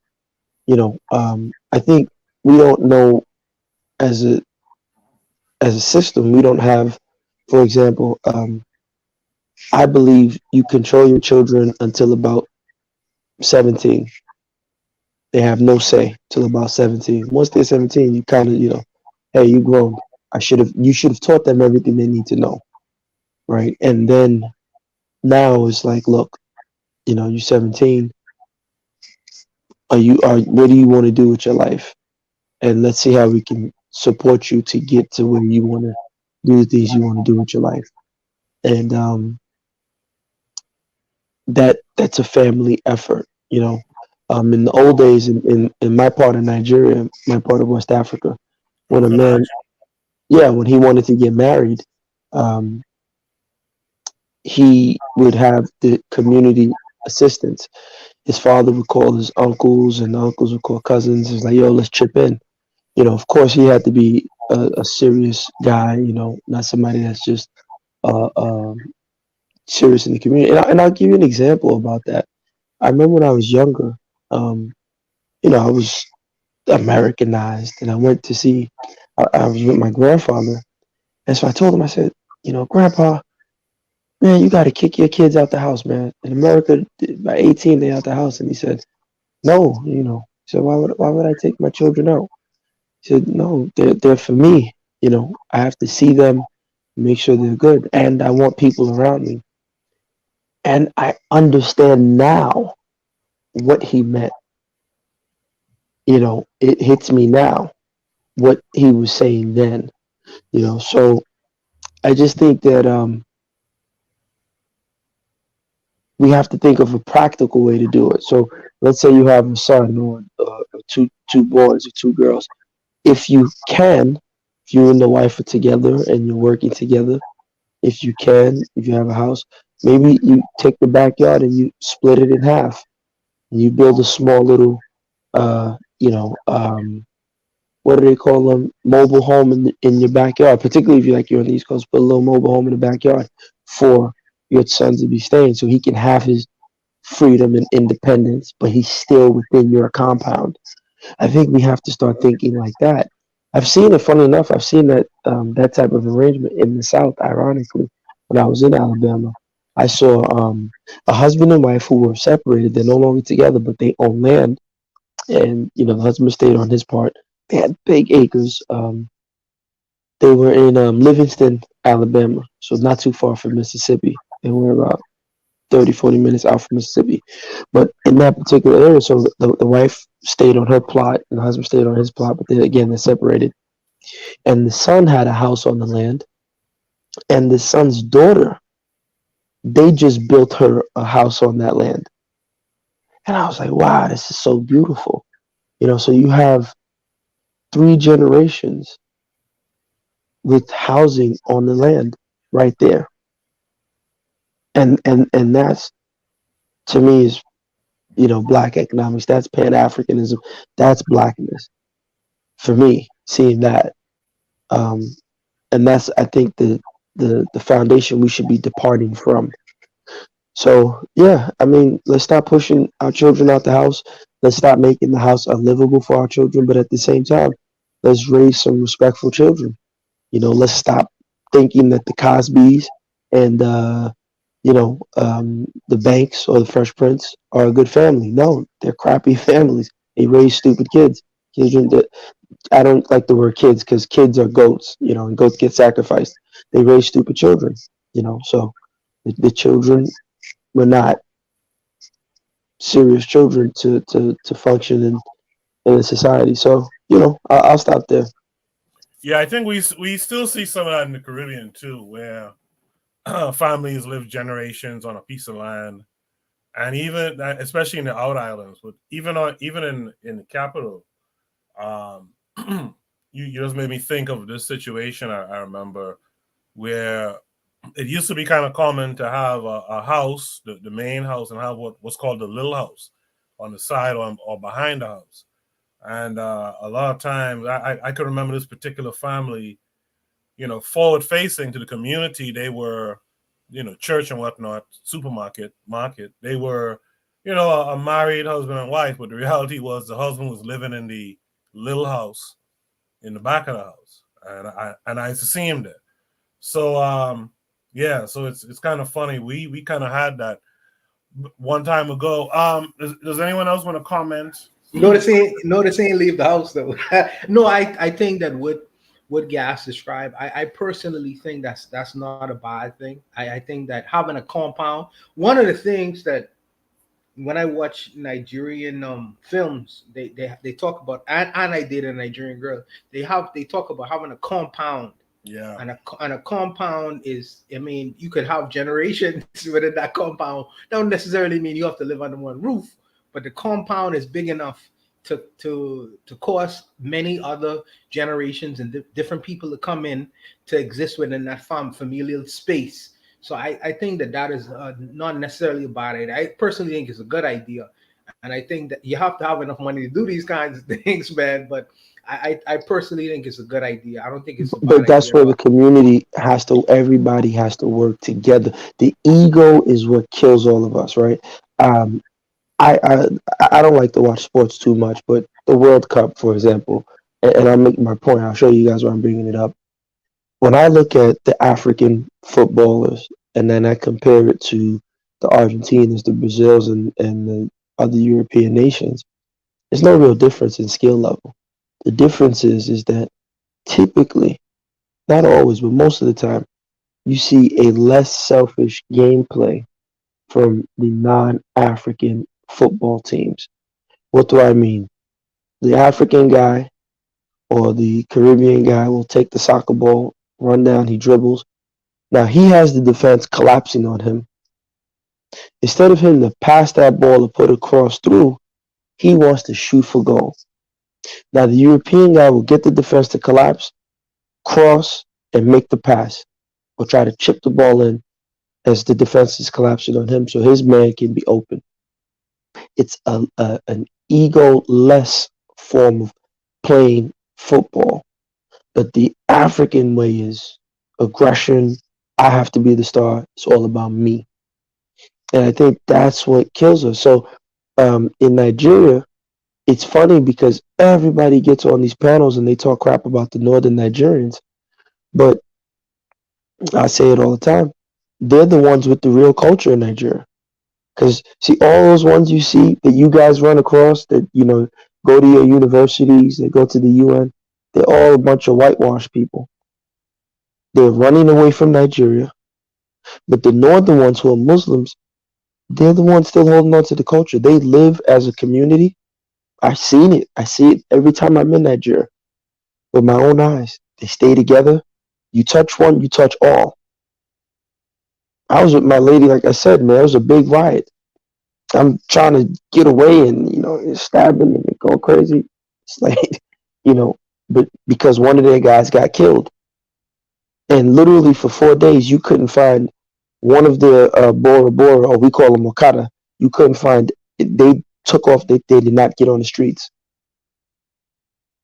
So there's an understanding, of course they like to do freaky things, I'm sure, with women and all that, but they still have an understanding that we got to stick together, we got to work together, we got to do this.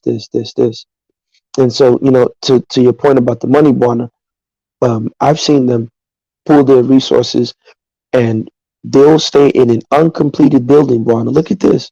Within 6 months, the guy starts selling food.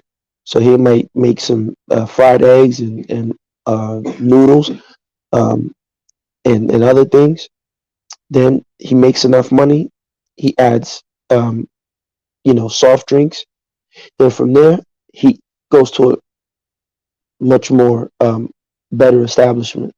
Within a year, 2 years, this is what they do. Then guess what? He doesn't close down that first one. He brings in another person to, oh yeah, that first one is yours. You just give me a little cut, and you're gonna build yourself up in 2 years to get your establishment over here. And then he brings in somebody else. So they use that first place as a launch or a springboard, as a launching pad. You look at, forget Nigeria. You look at these guys in the UFC, the people from Dagestan, Habib Nurmagomedov, and those guys.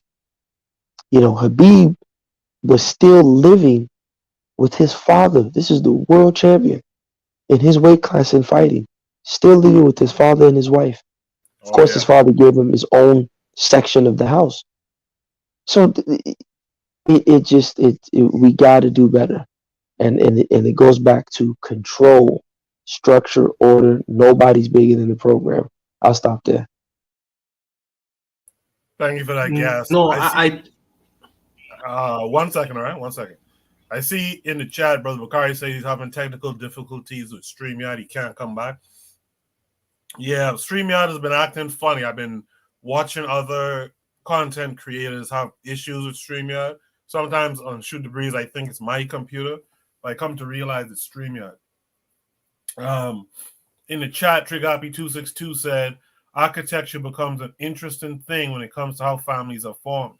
And we should think about that aspect when building a nation and wanting strong families within a nation. That's well stated.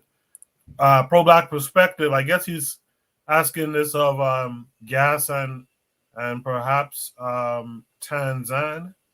Talk about the house girls in these compounds, though. What role does having a living servant do for why kids are okay with staying with their families? I hate that term servant, but I get it. Well, I don't. To quickly respond to that, I don't.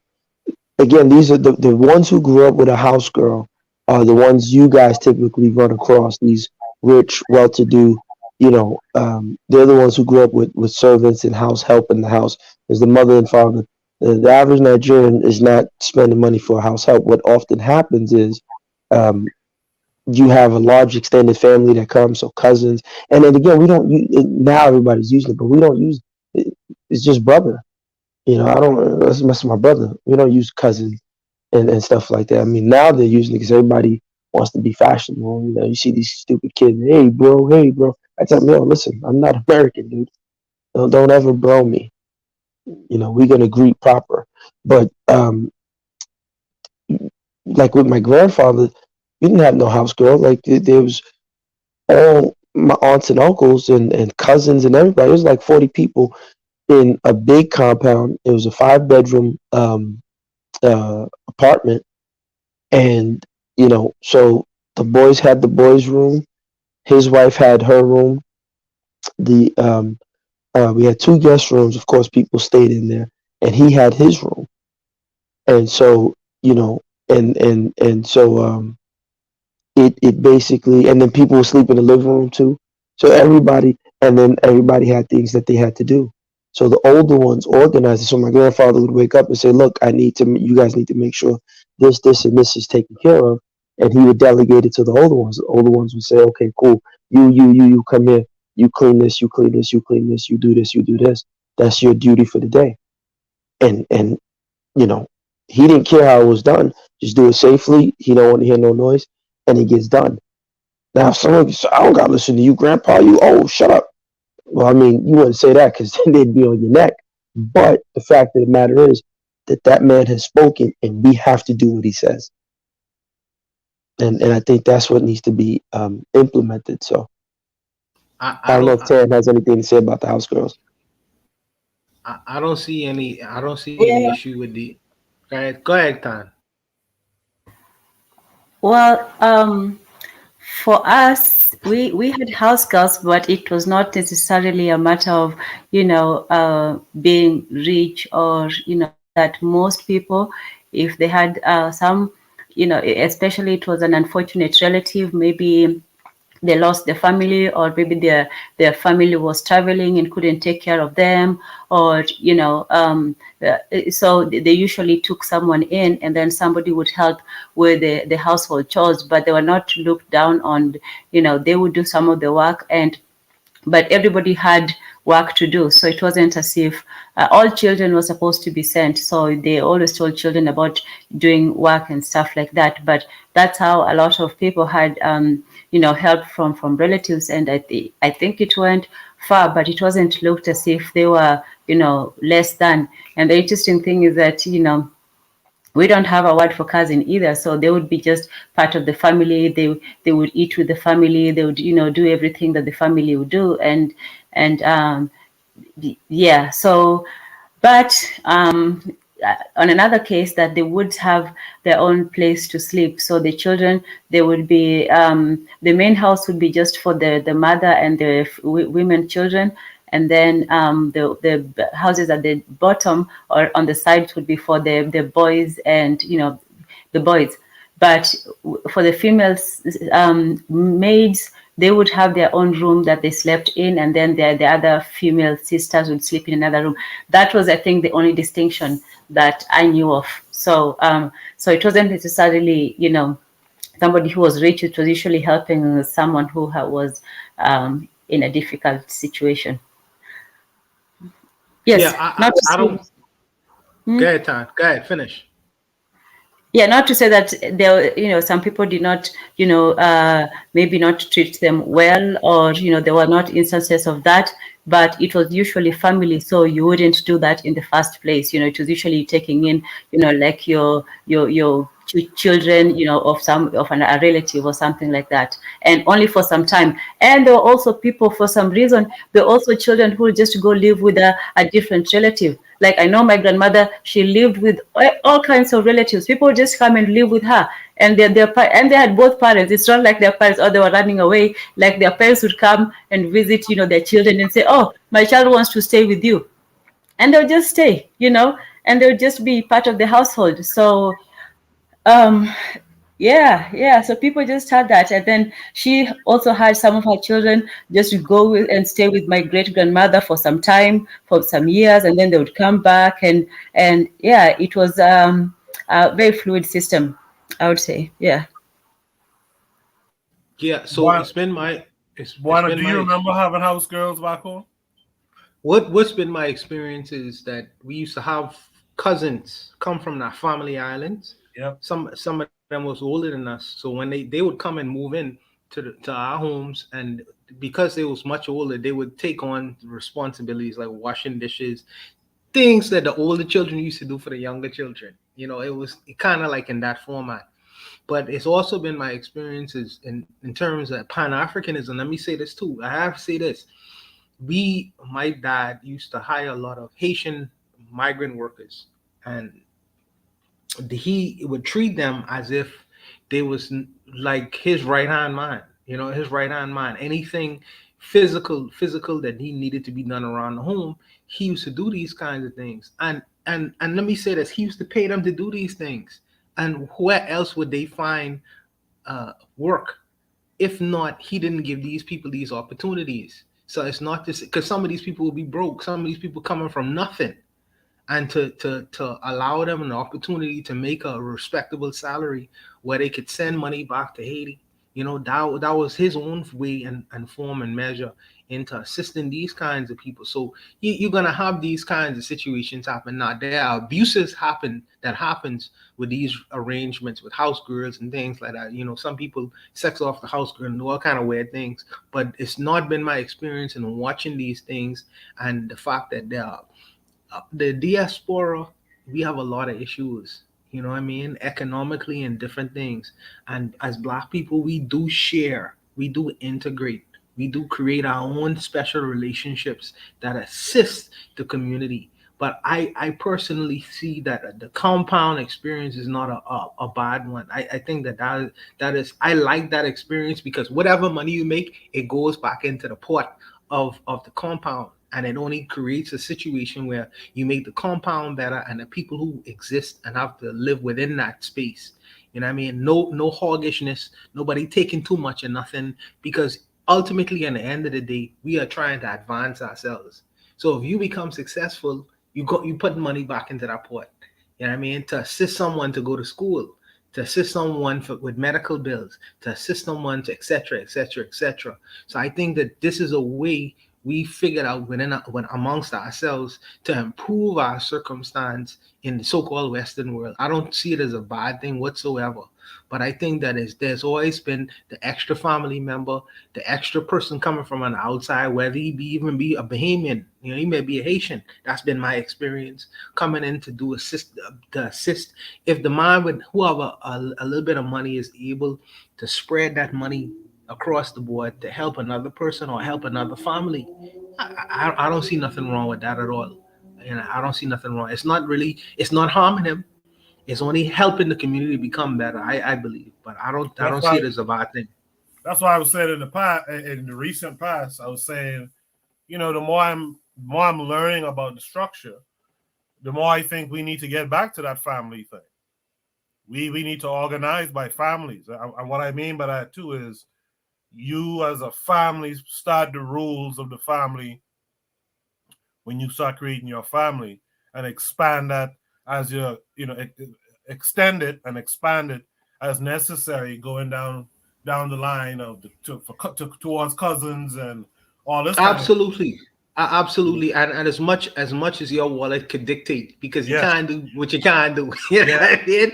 But I say what you can do, and like you say, everyone will not get the benefit of what your children would have gotten in you being there, being around, being an educated man and pouring into your children. And if someone who is on the outside that you have the ability to, and this have to be clear, you have the ability to, you will see no problem with it. Say, come, I could help you, I could assist you. Let me pour into you as well. We don't have the mentality of mine, and no one else. We ain't come from that experience. So if you have the ability to, and your wallet could dictate, do your thing. Spread the wealth if you can, Right. In the chat, Trigabi262 says, yeah, we seem to forget that Africa has a middle class and rich people too. Not everyone got house girls. Usually the family just doing the chores, as Gas said. Oni says, the house girl where I stay eats last, cleans up the messes, and sleeps outside the house. And then he says, yeah, they all broke here. He says, by the way, I don't think everyone has a house girl. I'm just noticing that even broke folk have them. In America, you got to be rich to have a servant. He says, I'm more wealthy than the families I'm living with. Okay. Yeah, Oni's doing weird things in Tanzania right now. Yeah, boy. He's doing some straight. He's doing real strange things. My goodness. I wasn't going to say it, but yeah, we see you, Oni. We see you. Any last words on that prompt right there? If not, we're making good time tonight. We might be done before 2 because I only have these last 2 topics remaining. I don't know if you guys saw this one in the news or not. I do believe I posted something about it on my community tab. But the thing I am talking about is, which is Shoot the Breeze topic number 8. Lesedi, Molapisi, dead. Have you guys heard this story? No, I didn't hear about it. Okay, I guess. No. So it takes us to this article. I think you guys can see that. Yeah. Lesedi Molapisi, dead. Botswana woman executed in Bangladesh for smuggling heroin. That execution was earlier today, I think. It was on the 26th. Botswana national name Lesedi Molapisi was arrested at a Bangladesh airport in January. She was caught smuggling heroin into the country and sentenced to death. The date of execution of Lesedi Molapisi is here, and she is going to be dead for the crime. Bangladesh has very strict anti-drug laws that state death sentences for anyone involved with cultivating, producing, distributing, importing, or using drugs illegally. Consequently, Molapisi was given a death sentence in the trial. So who is she? Lesedi Molapisi was a 30-year-old woman from Botswana. She went from Johannesburg, South Africa to Bangladesh via Doha.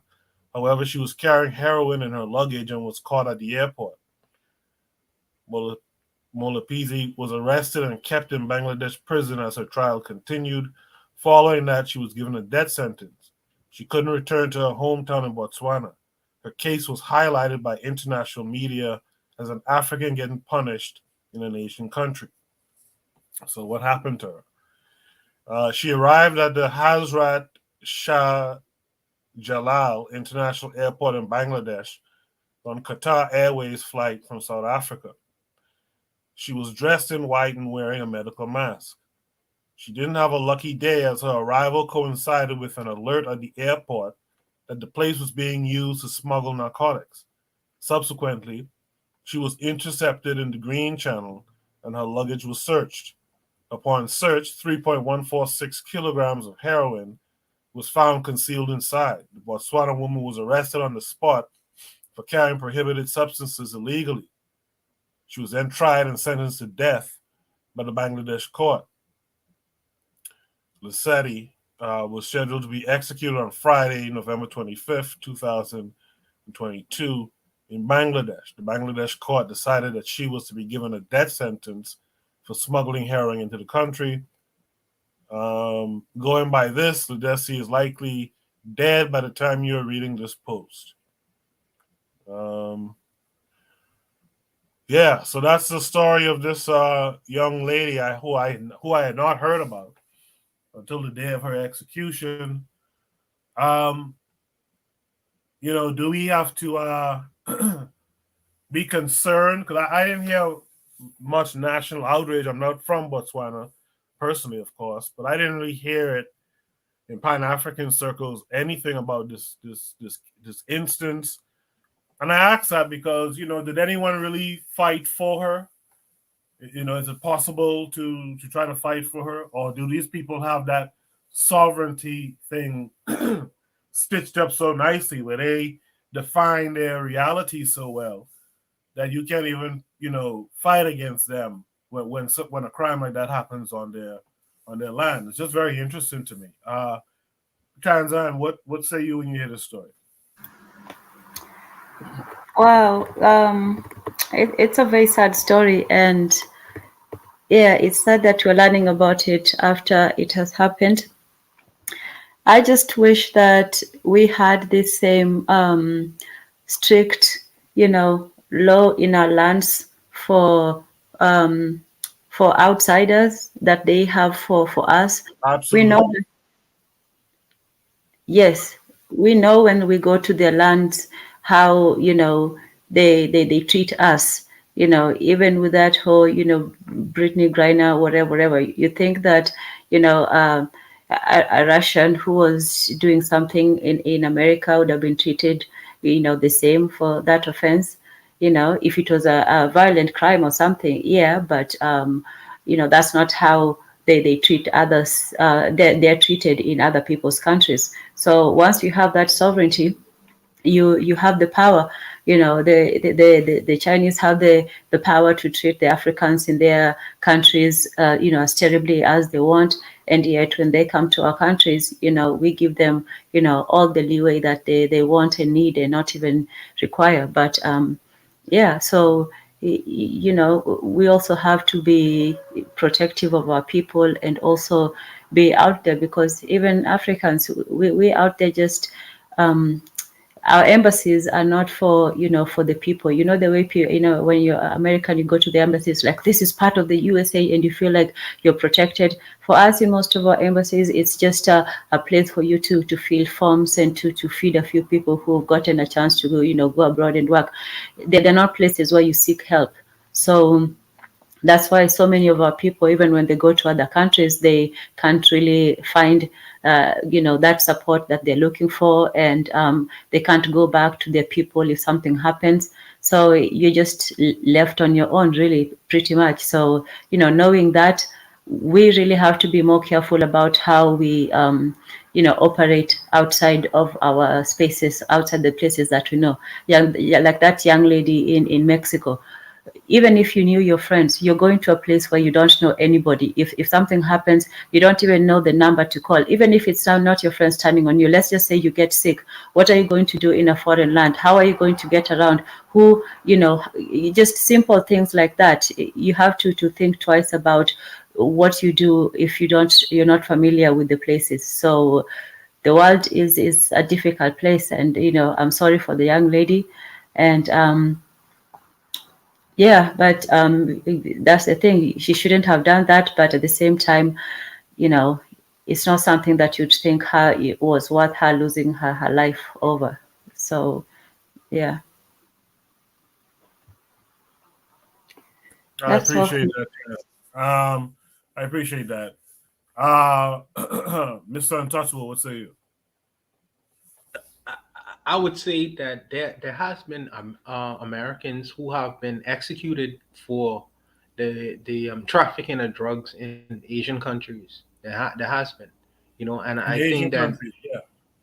absolutely, and I think that when you reach into I think in Philippines in particular, when you reach inside these airports, they say specifically in English and different languages that people who meddle or peddle drugs or bring drugs to that country will be executed. Capital punishment. They say that clearly. And most drug traffickers know specifically that there's harsh punishments, capital punishments for the trafficking of drugs. Now, I could say that I feel sorry for this lady, and I don't want no one to lose their life. But when you play these kinds of dummy games, you win dummy prizes. And these people don't play. They don't play. You know what I mean? So this is not the West. This is an Asian country, and they take the trafficking of drugs and selling drugs in their countries as a big time crime, because it influences the mind of people, and they don't want a drug culture, and they protect that. And I think that what's happened to her is unfortunate, but if she have any sense in her head, she would have known the risks before she would have taken these kinds of chances. So if I had a country, I wouldn't want people to peddle drugs in my country either. So I would have stiff punishments for people like that as well, not because she is black, because she's committing a crime against my society. So like I say, it's unfortunate that she would have lost her life. I don't want anyone to, but even if it's even if it's Brittany Griner, and Russia put that girl in jail for 10 years, and rightfully so, because she bringing drugs into that country. When they say they don't want no drugs into that country, don't do dummy prize. Don't play dummy games, because you will win dummy prizes. And don't take a chance. If you have to get drugs or marijuana in Russia, go get it on the streets of Russia. If you want to get a heroin high, try to see if when you get there, but don't traffic it, because they're gonna kill you. They are only enforcing the laws of their society, which every country has a right to protect their country in whatever way possible. She wouldn't do this in Saudi Arabia, because on a Friday after prayer, they would behead her. You know what I mean? Don't play dummy games, because you're gonna win dummy prizes. I'll stop there. Do you think that in those cases, African powers should try to intercede on her behalf? I think they can, but I mean they're what I would do, because I mean if you live in my gangster world, I would pull a Philippine if he's living in my country off of the street and say, well, we trade for trade. Now, if you don't want to do that, what's gonna happen to you, her in her country, is gonna happen to your citizen in our country. I mean, you decide. But that's just me. That's just me. But I would try to see if I could, try to appeal to the powers that be, to see if she could have a stay and maybe get life in prison or a longer sentence rather than death. But like I say, you have to know You know what I mean? When you commit certain acts, there are consequences. There are consequences, you know, and it's unfortunate that this consequence was a harsh one, but they are trying to protect their society as we should protect our society as well. You know, but like I said, I'll stop there.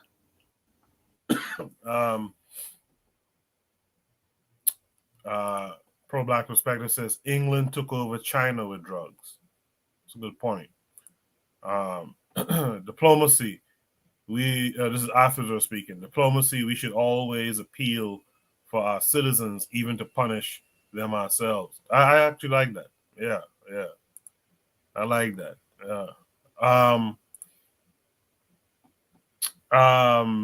Who did I not get to? Gas, what say you? Yeah, can you guys hear me? Yeah. I mean, look, I'll be brief. Unfortunately, you know, this sister has to lose her life. But the truth of the matter is, somebody told on her because they said they got a tip, and you know, she seems to be cannon fodder for something. It's messed up. Just like Wanda was saying, they'll go to their countries acting up. That's all. That's all I gotta say. All right, I appreciate that. Forecast, what say you? Yeah, I saw this on your page earlier. Listen, I think this is crazy. You know, they put her to death for that. You know what I'm saying?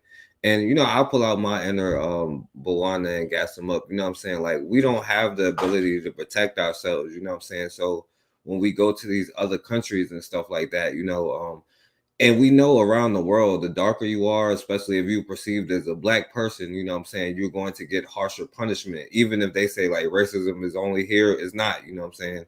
No matter where you go, you're going to get the harshest punishments. And we don't have the ability to go get them. You know what I'm saying? Like Brittany Griner, like, I'm not sure, like, I hear like most of the people saying like that marijuana she had wasn't like actually marijuana. It was like the cream you put on your skin, like for your knees or whatever. You know what I'm saying? But it has that THC in it. You know what I'm saying? But these are things that's illegal, and as long as you don't have no way to go in, or an army or a nation or whatever to protect you, you always gonna be at risk for this kind of thing happening. You know what I'm saying? And like Tanzania said, like, because when they come over here, like. But people get crazy when I say, maybe you should be doing the same thing to other people, you know what I'm saying? Because, I said something about Filipinos not too long ago, and people making excuses, putting the cape on and all of that stuff. And, all I'm saying is, I'm just saying, like, they ain't your friends either, you know what I'm saying? So I'll pass the mic. I appreciate that. Did I get everyone on that? Okay, I guess so. Does anyone have any last thoughts on that topic? All right. Let's go to Shoot the Breeze topic number 9. If you're still listening to us, drop me a 1. Let me see who all is still out there. Officer said, I'm against laws, but we should have a culture against drug consumption and distribution, as appealing as those channels I think of this woman's desperation in taking those chances. I appreciate that comment, Officer. Shoot the Breeze topic number 9 today. Stephen A. Smith defends Jerry Jones. So Jerry Jones is the owner of the Dallas Cowboys NFL team. And he was seen some time ago in a picture going back 65 years ago when he was like a 15-year-old, 14, 15-year-old. He was at a protest of white folks going up against these Black kids who were trying to integrate a school. And, they showed Jerry Jones was out there standing on the side, basically against the Black kids, so the Black folks. So that came up, and of course, they're going to reach out to one of our enemies who wears our skin, in Stephen A. Smith, and this is what he had to say. No chicks is in here recording some shit. Yeah. No Kid Smooth in here, right? So whatever you say, you know, Chig gonna have everything up there. whatever you say, Chig's gonna be on YouTube with it, man. I like you. Come on. A picture is worth 1,000 words. What's up, guys? It's your boy, Chig Smooth. So earlier this week, this photo of Jerry Jones resurfaced when he was 14 or 15 years old. He was spotted in the crowd of bullies that were gathered around the entrance trying to prevent students from entering the school after it was integrated. People are coming to their own conclusions, which is expected. Now, Stephen A. reacted to this picture, and here's what he said. I'm pretty pissed off. And let me say this. I'm pissed off, but not for reasons that people would think. I'm very, very fond of Jerry Jones, and I'm not hiding that from anybody. Is his record perfect? No. But I'm pissed off because he doesn't deserve what just happened. He doesn't deserve it. One report, our report said he was 14 years old. Another report said he was 15 years old. At minimum, that's 65 years ago. You're going to bring up a picture of Jerry Jones standing at this protest. No question, what was happening is not something that anybody as a black person should be appreciative about. We had 6 students at that particular North Little Rock High School that was trying to desegregate the school. No one should be okay with it. Nobody should be okay with that. Regardless of We race. understand that. We get all of that. We also understand what we as black people and as black folks, black men have to deal with. And by the way, to some degree, we still deal with a lot of things, and we all know it. Racism is alive and well. Bigotry and prejudice is alive and well. We get all of that. But you're going to bring up a photo of him when he was 14, 15 years old. 65 or 66 years ago. This is where cancer culture gets into the mix, and you're making an attempt to eradicate him, what he stands for, and all he has done. And by the way, I don't have a problem with the photo. I don't have a problem. If he was 30, 35, 40 years old, that's different. Right. 14, 15 years old.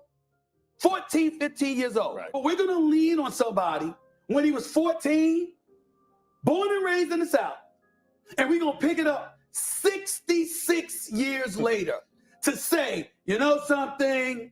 Yeah. You ain't hire a black coach. I think that's pretty low. I really, really do. I think that part is pretty low. If he were an adult, that would be different. But a 14, 15-year-old kid raised in the South who literally is just standing there looking, and we use that to bring up in the year 2022. Oh, this is where you are. You got to explain this.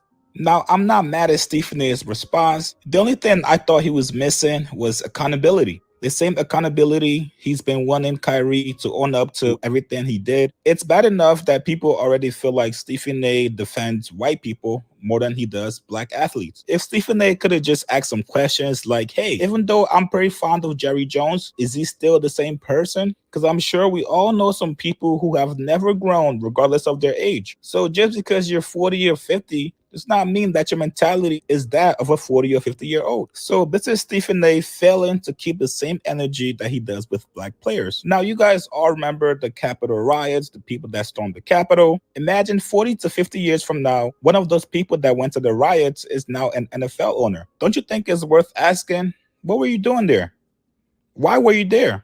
What influenced you to be there? It's okay to ask some of these tough questions, Stephen A. But tell me what you guys think about this, man. What do you guys think about Stephen A's response? Do you guys think he was right or wrong? Push comments below, subscribe to my channel. Like this video. I'll see you guys later, man. Yeah, you know what I will say is it's the double-sidedness of it.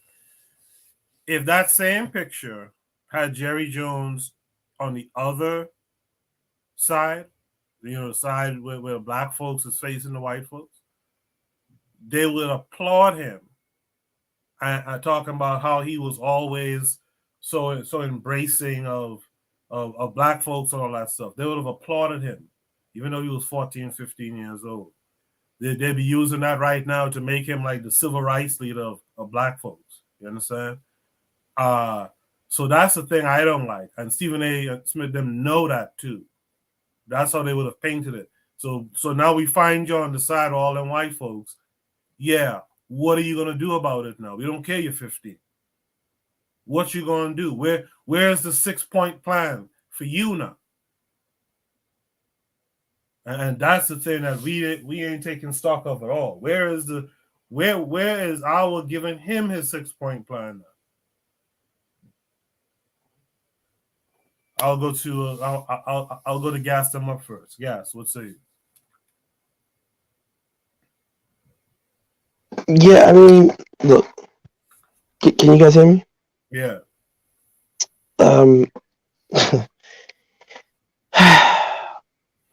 Massa and his servants. That's all I gotta say, man. Are we still surprised? You know. Yeah, I feel you. Let's go to forecast next. Forecast, what say you? Well, I would say that you know, that just means, you know, he's been like he's been for the past, you know what I'm saying, since he was 14, you know what I'm saying, obviously. And he was like 80 years old when he just told the football players to shut up and dribble, you know what I'm saying? But it's hard to get on them when we still be like giving them their passes, you know what I'm saying? We still watch their leagues and stuff. We'll sit there and talk about it, you know what I'm saying, while we eating turkey, watching the game, like, oh, this was so messed up, and then argue about if Ezekiel Elliott is gonna get 100 yards in the game, you know what I'm saying? You making that dude $1 billion while you do that, you know what I'm saying? And the only way that you could show that, you know what I'm saying, that you were pissed off is to like hit him where it hurts, like with the money. But since we're not going to do that, who really cares? Yeah, I want him to donate $1 million to like the Black History Museum, meet with 2 NOI members, you know what I'm saying? Yeah. Yeah, he need to apologize for the movie, you know what I'm saying, The Woman King or whatever. Yeah. And you know, he got to do a bunch of stuff before I can listen to what he got to say about this. But we still support their industry and stuff like that, you know what I'm saying? But with Stephen A, you know, he has to do that, you know what I'm saying? Of course he's getting paid, you know what I'm saying? If it was the other way around, it'd be different, you know what I'm saying? But I mean, like, you know, that's why he's on TV. It's like certain people get on TV for a reason, you know what I'm saying? So yeah. But yeah, let's welcome back Brother Bakari. Brother Bakari, what say you? What's up? Yeah, man, I was having trouble getting on here. Look, what I gather from this is shit, white people is who white people is. If you dig into any of them background, you're gonna see some of the exact same stuff without a doubt. Look at that dude, Donald Sterling, right? So when I spoke on it earlier, I said he shouldn't be forced to sell the he shouldn't be forced to sell the he shouldn't be forced to sell the Dallas Cowboys. And the reason being, look and see how much money he paid for the Dallas Cowboys. And he will walk away, he would make about $2 billion, $3 billion from that sale if he's forced to sell. Like Donald Sterling with the Clippers. He paid $15 million for the Clippers, but the team sold for $2 billion. So was that really doing anything, forcing him to sell? But another thing I noticed from that, something I always say, right? People don't agree with this, but I don't break white people down into small segments, right? Because we look and say Jews, Jews, Jews, Jews, Jews. Jerry Jones is not a Jew. He's just a white boy. And those people that saying they're Jews, they ain't nothing but white folks. And we forget that it's all of them. And we'll look and we'll point at the small 1% of those white people and say, it's just them. No, it's not just that small 1%. It's all 100% of those white people. And everybody else, as far as I'm concerned. But when you have people like Stephen A. Smith, who's going to get on there and take up for him, but don't berate him the way they did Kyrie, right? Or the way they did Kyrie, but they won't berate him the same way. Because it's okay to do that to black people, but it's not okay to do it to white people, not just the Jew, but to do it to white people. That is not okay. And then white people sticking together ain't no outrage for no black person at all whatsoever. These are white people against black people. And that's what I got from that, because the whole topic lately has been Jews, Jews, Jews. So, but that's what I get from it. And I yield the mic. I appreciate that, Bakari. Tanzan, what say you? Oh, I'm proud to say that I have not supported the sports. I have never supported sports. So yeah, kudos to me. So yeah, but in terms of these people, firstly, these things are sort of, it's just a play, for the public to have something to talk about. And they know the easiest way to have people talking about these things is, for someone to say something outrageous. And, it's the humiliation is not, the Jones guy. It's this, black man who has to go out and defend that sort of, because he knows, like, we know that he's not dumb enough to actually think those things that he's saying, but he has to go out there and do his job. So he just has to grit his teeth and go out there, and they try to use the best line and the best tone. You hear that whole preacher tone, like 14, and this whole argument with stupid numbers that don't mean anything at all. What do people mean? Oh, if something is, let's say, disrespectful or rude or stupid, does it matter what age somebody is? If coming and slapping somebody in the face in public is rude and disrespectful, it does not matter if it's a 2-year-old who does it or a 82-year-old who does it. It is disrespectful. Now, the way you deal with both will be different. For a 2-year-old, you might have to, teach children however you teach them. And then for an adult, now you have to do something, but it's still the same. So saying somebody's like, oh, they're doing that because they're young and they don't know, or they're doing that because, they're old and they're senile. It doesn't matter whether he was 14 or now, and now he's 104, it's still, it doesn't matter the age. And then this other number, oh, it's 2022. Well, so that's not an argument. Those are such weak arguments to make, the age argument and the year argument. Like, so what if it was 2025? What is expected? It's such a stupid thing to say. So yeah, this is all a farce. It's just to have him come and dance his dance and bring outrage and bring some ratings perhaps. Yeah, but yeah, and they always keep it, something in the box just to bring. I'm sure there's tidbits. Everybody has their little things that can be brought out at any time. So maybe when the news cycle is running low, they bring up these things to keep people talking. Because if they keep it in the pocket for 65 years, like, why would they suddenly bring it out now? Yeah. Yeah, Tanya, audio was speeding up a little bit there to me, but we got your meaning. Why wait all this? Well, whatever. Bwana Gaziki, what say you? Yes, sir. So it's for me how the media uses timelines, manipulations, and it's like, for me, it's like Stephen A. Smith said this. I mean, what do you expect him to say? His name is Stephen. What is he gonna say? So but it's interesting how they play with timelines, because they say, well, this guy did what he did was 65 years ago. So obviously, because the timeline was so long, it's forgivable. But they didn't forgive Bill Cosby now, did they? And some of his accusers, the so-called acts that he did when they brought out their group of whores, that he committed acts 50 years ago. No one is saying that. With Emmett Till, we're gonna all forgive Emmett Till's mother, because, well, the person who pointed out and caused Emmett Till to be murdered, because it happened so long ago. We should forgive that timeline. But it's like, we forget that completely. But it's interesting that when the small hats go after their accusers for what they did in the concentration camps. They go after 80 years old, 80-year-olds, 90-year-olds, based off of what happened, not back in the 1940s. So they don't forgive their timelines, but they want us to forget our timelines and and the things that would have happened to us. And they use our people to do it. But what I would say is this: I take lead from the people who are directly affected from the actions of Jerry Jones.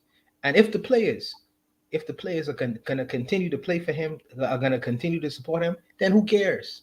See, I'm knowing that there are many black people who look just like me and you, with our big nose and PC head, even after hearing a story like this, will still be beating down the door of Jerry Jones trying to play for him. I'm knowing that.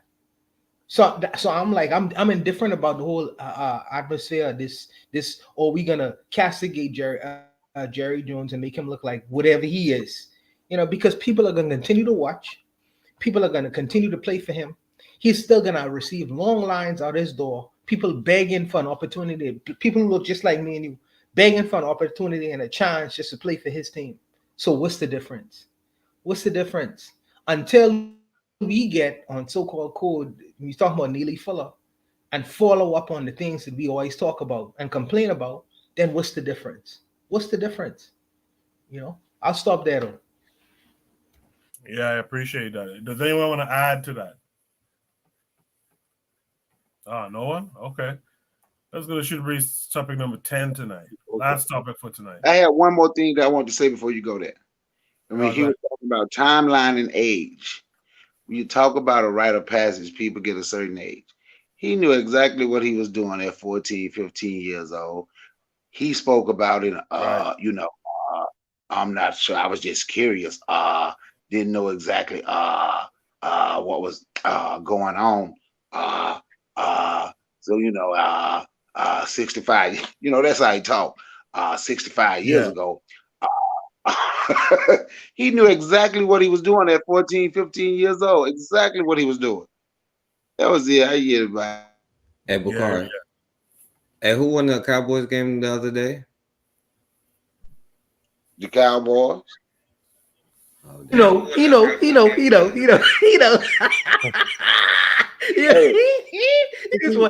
But Bakari is eating this turkey. He was eating this turkey and watching it. You know what? Guess what? Yeah, I ate my turkey. I was at my folks' house. They had the game on. I watched the game. But I'm gonna tell you something. This is how I see things, right? If we are gonna say boycott one thing, boycott it all. We can't say turn one thing off because that will appease me. We have to turn it all off then. We can't turn off one thing. I don't really watch football like that, but I know who won the game. Hey, Bakari, how many yards Ezekiel Elliott had? I have no idea how many yards Ezekiel Elliott had. Where's Ezuli when we need him? Ezuli is missing today. I have no idea. To get on Brother Bakari a little bit. I have no idea how many yards Ezekiel Elliott had, but you asked me who won the game. I know who won the game. But like I said, right? Did you notice when you was watching the game? Right? Watch this, right? Like me, when I said we just complained about the Jews, I can show you how all the white folk is the same, right? And that's what matters. So if we gonna complain and say boycott everything, I say turn off YouTube and all that too, because the same folks getting rich.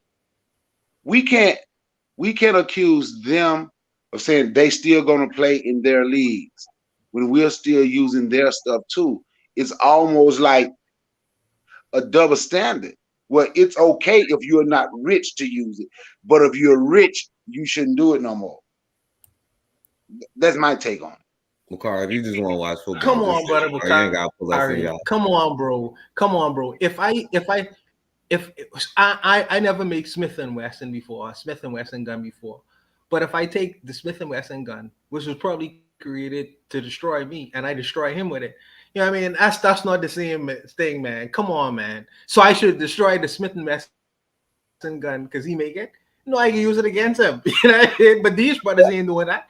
They doing it for their own purposes, to live next to who they want to live next to marry who they want to marry, and to disassociate themselves from the black world. So they ain't really doing it in our favor. All these same athletes, they really don't have nothing to do with their black communities. So it's like, I mean, it's a little bit different, man. It's a little bit different what you describing, bro. I'm using YouTube knowingly, and we getting the numbers that we getting, but I'm using YouTube, you know what I mean, for the purposes of what I'm using it for. YouTube don't want me to talk like this on YouTube, and this is the reason why we get the numbers. They don't want this message to get out there, but we're gonna use their machinery against them. That's the purpose of why I'm using it. Okay, and I understand why you say you use YouTube and why we say we use YouTube, and there's nothing wrong with that. But watch this: is the majority of black people using it for that? Just be honest. The majority of black people you see on YouTube no, sir. No, sir. So now watch this. I'm willing to bet you I can name 5 professional athletes that use their money to help black folks. I can just go to the Haitians and what they did for Haiti, a storm with Dumerville, who played with the Denver Broncos. You understand what I'm saying? I can name a couple of athletes, Yes, right? sir. I can name a couple of athletes. Yes. Even you can find soccer players from the continent of Africa that go back and do something for their people. Yes. So the point that I'm making is, I don't even watch sports like that. You understand? Yes. Not more, not like I used to, right? But for us to say they should stop doing it, they shouldn't, or somebody, and we're still using the same people's stuff. We are in the minority of the people who's using this to bring black people together. I agree with that. I absolutely agree with that. Absolutely. We are in the Let's get minority. this That's a fact. Let's get this French bastard in who couldn't come up until Tanzan had to say something. I conjured up the Haitian. What's up, everybody? What's up, Tanzan? Thanks for the shout out. But break out the capes. But I'm gonna say something that's mad controversial. Y'all gonna kick me out. So my thing is, why is this picture coming out now? So how long has this picture been out, and why are they letting it out right now? Jerry Jones is what, 80 something? So he was born in that era. I understand. I agree with what some people say. Let him go do the same thing that they did to Kyrie. But my thing is, why all of a sudden that they released this now? How come they didn't release it when he told them not to kneel? Remember, he was like, no, I'm not. At first he was like, yo, I'm not with the kneeling and all of that. How come this picture didn't come out? So they can't tell me that this picture, they didn't know about this picture. I'm on some shit like maybe I look at the picture, maybe they Photoshop his face there. I'm trying to understand why, and I'm not saying Jerry Jones doesn't have that in him because he's 80 years old. He was born in that era. My thing is, I'm trying to understand, why is this picture out? Stephen A. Smith is going to do that. Stephen A. Smith come at the black athletes, but when the white athletes hit their women or on drugs, he don't come out. We all know those are sellouts. I'm trying to understand, which maybe I shouldn't understand. Why is this out now? So I did think maybe it was tied to the Kyrie thing. Like while the Kyrie thing is coming out, you just slip this out there. That just crossed my mind. Hey, a white chick had put it out. I don't know, maybe she was scorned or something, but a white chick put it out though. Oh, okay. And she may have been Jewish. I don't know. Put it out? No, he's just making that up, man. No, she did an interview with the Jews and forget them. See, and that's another reason Jerry Jones can get away. Black people let other white people off the hook and just say Jews. Yeah, like it's all of them. We breaking them. They see us all the same, but we like to break them down into different parts. The Jews, no, they just white folk. And once we stick to they just white folks like they stick to us, or they just black folk, won't nobody be able to get a pass. But since we done focused on the Jews, and Kanye Kardashian got a lot of people going crazy, Jews this, Jews that, Jews, everything Jews. So then you forget about the other white people, like Jerry Jones. And Bakari, you the only one that know the Cowboys won though, Bakari. No, I know they won too. I saw the highlights on YouTube. That's not good company to keep though. That's not good company. We forget about the other white folk. We literally, if you listen to, especially since Kanye Kardashian came out talking, and then Kyrie tweeted that thing, all these other white people just done got a pass for what they do. A dude I listen to, and I say we cool, but I don't rock with this. He's talking about we need to go join white nationalist groups to fight against the Jews. Like, Kanye about to be all president. What you talking about? Yeah, he gonna be their president. Of the United States. But Coke, do y'all get what I'm saying? So now we gonna join white nationalists to fight other white people that call themselves Jews? All these white people, everything they have done, they are off the hook because we focus on that small sect called Jew. Everybody else is off the hook. The Chinaman that own the Brooklyn Nets is off the hook. Look what the Jews making Kyrie. The Jews didn't tell Kyrie he had to do that to come play. The owner of the Brooklyn Nets is a Chinaman. That's who told Kyrie that. But everybody else can get a pass because we're going to just say Jews. Put them where they belong. White folk. That's not true, Bakari. What's not true? Everything you just said just now. What? How black people fascinated with the Jews? No, that we separate them and you only give them a pass, but no, I specifically talk about them because so many people are afraid to even say their name, you know what I'm saying? So I specifically say that, you know what I'm saying? But the dude, but I ain't talking about you, that's why I use other examples. Right, I know. I'm saying though, like with the case with Jerry Jones, like he's not I don't think he is, you know what I'm saying? And you know, we still feel the same way, you know what I'm saying? And it's the same thing, you know what I'm saying? Like, and we already know that he's a racist dude, you know what I'm saying? Yeah, all the white folks, that's the only point I'm making. Let's go ahead and say, you can say the white Jews, but the way since Kanye Kardashian and Kyrie Irving, people like Jerry Jones, the white nationalists, people like, you can just name them, that Chinaman that owned the Nets, the guy that owned the Phoenix Suns, people like them is off the hook. Ain't nobody really even talked about the guy that owned the Phoenix Suns, and they might be upset with what I would say, but ain't nobody even talked about him. Because we just been focused on, see, he was telling the truth. The Jews run this and the Jews run that. Them just white folks. That small percentage of white folks don't run everything. What about the other white folks that just billionaires off the same thing that they doing? And we just focused on that small percentage. That's all I'm saying.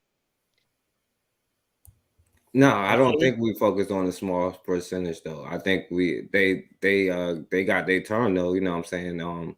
They do own a whole lot of stuff, but you know what I'm saying, we still support all of their stuff. Like even like most of the owners are that in the NFL and the NBA and the commissioners and stuff like that. You know what I'm saying? They are those things, you know what I'm saying?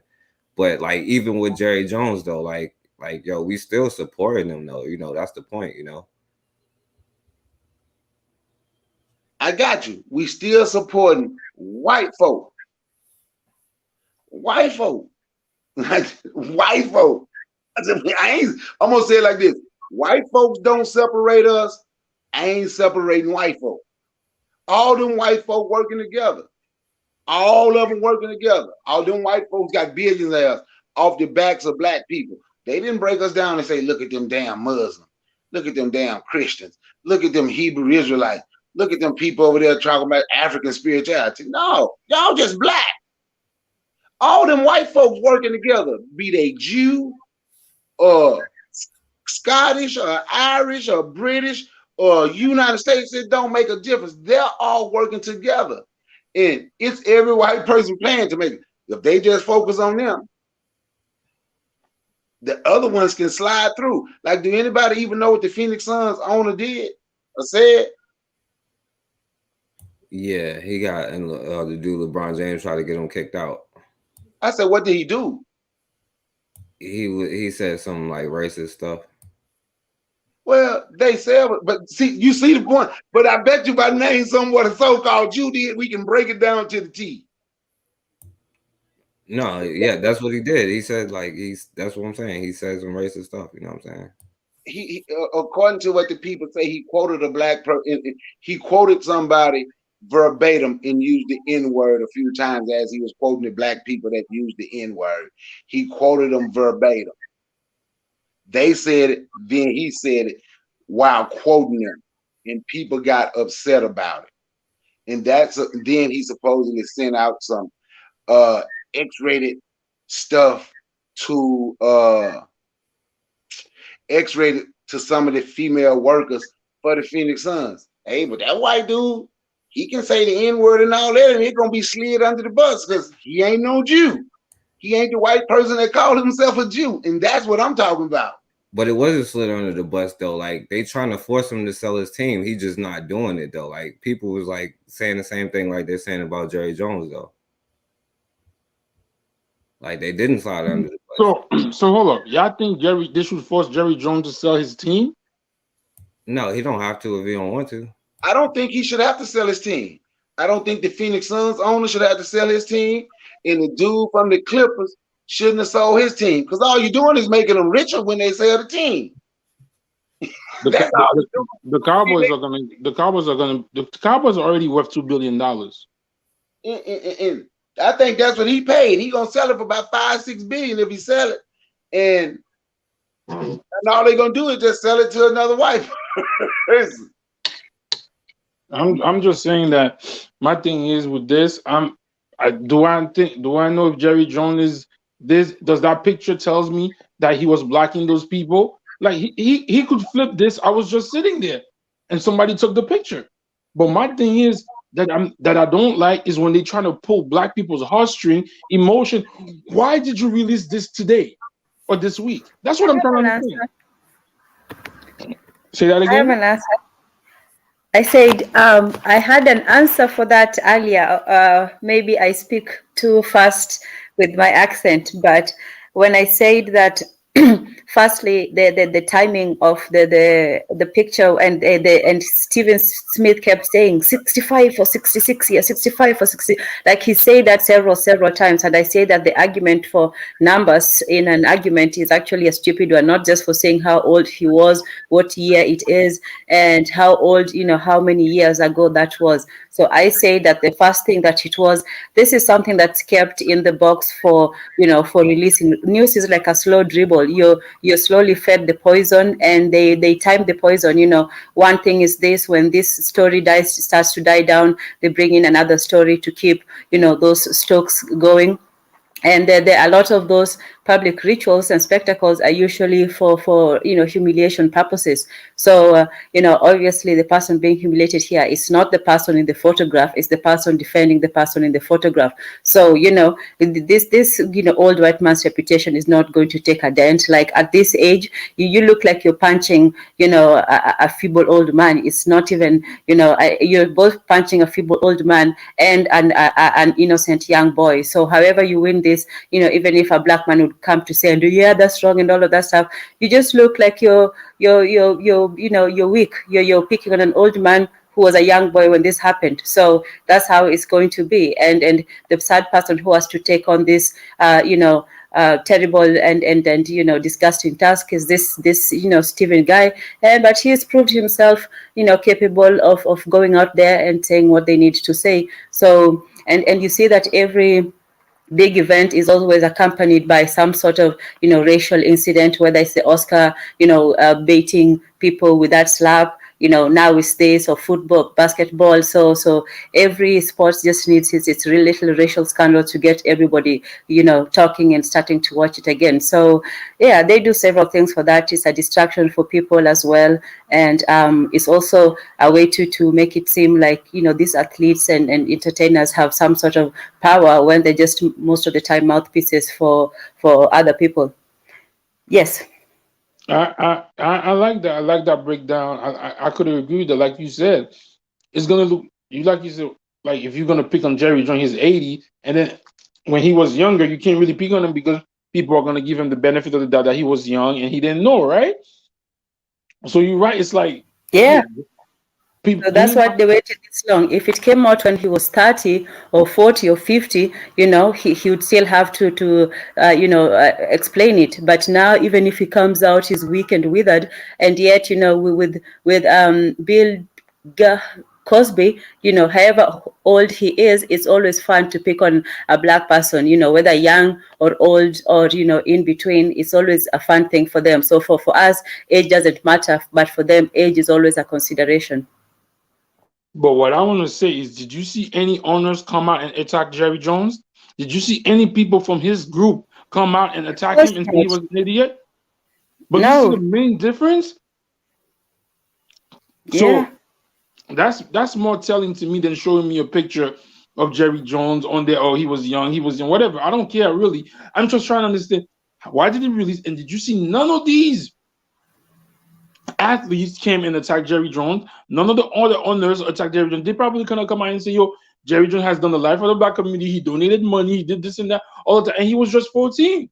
But what's very telling is how our athletes, sport commentators, and other people could attack Kanye for just not Kanye, what's his name? Kyrie Irving for just posting something. Our own brothers shaded on Kyrie. If that's not showing you that we are in a state of L's upon L's upon L's, I don't understand. Yeah, Bomani Jones really surprised me in his attack during that Kyrie thing. They all pretenders, Goku. They all pretenders. Bomani, Sterling, whatever, Sharon Sharp, whatever his name is, they all pretend. None of these people hold no source of power. They tell them what to do. So I was just telling I didn't hear any other owners come out and say, well, Jerry Jones did this, he's an idiot, or all of this stuff. So I mean, I'm just trying to understand, like you Tenzin said, I'm not letting them people pull my strings no more. Like, oh, I'm gonna run. Okay. He was 14 at that time. What was that? 1950 or 40, whatever it was. Most of the people that we don't see, the other owners are his age, probably were thinking the same thing. They just didn't get caught up in the picture. So it was just weird to me, man. I'm not okay. I'll pass the mic. All right. Hey, Coco, I'm sorry. I was just messing with Bakari trying to make him turn up. I didn't know he was gonna do all that to justify support for Jerry Jones and stuff like that. But who justifies something? I'm just messing with you, Bakari. I'm joking. What I said is, y'all give them a pass. Only focus on one group of people. That's what I said. They get a pass because we focus on one. That's my. Let's go to the last subject tonight. Shoot the Breeze topic number 10. Thank you all for that conversation. Shoot the Breeze topic number 10. Our last topic for tonight is President West. So you guys might have heard Kanye has decided to run for presidential office in 2024. So I posted this on the community tab, I believe, too. And let's watch this little video here and then discuss it. Welcome to Forbes Newsroom. Joining me now is staff writer Zach Everson. Zach, thank you so much for joining me. Thanks for having me again, Brittany. Always a pleasure. So it really feels like 2009 with some of these stories we're about to break down between Kanye West and Taylor Swift. So let's get right to it. Let's start with Kanye, now legally known as Ye. He has announced he's going to run for president. So before we break that down, can you just explain the controversy that's surrounding him? Sure. In a word, anti-Semitism. He's been posting all sorts of anti-Semitic tweets and making other comments. And, this is one of the differences between 2009 and 2020 when he ran for president before, is it is a different Kanye than what people are used to. So what is this current Kanye running for president? How serious was this announcement? Like an offhand remark, something I'm doing. I mean, I would look a lot at when he ran for president last time, where he was largely disinterested. He got 68,000 votes, which was 7th nationally, behind a candidate for the Party for Socialism and Liberation. Didn't know we had such a party, but they beat Kanye. He wasn't holding rallies. He wasn't really doing much. He was really put on the ballot in several states by Republican operatives who thought he would take votes away from Joe Biden. So speaking to that, he was flanked by a far-right commentator, Milo Yiannopoulos, during this announcement. What do you think that means? Ye needs help. Milo's really been banned from every sort of platform. He was one of those people who was really visible at the beginning of the Trump years, and then he got deplatformed and largely disappeared. So, I would expect a few small outrageous stunts, but I would imagine Ye's going to get bored with it. And I mean, I just don't see it going anywhere. Do you think this would delegitimize his campaign even further, or does he have some sort of appeal to the far right? He might, but the far right already has an announced candidate in Donald Trump, and I can't imagine he's going to siphon votes away from Trump. And if Republican operatives thought that was going to be the case at all, they certainly wouldn't work to get him on the ballot like they did previously. And he did claim that he was going to be using some of the clothing from Adidas, Balenciaga, and Gap to promote his 2024 campaign. But this clothing, he got deals taken away from him after his anti-Semitic comments. So is there a market for Ye gear now? That I don't know. I mean, I think, let me go back. If you look at the political appeal of like Trump, especially after Charlottesville, there was appeal for that kind. People were interested in that. So yeah, you might find some interest in getting a pair of Yeezys, but I'm a season ticket holder to the Washington Spirit and the National Women's Soccer League. And I've seen several people around there wearing Yeezys in the past. And I'm going to bet next season, I'm not going to see people at the games walking around in Yeezys there. So very limited. Good to know. So now moving on to Taylor Swift. There was a debacle last week with her tickets for the Eras Tour. Can you give us a brief overview of that? Sure. It was the biggest story in my world in that I didn't even make the wait list. I was on the wait list for I was on the wait list for the pre-sale, which is just embarrassing. And Ticketmaster couldn't handle the traffic. It was just a mess. If you were on social media, your feed was overwhelmed by people complaining about how they were in the queue and got tossed out, or they couldn't get through, and all these bots were buying tickets, and then you'd find them for $100,000 a show on the secondary market. At which point, Ticketmaster just said, "All right, we're going to hold the regular sale of this. We need to pause and reflect." Yeah, the Swifties were really vocal about their anger towards that whole situation. So Ticketmaster did give people, like you said, those pre-sale codes. What happened? How could they not control this? There were just too many of them, and they got slammed by bots. I believe I read somewhere it was 4 times as much traffic as they've ever seen before. Taylor Swift's really popular. Apparently, I think she'd have to play 900 consecutive stadium tours to cover all the demand that they've seen so far, which is a pretty ambitious touring schedule. And the outrage even reached Congress. There were some congressional responses between Alexandria Ocasio-Cortez, David Cicilline, Amy Klobuchar. What has the congressional response been? So this is one of those stories that Congress loves, in that they get to position themselves as fighting on behalf of the Taylor Swift fans. I mean, who's not going to like that? And it's going to be a tough one to push back against because you don't want to be seen as anti-Taylor Swift. I mean, that's really not the good play. Even if these Congress people don't particularly care about her, a lot of them have kids who do. So they were calling for, or they actually just announced today that there will be hearings into what happened with Ticketmaster. The issue is when they okayed the merger between Live Nation and Ticketmaster, which were two competitors. Their argument was that they should not have been allowed to merge, that it violated an antitrust clause. It got okayed anyways, and now we have a situation like what we saw last week. So is this a monopoly? Some representatives outright called it that on social media. Yeah, I mean, there's a good argument that it is, and we'll see. Congress and the Judiciary Department have been very reluctant to ban mergers from. Okay, white folks are taking Kanye. at least acting or pretending to be really into this Kanye information. Let's see if you guys are interested in this as much as what Tanzan would say you. Yeah, all I had was a lot of designer name drops, and they're also using this to promote themselves as well, because every time you type in the name, you'll also find information about what brands he's represented or was representing and so on. So this has also been a promotional thing for them as well, whether it's good news or bad news or something. Once people have those names in their heads, then you already have them, and then when they decide to get back in partnership, then that just boosts sales. So it's always there's always some money somewhere, as well as the propaganda. But yeah, it's like an advertising for them. And oh my goodness, this guy was so boring. So yeah.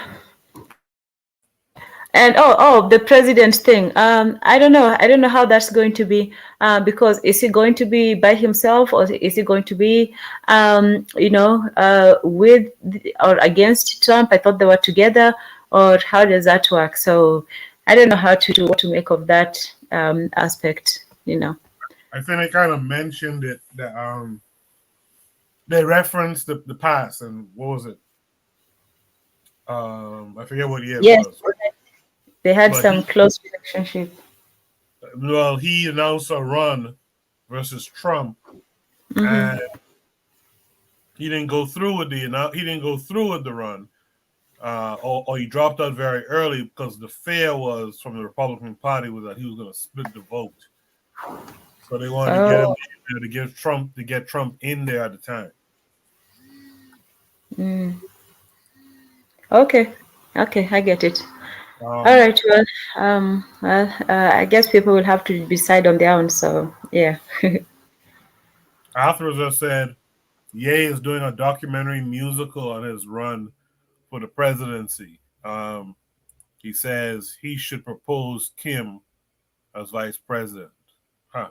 Interesting. With that said, let's go to gas him up. Gas him up. What say you? I don't have that much to say, honestly. No, I'll let somebody else push. I won't lie. All right. Azuliism, what say you?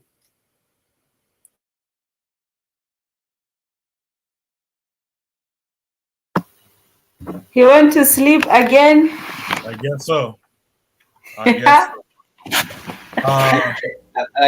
Once again, it's Saturday night. You all know what it is. Yeah, time to make a purchase. Time to make a big purchase. Let's go to forecast. Forecast, what say you?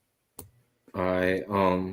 Well, today I learned that I can't talk about Jewish or shysters or whatever. I can't say theoretically about white people. So I'm not sure. I know a lot of people ain't gonna have a lot to say about this dude when he's talking about. Well, the first thing he noticed, he said anti-Semitism. You know what I'm saying? That's the first thing he said. You know what I'm saying? They talk out both sides of their mouth. Now, would Kanye West running for president? I'm not sure. Because I thought he got canceled for saying the stuff about George Floyd, and all the stuff that he's been doing, the coonish stuff that he's been doing. And people call him a genius, but it's hard to say that you are a genius when you are begging the public to help you with your white girl, with your baby issues. You know what I'm saying? So like, it's very hard to say that. So but yeah, that's all I got to say. I'll pass the mic. All right, let's go back to Azuli, who came back. Azuli, what say you? I think this guy's an agent. Like, he sprinkles truth and a bunch of stupid stuff. But Kanye's not gonna win. Like the left is definitely not voting for him, and the right is too scared to vote for him because of his rhetorics. Because when they say he's anti-Semitic, they have Jewish people who are Republican, who are conservative. So I don't understand what he's doing. but I think he's just a pawn in the game, or whatever who is ever playing this game. So I don't know what that does. I mean, I see even when they are talking about him, they keep saying he's anti-Semitic, anti-Semitic, anti-Semitic. They're gonna use that. This is gonna kill him at the polls, even if, because they got Jewish people on both sides, Republicans and Democrats. So I don't know. Like Tenzin said, I think talking about Kanye brings likes and brings the viewership to them. So they're gonna keep using that, and that's in 2024. Let's see if he makes it to 2024. First of all, so I don't even know. Bakari, what say you to this? President West. Kanye Kardashian is an absolute idiot. I don't listen to nothing that he I don't listen to nothing that he says. He will probably get a couple of votes from some friends. He'll get a couple of votes from somebody. I don't know who he'll get a vote from, but he wouldn't get one from me. I guess Candace Owens is going to be his. Candace Owens should be his running mate. I think everything Kanye Kardashian do is to benefit him, and he's seeking attention. And like Forecast said, they say he's a genius, but he's mad at other black people over his white hole that Ray J hit first, and because he can't see his children. I don't. When Izuli said they used what's his name, the guy we just talked about, Jerry Jones, they bringing that picture out to play on black people emotions. Could be, but I damn sure believe Kanye Kardashian is used to play on black people, on black people's emotions, to give a conversation. This is something that he can do to stay relevant. And I believe all those names that claim they dropped him, he ain't gonna, he'll be back, and like that's his goal. His goal is not to give he don't give a damn about no black folks. That's not his goal. His goal is to be around them. He told the one guy, with your music, his clothes is not Ralph. Your clothes, they ain't Ralph. He was mad with the black guy, Sway, because his clothes wasn't Ralph Lauren. So for me, Kanye West is just some crazy dude that running around out here seeking attention, that who's put here because we have been studied by everybody. So he has been put here to do what he's doing. They think they're going to cause some confusion. With some people, they may cause some confusion, but Kanye Kardashian would never confuse me at all. I yield the mic. I appreciate that, Brother Bakari. I guess that leaves us to Bwana. Bwana Hagaziki, what say you?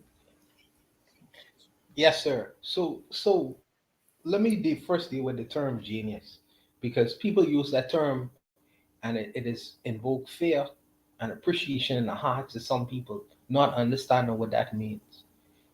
Kanye is a genius, yes, at music, and because he lives in the country that he lives in, people are willing to pay him a whole lot of money to create that music. But my brother Bakari, he might be a genius at truck driving or the truck driving business. It just so happens for that service that he provides, people are they are not necessarily willing to pay him billions of dollars to perform that service. It doesn't take away from the fact that he's a genius. A surgeon is a genius at performing surgery, but let him fix a car. He probably don't even know how to fix his car tire. You know what I mean? He probably don't even know. He probably don't understand what happens if a car breaks down. Absolutely nothing. He'll be left irrelevant. But because he lives in the society he lives in, and because of the service that he performs, he's looked at in a particular way. Every man is a genius. Every man have a particular skill that he does way above the norm or does better than a whole lot of other people. Some men find their so-called genius, some men don't. Some men, because of their so-called genius or gift or talent, the society that they live in are willing to pay him millions of dollars. If Kanye West was in the Bahamas as a music producer, he wouldn't make billions of dollars. It wouldn't still take away from the fact that he is a genius of the fact that he could make that kind of music. But it's just because of the country that he lives in, the society wouldn't even pay attention to him. He wouldn't have such a stage or a platform to be able to, pervade the filth and nonsense that he's be able to pervade. You know what I mean? It's just, I don't know, man. It's just a luck of where he was born and the time when he was born. As far as his presidency is concerned, I hope Kanye West does win the presidency. You know why? What's the difference? I hope black people vote for him, like how they vote for the Democratic Party, up to 90%. You know why? Because they probably get the same result. Nothing. What's the difference? You know what I mean? So I know that he's just probably using this as a marketing campaign, possibly. He's probably using this because somebody paid him to take away votes from whoever, for someone else's political strategy. Who knows? But based on how the world is going, the last elected politician to office, he almost created a freaking coup, a coup in the United States of America. You know what I mean? He had no background in politics, not necessarily much understanding of it. He is a real estate magnate who was able to garner billions of dollars. Well, Kanye West was able to garner billions of dollars too. The last president used to talk a bunch of nonsense from a microphone, a whole bunch of bullshit, controversial things, so the American public is call it. Well, this person is do the same thing as well. What's the difference? The end result is we get nothing. That's the end result. So if Disney World wants to elect, and I hope they do, Kanye West as president, what's the difference? What is the difference right now? What is the difference? You know what I mean? The expectation is low, just as it was for other presidencies and elections. You know what I mean? So, if he wants to be president, so be it. Like I say, I really hope the masses of the American society, which they probably won't, but the masses of American society vote for this particular gentleman to be the president of the United States, and we see what we get, which is nothing for the next 5 years. But I would say that I hope that most black people vote for him like they do to the Democratic Party. I hope they do the same thing. I even though I doubt it, but I hope they do the same kinds of things, because the end result would be the same if he was elected to office or if he wasn't. I'll stop there. Hey, Coco, can I say something real quick? Yeah, go ahead, Forecast. Yeah, I just want to say real quick, like with the genius thing, like I agree with you, Buana, about Kanye being a musical genius. But I don't like, I think everybody has talent, and then some people has the knowledge to apply their talent, or even to find it. A lot of people don't even find their talent, you know what I'm saying? And I don't think that's a term that you should use loosely. Like I call Coco a genius because, like, I think if we ask him a question based off and that's something that we can answer, I would put $100. He will have the answer for you. You know what I'm saying?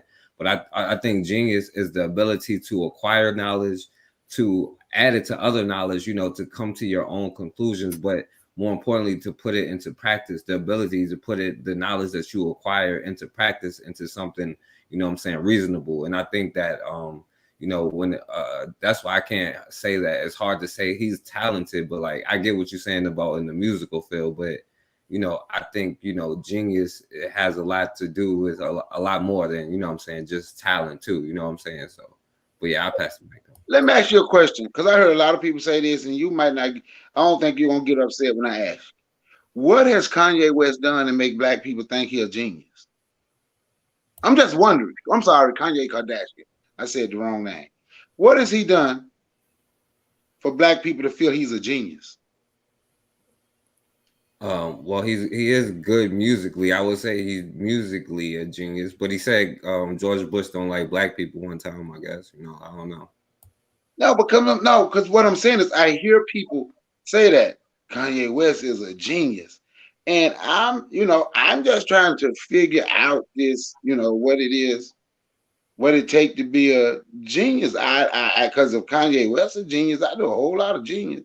And I ain't saying To say it enough times where people believe it. To say it enough times where people believe it. That's what makes a person a genius. Remember back in the day when Muhammad Ali used to call himself the greatest? Well, Muhammad Ali used to get beat up a lot. As a matter of fact, he get knocked down. I mean, if you look at his record, he wasn't necessarily the greatest, but he repeated enough times where to where people start to agree with him and say, "Yeah, he was the greatest." No. Mr. Untouchable, don't go there. That he was the greatest. Stop it. Yeah, and I'm not knocking, I just wonder what he has done. Because a lot of people say it.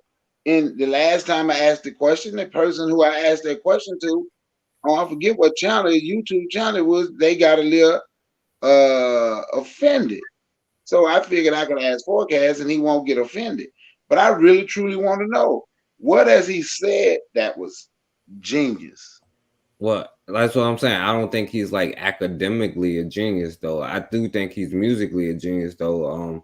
Like, it's you ever try to put a beat together and he's like, I do got to give him credit as far as his producer, as far as making beats. You know what I'm saying? But can I ask you a question, Forecast? I think 50 years from now, are we gonna be listening to a Kanye song and be like, "Yo, that shit was crazy," like we do to Michael Jackson song?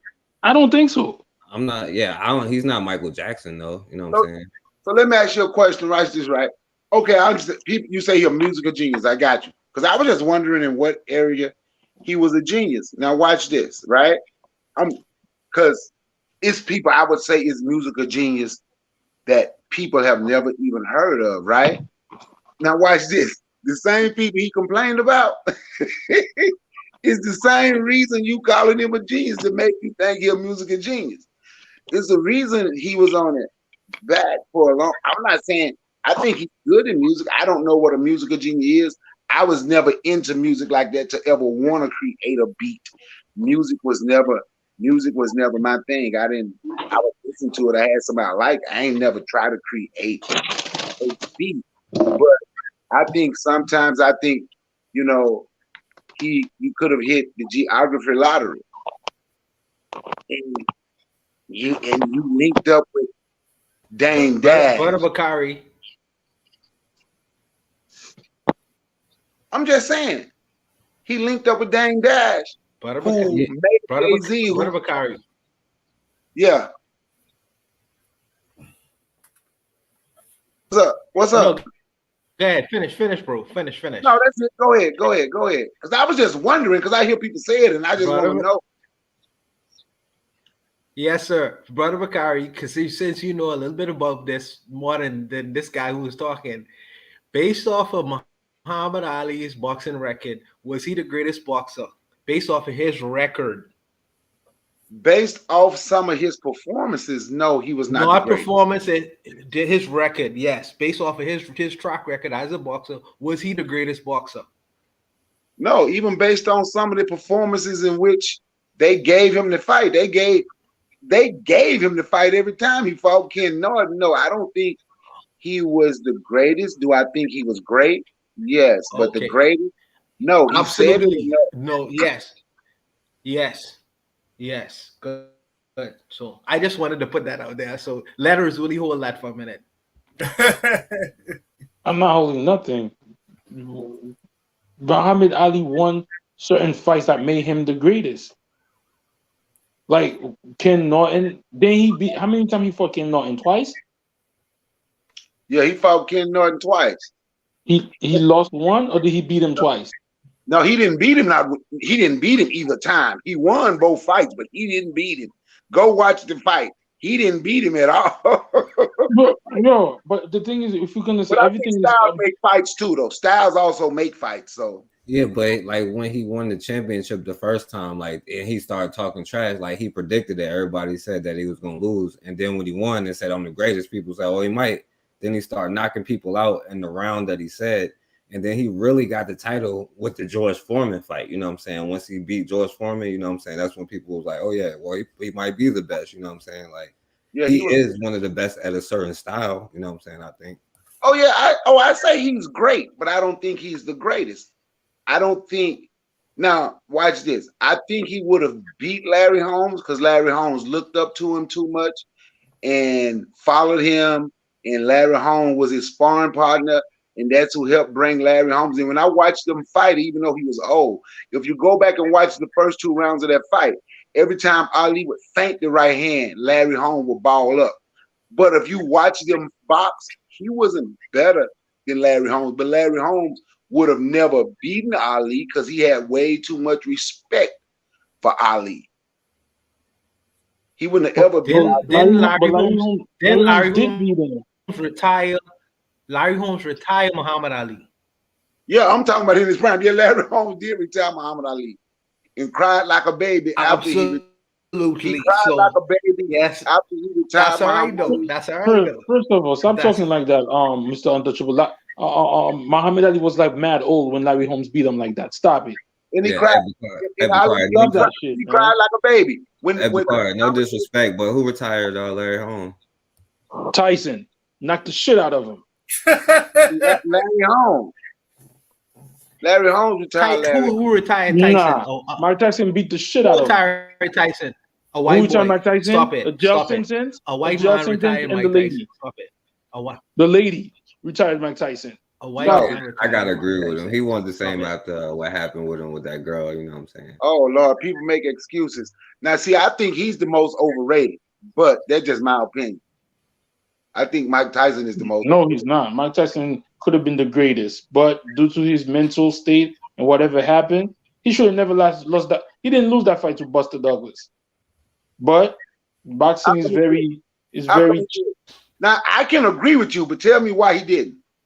Why he didn't? When you did, when you did the count, he did. Buster Douglas did not get up before 10.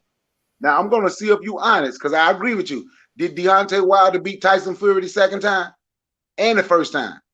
I think he beat him the first time. He knocked him down for 12 seconds the first time. He beat him the first time. 16 seconds. I'm sorry, the third time he knocked him down for 16 seconds. The first fight, I think Wilder won. The second fight, I think Deontay Wilder cheated with the gloves. So maybe. But I think Tyson beat Buster Douglas was down for like 13, 14 seconds when Mike Tyson knocked him down. Now who beat Floyd Mayweather? No, Floyd Mayweather lost a couple of fights that I've seen.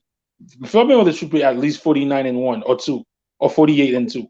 The closest fight I've seen with Mayweather, in all honesty, it took Mayweather a long time to figure this guy out. Go back and watch the fights when he fought Jose Luis Castillo. He fought him twice. It took Mayweather a long time. The first fight, I called it a draw. And I called it a draw because I'm pulling for Floyd Mayweather, right? I'm being honest. But by the third round of that second fight, when Floyd Mayweather finally figured him out, he couldn't touch him. Mayweather beat him so easy, but it took him a long time to figure. For some strange reason, it took him a long time to figure Castillo out. It took him. There was a fight that Mayweather had with this guy. They gave the decision to Mayweather, but I think Mayweather lost that fight. I don't know who it was. Marcos Maidana. Yeah. I think Floyd lost that, but he was the bigger, I guess, of the two, and they swayed it, but I think he might have lost that. See, I'm gonna tell you, I think Ali could have been like Mayweather, but Ali liked to prove his toughness a lot too. He liked it. Ali didn't mind mixing it up. I think that was, I agree with you. That was his problem. He was extremely quick for a heavyweight. If Ali had just focused on defense like Mayweather focused on defense, Ali may have never lost, but he liked to mix it up a lot. He was extremely quick for a heavyweight. He was light on his feet for a heavyweight. But he take a lot of chances. And what happens when you take chances? When you take chances, you get hit. Yep. How y'all feel about Jack Johnson? I think Jack Johnson was good too. I think that Jack Johnson in his last fight when he lost, I think that he kind of threw that fight. But I think, first of all, let me say this: I think Pacquiao was better than Mayweather. But Pacquiao, Now get out of here, yo. Coco, kick this guy they never off got in a fight. of the thing. Pacquiao was better than Mayweather. Nah, don't try. How you fix yourself and say that on the Goku? Kick that guy off the fight. thing. Watch the fight. Kick him off. Kick it. I don't know what. I'm with brother. I'm with brother Bakari. I would never say that. I could never say that. We already know who your fighter is. So stop. Let's stop talking right now. Your fighter went out on this. What's his name? What's the fighter's name? Steve Byrne. Your fighter. Steve. He went out on this Haitian flag. They had to carry him out of that. So let's stop right now. What's the boxer name? Right Mr. Untouchable? Steve Byrne. He went out on. And then Steve Byrne is still better than Pacquiao. I would never say Pacquiao was better than Steve Byrne. He went on. Steve Byrne went out on a Haitian flag. This is what I say about the Mayweathers, though, not just Floyd Jr. Man, that's the first family of boxing. Floyd Jr. retired 50. Well, I say 49-0, but since they made that illegal fight, I say 49-0 too. Because that white Irish dude had never had a fight in his career. He had never had a boxing match in his life. He's not a boxer. Conor McGregor, he ain't a fighter. Yeah, but watch this. Floyd retired 50-0. I think he was like a 6 division, 7 division world champion. His uncle, the Black Mamba, the Mexican assassin, Roger Mayweather, he was world champ. His uncle, and also trained world champ. His uncle Jeff Mayweather was world champ and also trained world champs.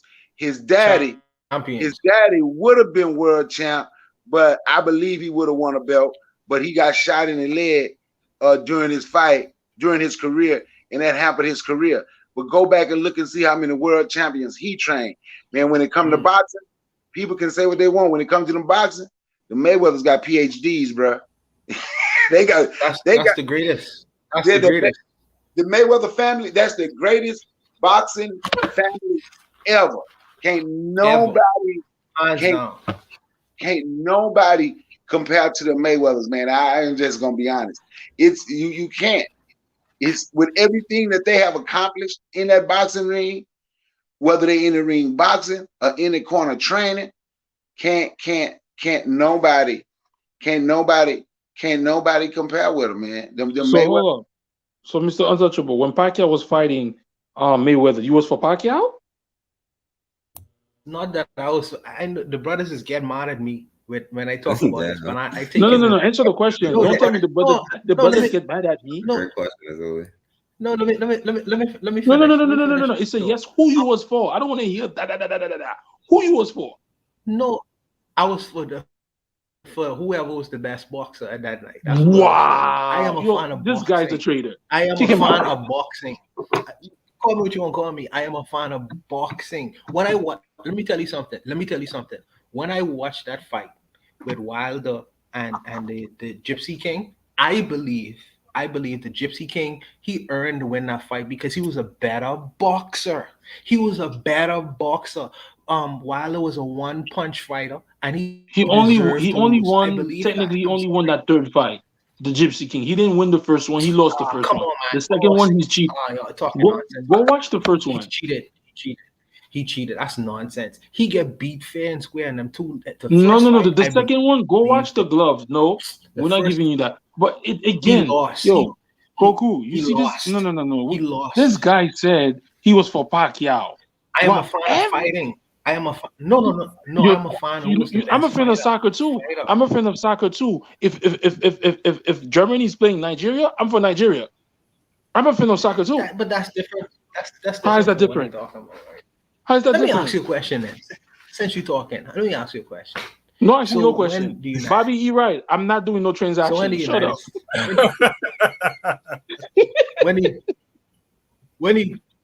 I have a question for you. When the United States on a track and field now, because we have a friendly camaraderie between the Caribbean and the United States.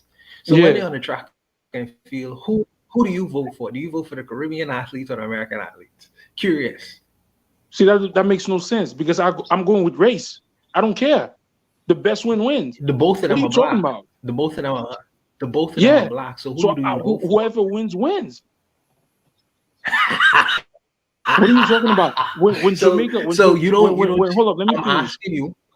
When Jamaica run it against the US on the 100, friendly camaraderie. Who do you When Usain Bolt was playing, I was for Usain Bolt. So Usain for the American man. No, I was for Usain Bolt. What are you talking about? So you're a traitor too. Then you live in America. You betraying America. What's going on? I'm Caribbean first. What are you talking about? No, I'm Caribbean first. You're supposed to be. Yeah, but you live in See, America. So what you're doing don't make sense. What you're doing don't make sense. That's a weak argument. That's a weak argument. That's a super weak argument because at the end of the day, they all black. They all black things. I'm not gonna do. That's like saying I see Usain Bolt. That's like, what's his name? Gates? Is it Gates? The one that was if Gates was running the 100-meter and they had the fastest guy from France or whatever, I'm gonna be for Gates. I understand that, but it's a little different because he's American, because he's a brother. Hey, Azula, who you think? Who do y'all think was better than Aaron Pryor, man? Now that's my favorite. I don't think nobody would ever beat him at 140. Who? Aaron the Hawk Pryor. You don't know Aaron Pryor? Oh my goodness. Aaron the Hawk, the one with they said he had the most knockout power. Is that what the guy you talking about? I know Hawk. His name was Hawk? Hawk. That was his nickname, Aaron the Hawk Pryor. No, that guy had some power, yo. Sure. Hey, no, I never know. My favorite boxer of all time is Marvin Hagler. Marvin Hagler is the greatest for me. He's the greatest. That's the greatest in me. He's just the greatest. Marvin Hagler was great. My brother, look, man, I could turn on that smoke. My brother was still living. I could turn on that Smoking Joe versus Muhammad Ali. That was one of the greatest fights. Joe Frazier was good too. He get mad every time the two fights. He already know who's gonna win the fight, but man, he is mad every time he see Ali whoop Smoking Joe. Joe Frazier was Brother Bakari, that first fight, that trilogy is one of the best trilogies of all time. Yo, I'm not even mad at Joe for losing because Joe gave it his all and all the fights, bro. Yeah. Something that Joe Frazier said when he was interviewing him about that fight or that series. He said that the both of them knew that in that fight themselves that they was willing to die in the ring. That's what makes a real champion. They was willing to die. It's like no throwing in a white towel. It's like we are willing to die. So it's like that's crazy. That's insane. And you know what happened in fight number 3? I was watching a documentary. Smoking Joe trainer stopped the fight. Smoking Joe got mad. And guess what? They say he stopped the fight. And you look in Ali corner was standing up to stop the fight. But Smoking Joe trainer stopped the fight first. So Ali got the victory. Yeah, I saw that too. They would kill each other. Both they would of kill them. each other. But you know what though? Now that's one thing Ali did that I didn't like with all the racial tensions. 1971, the first time they fought. Do y'all remember how he did Smoking Joe? Oh, he called him a monkey or something like that? A monkey. He pulled up with that gorilla in front of all them white folks on that TV. Said, look, but he is Nation of Islam. I mean, y'all heard what Farrakhan said. So he's so black. He's so ugly. He looked just like a gorilla. Then he called him Uncle Tom. And come to find out, when he wasn't boxing, you know the Nation of Islam wasn't giving him nothing, right? Yeah. You know who put money in his pocket? Joe Frazier. Smoking Joe called him and said, man, heard you have him engaged. Said, you don't owe me nothing. Put $5,000 in his pocket. You know, in the 70s, $5,000 was a lot of money. Gave him $5,000 is probably $20,000 now. Gave him $5,000 for his pocket, and Nation of Islam didn't do nothing for him. Smoking Joe is the reason he got his license back to fight. Then he did Smoking Joe. Smoking Joe like that. Hey, Azuli. Yeah. Hey, I wanted to answer your question about Jack Johnson, you know what I'm saying? And I can't justify like his love for like white girls or nothing like that or his cooning. But I will say in boxing, he did knock the dude out longer than like 12 or 14 seconds. So it was like no clue or no whatever about who won the actual boxing match. You know what I'm saying? But Jack Johnson was also fighting 40 rounds. That's why I think Jack Johnson might be they was fighting 40 rounds, not 15 rounds. Yeah, but he knocked most people out in like the second or third round, or if not the first round. You know. Hey, what about them 11 fights he lost? He probably threw some of them. And yo, I'm just saying, even with the cooning that people say, right? Jack Johnson had to do that Jack Johnson to me it's like Jack Johnson had to do that to show the kids or the black men you are a man, you could fight. So I don't know if I forgive him for the cooning, but they said that brother was driving Bentleys with white women in them. Yep. Listen, it's the same man who's calling me a traitor just now. You know, he's justifying Jack Johnson. No. I'm not justifying it. Yeah. I'm not, you're a traitor. You said because you love boxing, you're gonna take Pacquiao over Mayweather, and Mayweather beat him.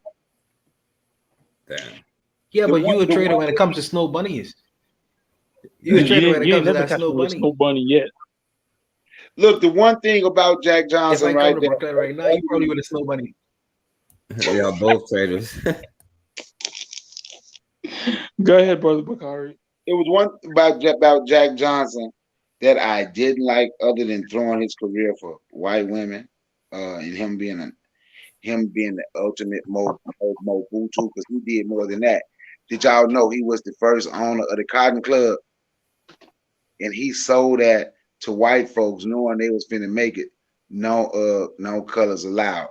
But other than that, right, no black folk was allowed. But when he had it, it was a black folk club.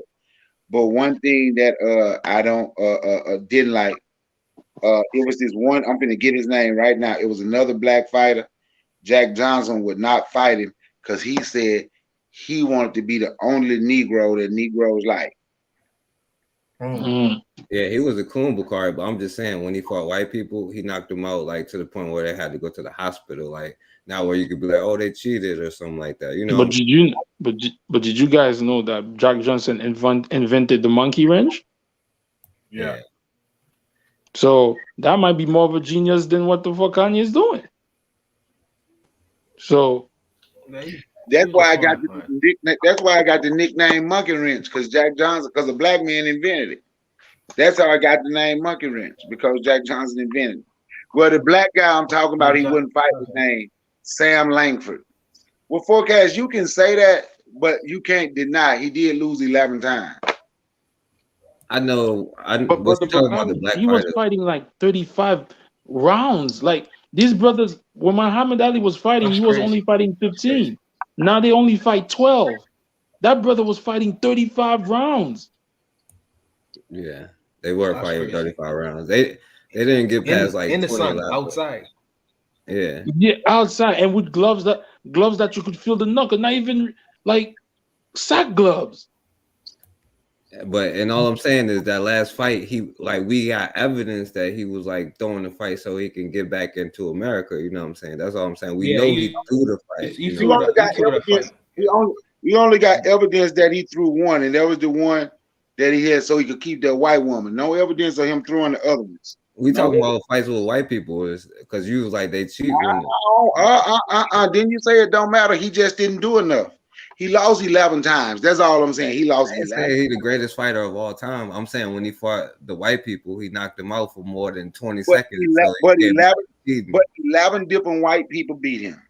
No, they didn't. It wasn't no 11 white people. It was 11 white people because he wouldn't fight a black fighter. No, he did fight black fighters because white fighters wouldn't fight him. Bobby Wright in the chat. Bobby Wright in the chat says, I don't get the Kanye is a genius thing either. He says, I would put someone like John Coltrane or Thelonious Monk as musical geniuses. He said Michael Sphinx is who retired Larry Holmes, which is what I thought too.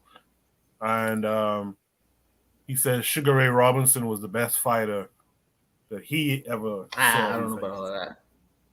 Sugar Ray Robinson, you know what? That's why when I talk about it, really, I try to break it down a weight class because Aaron Pryor, I'm going to always say Aaron Pryor. But there's no way Aaron Pryor would have beat Sugar Ray Robinson because of the size difference. Aaron Pryor was fighting at 140. Sugar Ray Robinson was fighting from middleweight to light heavyweight. He was going to come in 20 to 35 pounds bigger. But Sugar Ray Robinson. Aaron Pryor is my favorite, though, man. Y'all, if you look up Aaron Pryor, man, Aaron Pryor is my. I missed him. I gotta look him up. But there's two Sugars, right? Is it Sugar? The one that Sugar Ray Leonard. Sugar Ray Leonard, but no, I saw Sugar Ray Robinson. Sugar Ray Robinson was nasty, boy. I think when they do he was good. When they do the list, most people say Sugar Ray Robinson is the greatest of all time. That's what I think about Joe. Y'all ever see Joe Louis fight? No, I never. Yeah, I don't. They don't put him as the greatest though. But I've seen they put Sugar Ray Robinson as the greatest. Joe Louis was nasty though. He was nasty too, man. Yep, he was knocking some white folks out too. Then he let that dude from Germany. The dude from Germany knocked him out. But then he came back and the dude from Germany beat him. Then he came back and knocked that dude from Germany out in like 4 rounds. Yeah, Mark Swelling. Then, but Sugar Ray Leonard made a guy quit, boy. My boy was like, no mas. I saw that fight. I want you to know, Aaron Pryor did it first when he was fighting the champ from Nicaragua. They sacrificed. Aaron Pryor beat him so bad. Look, I can't even think of the dude's name. It's on the tip of my tongue. But he beat him so bad they were doing a documentary. They talked to the guy's son. He was like, my dad ain't never told me he can't do nothing. He said, anything that you want to do, you can do it. He said, but the second time he fought Aaron Pryor, when he sat down in the middle of that ring in the 10th round after being knocked down for the 3rd time, he refused to get up. I asked him, I said, Dad, why couldn't you get up? He said, my dad was crying. My dad said, son, don't you ever say this to nobody about yourself. But I can't beat that man. I don't care how many times. That's crazy. That's crazy. Hold up. Aaron Pryor did that to a guy? Alexis Arguello. That's who he fought. Alexis Arguello. Okay. I gotta watch that fight. Alexis, they fought twice. Alexis Arguello Jr. say, my daddy told me I just can't beat that man. I can't beat him. That's some hell of a shit to tell your son, man. I gotta watch that fight. Well, I think that Deontay Wilder figure out that he can't beat that white guy. He can't beat him. No, Deontay Wilder could beat that white guy. Like, I'm gonna agree with you what you said, brother, Mr. Untouchable. He should have got a better coach. Like, he didn't. Even the 3rd fight, I was so disappointed. The 3rd fight showed you that the Gypsy is probably a better boxer. Yo, he was still trying to throw head. He was still trying to throw haymakers. He was not putting combinations. Yeah, and like, I was so disappointed in the 3rd fight. But I know, like, he won the 1st fight. The 1st fight definitely Wilder's won. I think he win, but I think the Wilders rely on power too much, and I think that you only can do that so much times, man. But you know what? He knocked him down. He's just playing power. He knocked him down. Hey, he knocked him down 15, 16 seconds the 3rd time. He was down like 15, 16 seconds. Even the white folks start complaining. This is the first fight? No, this is the 3rd fight. This is the 3rd fight. But Wilder do rely on his power, and the reason being, and that guy can box better than Wilder, just like they can box better than Joshua too. Deontay Wilder and Anthony Joshua, they are both an anomaly. And what I mean about that is, I don't think Anthony Joshua is a good fighter. I don't think he's a good fighter. Maybe but I'm going to tell you, they are both anomalies. Let me tell you why they are both anomalies, and they still the biggest fighting boxer.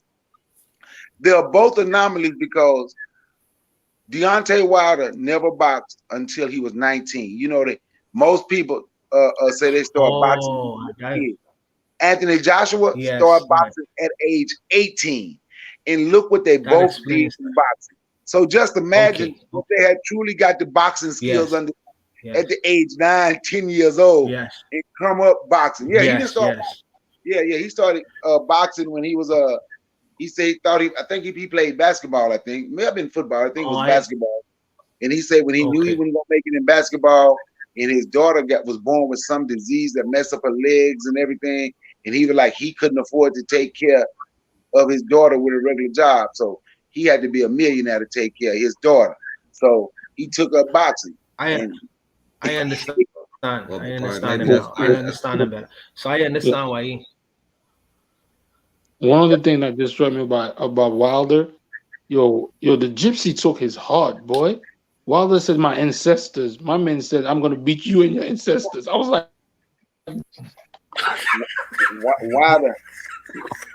But they still remember Wilder. Y'all remember that? Yeah. Wilder said, "My ancestors up behind me." The gypsy said, "Well, I'm gonna beat you and your ancestors." I said, "Oh shit!" And you gotta knock them out, Bakari. That's what I'm saying. You can't just be like, leave it up to the judges. You gotta knock them out. That's what I'm saying. Especially, and I don't think Wilder took that to, like you're my boy. Gypsy said, "Well, I'm gonna beat you and your ancestors." I was like, "Yo," and he did that. I was so disappointed. That's why I don't even work with Wilder no more. But the thing about it, I'm gonna say it like this, Azuli. You can't say Mike Tyson won against Buster Douglas and then say Wilder lost because Tyson Fury was down longer than Buster Douglas. I'm not talking about the first fight. I'm just talking about the third fight. He was down longer in the third fight than he was in the first fight. Oh, well.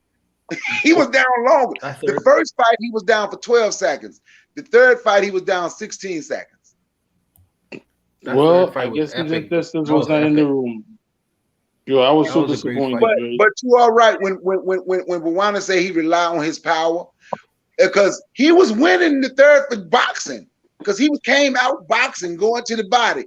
When that dude hit Deontay Wilder and hurt Deontay Wilder, man, Deontay Wilder didn't throw another jab the rest of the fight. He was just ran back as hard as he could. Deontay Wilder went straight to the streets. I'm gonna catch him with this. I'm gonna catch him. But Deontay Wilder, dog, that dude been boxing since he was 9. Deontay Wilder started at 19.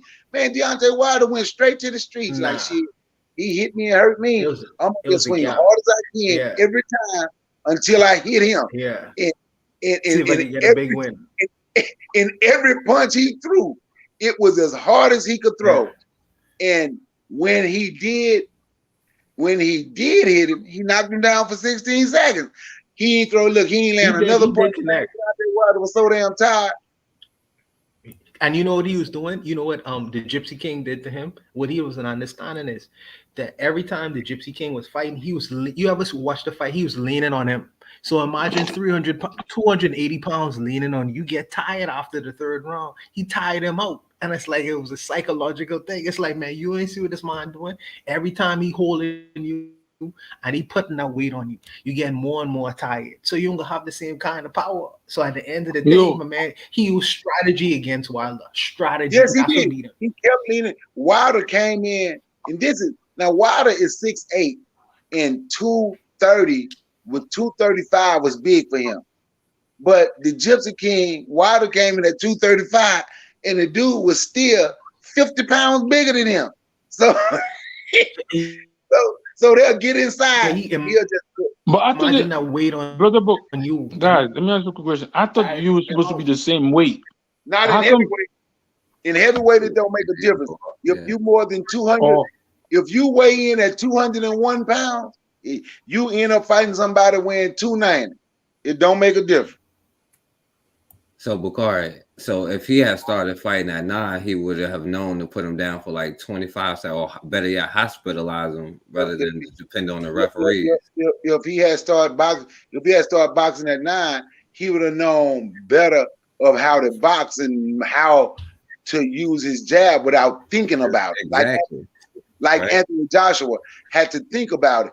But I can tell you what he didn't do, because I know where you're going. He didn't have to think about, I'm going to throw this fight so I can be with a white woman, though. Well, maybe that's why he lost, because he didn't know how to do it. Guess what? He didn't have to think. He didn't have to think about that. Yo, brother Bakari, I'm not gonna let you do brother brother, my brother like that. Let me, yo, nah. He was the first heavyweight champion. He laid the path. Nah, I'm not gonna let you do my brother. Don't you talk about it? Don't you talk about Azuli? But guys, this white's nobody. You see him defend that to the head. Goku ready to get off of here. I just want to point out too. Before that, though, I want to point out too. We talked about this at the end of the last show last week. You know, this is why we could do with a sports podcast on KWAZ Radio, man. There's a lot of interesting history behind a lot of these fights that we're talking about here. A lot of social history goes along with that stuff too. So it could be a cool thing. And then there's all the other sports. We're talking basketball with Lou Alcindor and all them guys, right? Who joined up with Muhammad Ali and stuff like that. So yeah, we should think about that, man. Hey, Coco, Bakari be the only one who can talk about football, though. Because I wanted to do one talking about, we can talk about the racism in boxing. Because if you watch boxing, everybody is white when they fighting a black fighter. Every fighter is white when they fighting a black fighter. And I'm going to tell you something. The fighters today, that's another reason I really do, like most of them, have respect and love for the black fighters. Like the brother from Cuba, right? Even though he got a white wife, but he a brother. The brother from Cuba, his daughter was sick, and he needed money to take care of his daughter so she don't die. He was about to fight Deontay Wilder, and this is another reason I'm gonna always put Deontay Wilder over Coon. But anyway, when that brother failed his steroids test, and Deontay Wilder heard what happened to his daughter, Deontay Wilder was like, I don't even care. I don't care about him failing that. This brother needs this money so he can take care of his daughter. So what? He took steroids, it don't make a difference. He need this check. So y'all shouldn't punish him as long. I ain't fight nobody until I fight this brother. He made sure that dude fought him and got like what? I think the dude ended up with like $5-6 million so that brother could take care of his daughter. That's awesome. Hey, he ain't do like, hey, forecast, he ain't do like the man you bragging on. I ain't talking about his social. I'm just talking about boxing. Hey, he didn't. That's why he lost. He didn't do like the man you. Oh, he didn't lose 11 times either. Forecast. He did not lose 11 times. Yeah, he didn't fight 50 rounds either. He did not lose 11 times. Boy, my boy was driving a Bentley. Your boy never drove a Bentley. Stop. Trigger Happy 262 in the chat says, "Sports or martial arts? 1-2 Arts podcast." In my opinion, I consider sports to articulate militarism in an indirect way, while martial arts is a clear translation of militarism. So it all kind of connects to nationalism. Yeah, that's what I'm saying. We could get a sports thing going on, talking sports history, current sports. Whoever is doing that, I gotta mute some mics here. Yeah, so we could do something like that in the new year. Just reach out. Tanzan, you want to shout anything out this week? Wow. No. I mean, yeah, maybe. This was the most sports talk I've ever had, like for years. Sorry about that, man. I was just like, okay, yeah, you did me in. So, yeah, I have been floating all this time, names I have no idea about, but good stuff. I'm glad you all enjoyed your sports talk. Thank you for that, Tan. Bana Hagaziki, you have anything you want to shout out? Nah, man, I even forgot Tan was even here. That's crazy. Yeah, that's what I was Tan. I didn't forget. I was just about to start talking about the marathon before they stopped talking about sports. I was about to get Kenya their props. Yeah. The brothers they're talking about sports and we completely forget them. And I'll remember that. But in the new year, I'll see if we could arrange something where we could really get down to brass politics and straighten this this sports thing out, because to me, Kimbo And Slice next, is one of the greatest fighters next, ever. So, makeup and fashion. yeah, whatever. But Kimbo Slice is the best. What? Fashion? Kimbo Slice is the best power fighter ever that did it, because he came from, you know. Stop. He ain't no it power is for what it nothing. is. Shut up. Shut up. No, he not. He lost. He lost to a cop in a fight. Who loses to a cop? And you're supposed to be a beast. Stop. Let's not go there. Let's not go there. Well, Good night, brothers. It's good talking to you all always. Uh-huh. All right, yeah. Yeah, well, Koku, yeah, I appreciate you for letting me on. This was a great show. I agree with Trigger Happy as far as like the martial art. Bakari gonna be the only one that can talk about football and his appreciation for Jerry Jones. So you know what I'm saying. So yeah, but yeah, I appreciate you for letting me on. This was a great show, my brother. So yeah, thanks for coming through, peace man. to all of y'all on here too. Yes, sir. Yes, sir. Bakari, you want to shout out anything this week? Yeah, I'm gonna give my appreciation, to Jerry Jones right now. Forecast. He like to hate on Deontay. So that's my appreciation to Jerry Jones.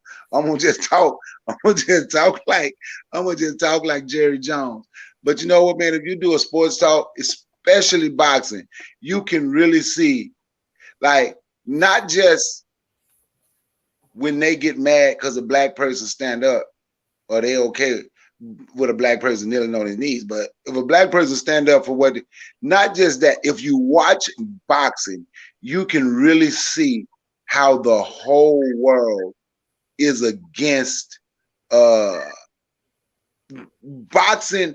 Imitate this real world. You can see how the whole world is just against black people. You can see that. Then you're gonna find some of the Mobutus in boxing, and I like these dudes. I ain't gonna lie, they good. But this damn dude, Jamel Chalo, I think it's Jamel Chalo, talking about he was doing something. Race ain't got nothing to do with it. Talking about Deontay Wilder, you always talking about race this, race that.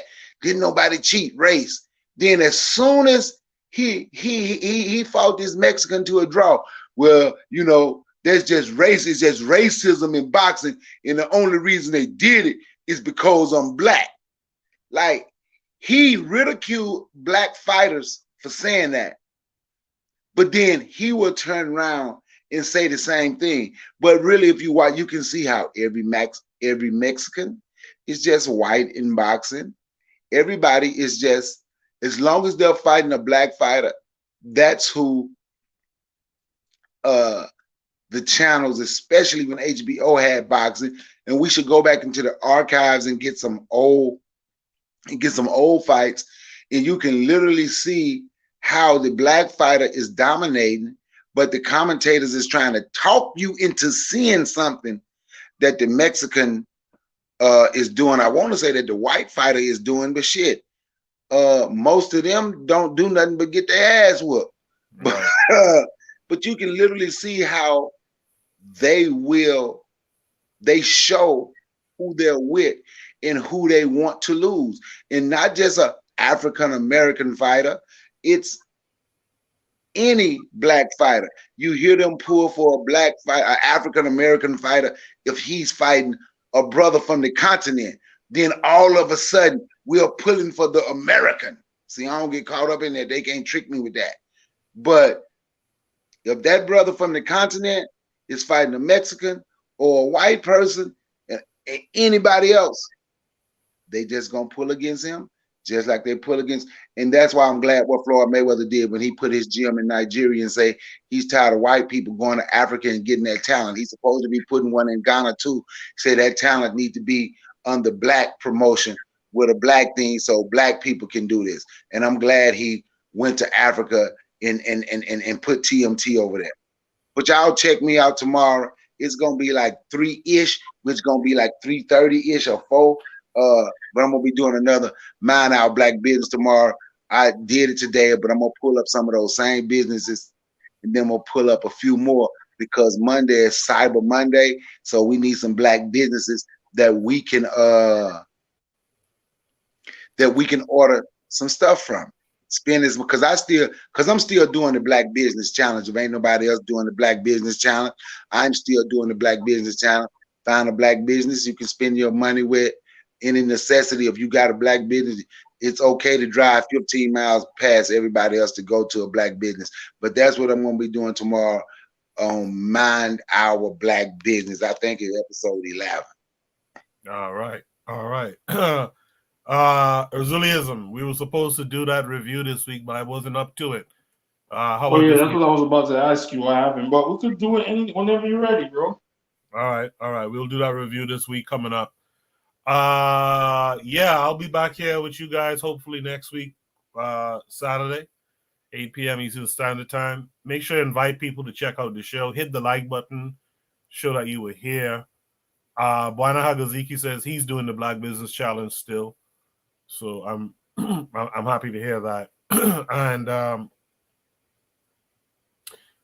I'll see you guys during the week on all the other shows. And I'll see you guys back here for Shoot the Breeze next week. Thank you guys for coming through on the panel. Thank you guys for being in the chat and making it a lively conversation. I'll see you guys later. Forecast can't do the Black Business Challenge. He like Jack Johnson too much. They can't do the Black Business Challenge. Jerry Jones.